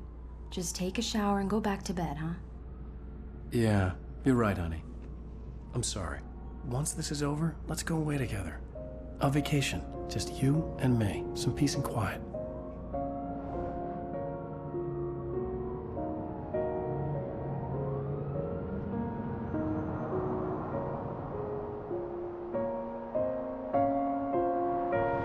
Somehow, the clicker was the key to the cabin. I had to return to Cauldron Lake to save Alice.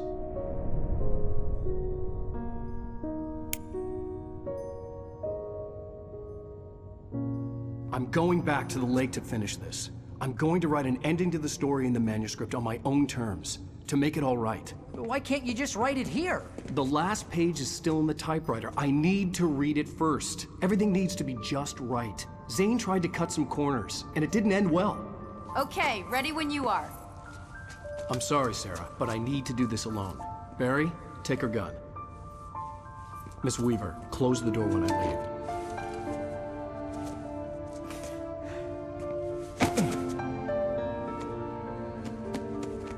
Good luck, Al. See you later.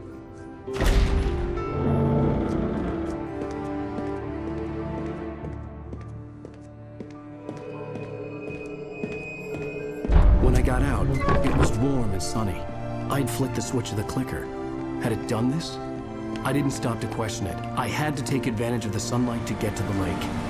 On Zane's page, I had stood on the rim of Cauldron Lake, about to use the clicker. That's where I was headed.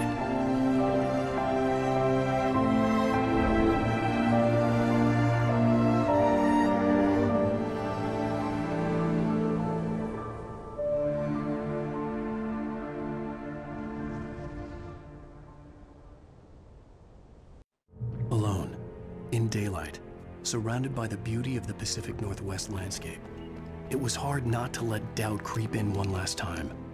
I could still chalk everything up to a dream, a delusion. I had enough imagination to make up something like this, having been in the cabin all this time, trapped in a story inside my head, gone mad from grief over Alice's death like Hartman had claimed. There would be no way of knowing. I told myself it didn't really matter. My course was set.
There was a link between us, always would be. I could feel its presence again, getting closer.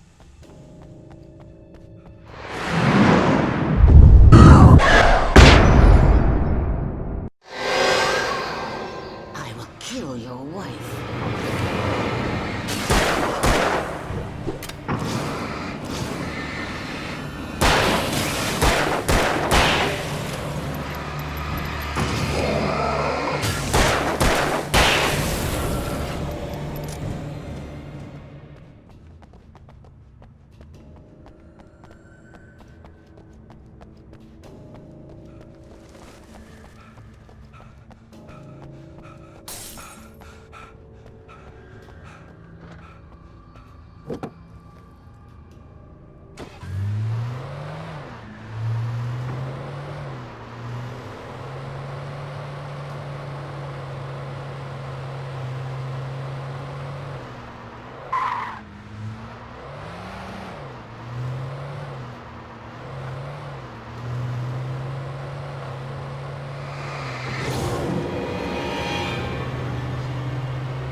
Based on the signature in the motel register, Agent Nightingale had stayed here, in room number 2.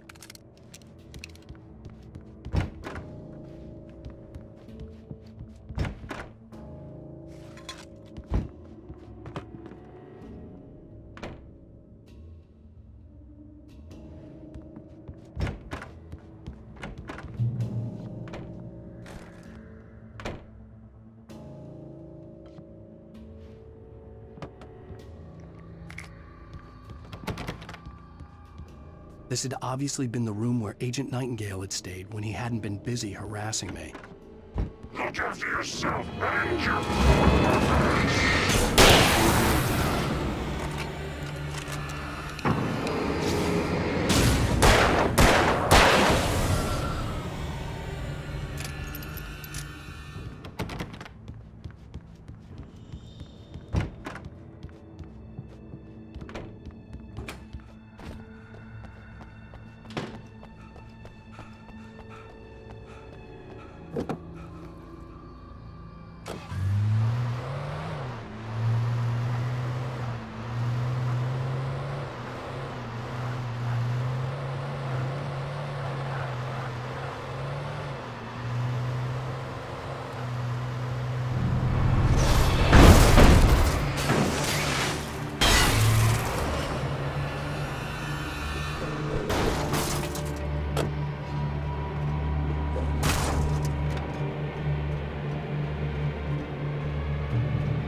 When I told Barry my plan back in the well-lit room, I'd acted as if I knew what I was doing. I didn't. I was operating on the shifting logic of a dream. I had to fight my way to the lake through the horrors of the night. I had to flick an old battered light switch imbued with childhood magic. I had to write a happy ending to a horror story. I had to save my wife from the dark prison she was being held in.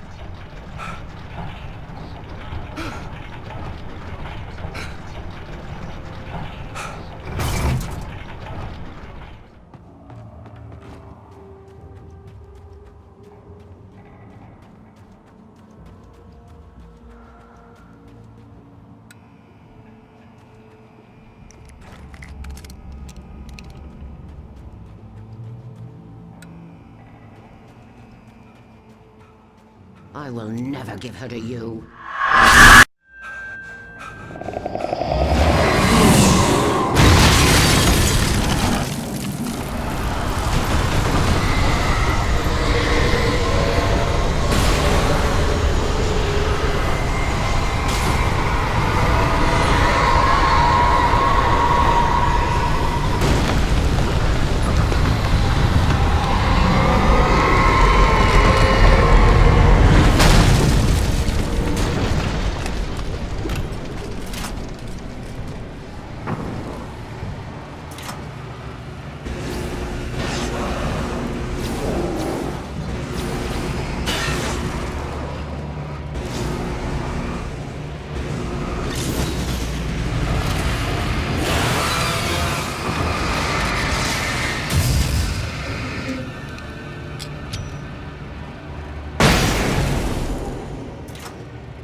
I could see Mirror Peak in the distance.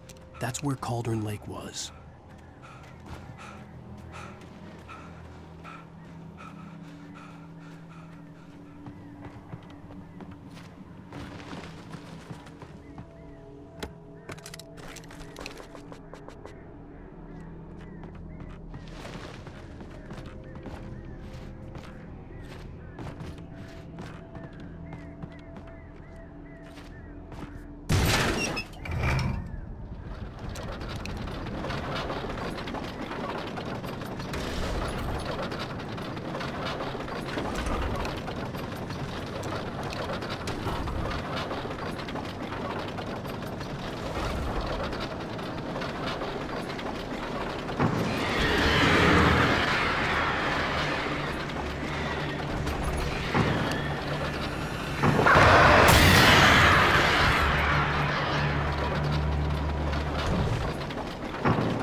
I needed to get the generator running.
Turn back now.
Do as you're told.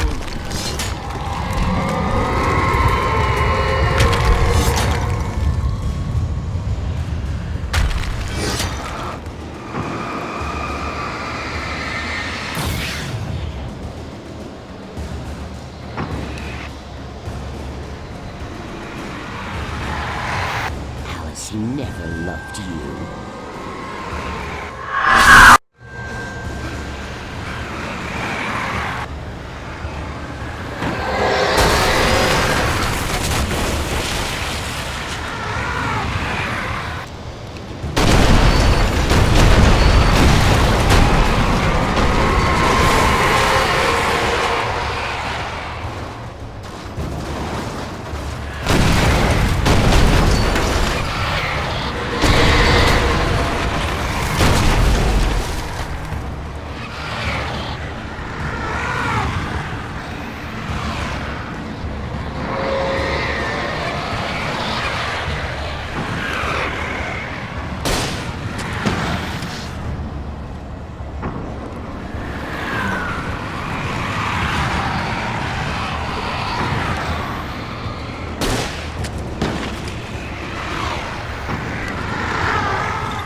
Baby, you were having a bad dream.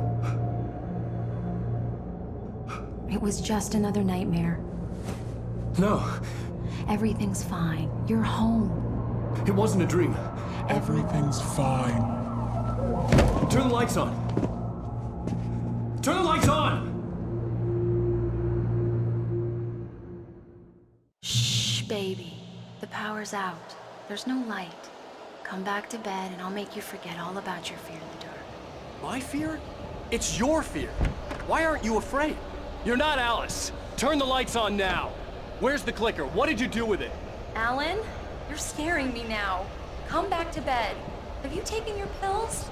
Do you want me to call Dr. Hartman? I read your manuscript. It's brilliant. Departure is your best work yet. You're a genius. I'm so proud of you. Come back to bed. We'll talk more about it in the morning. Come back to bed, Alan. Come back to bed, Tom.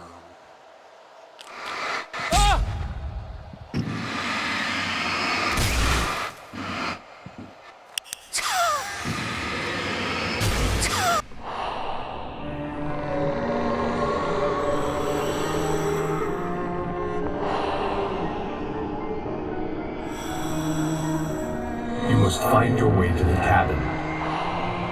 It stands in your way. It won't let you pass. It has no heart. It's filled with darkness. You must fill its heart with light.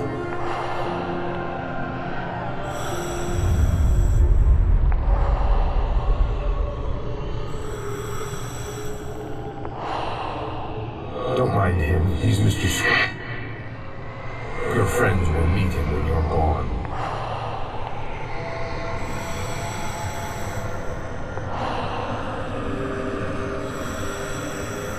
Use the clicker.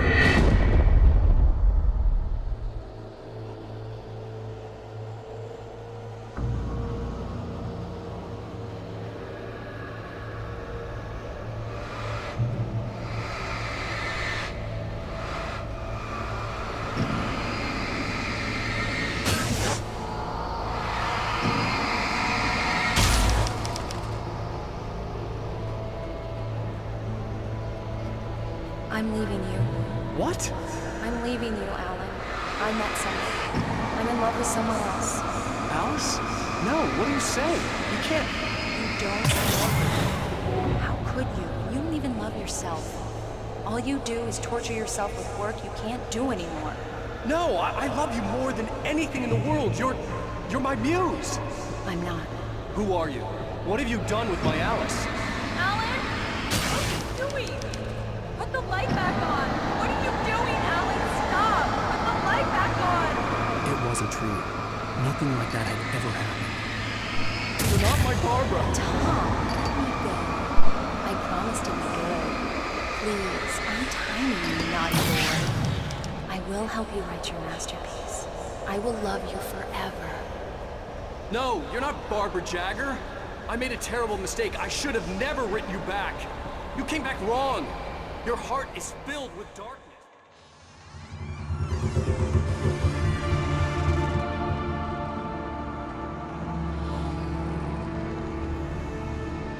Now you will never get her back.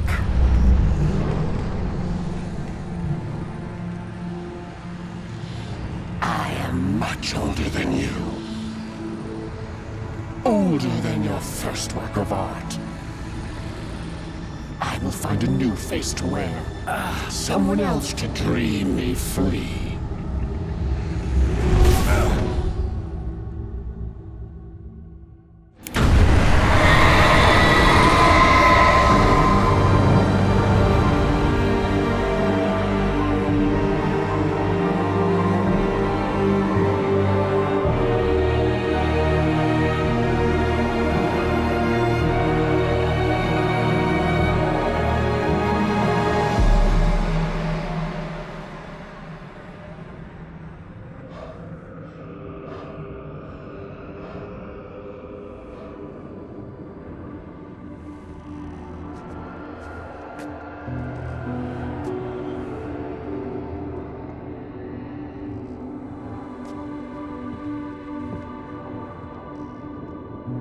could feel Alice's presence close by.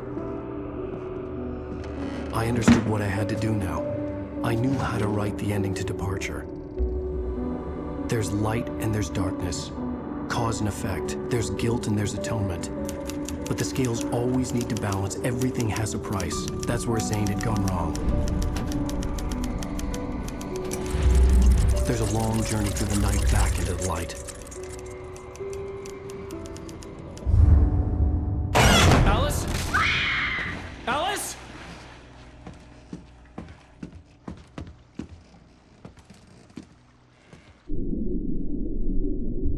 Oh no!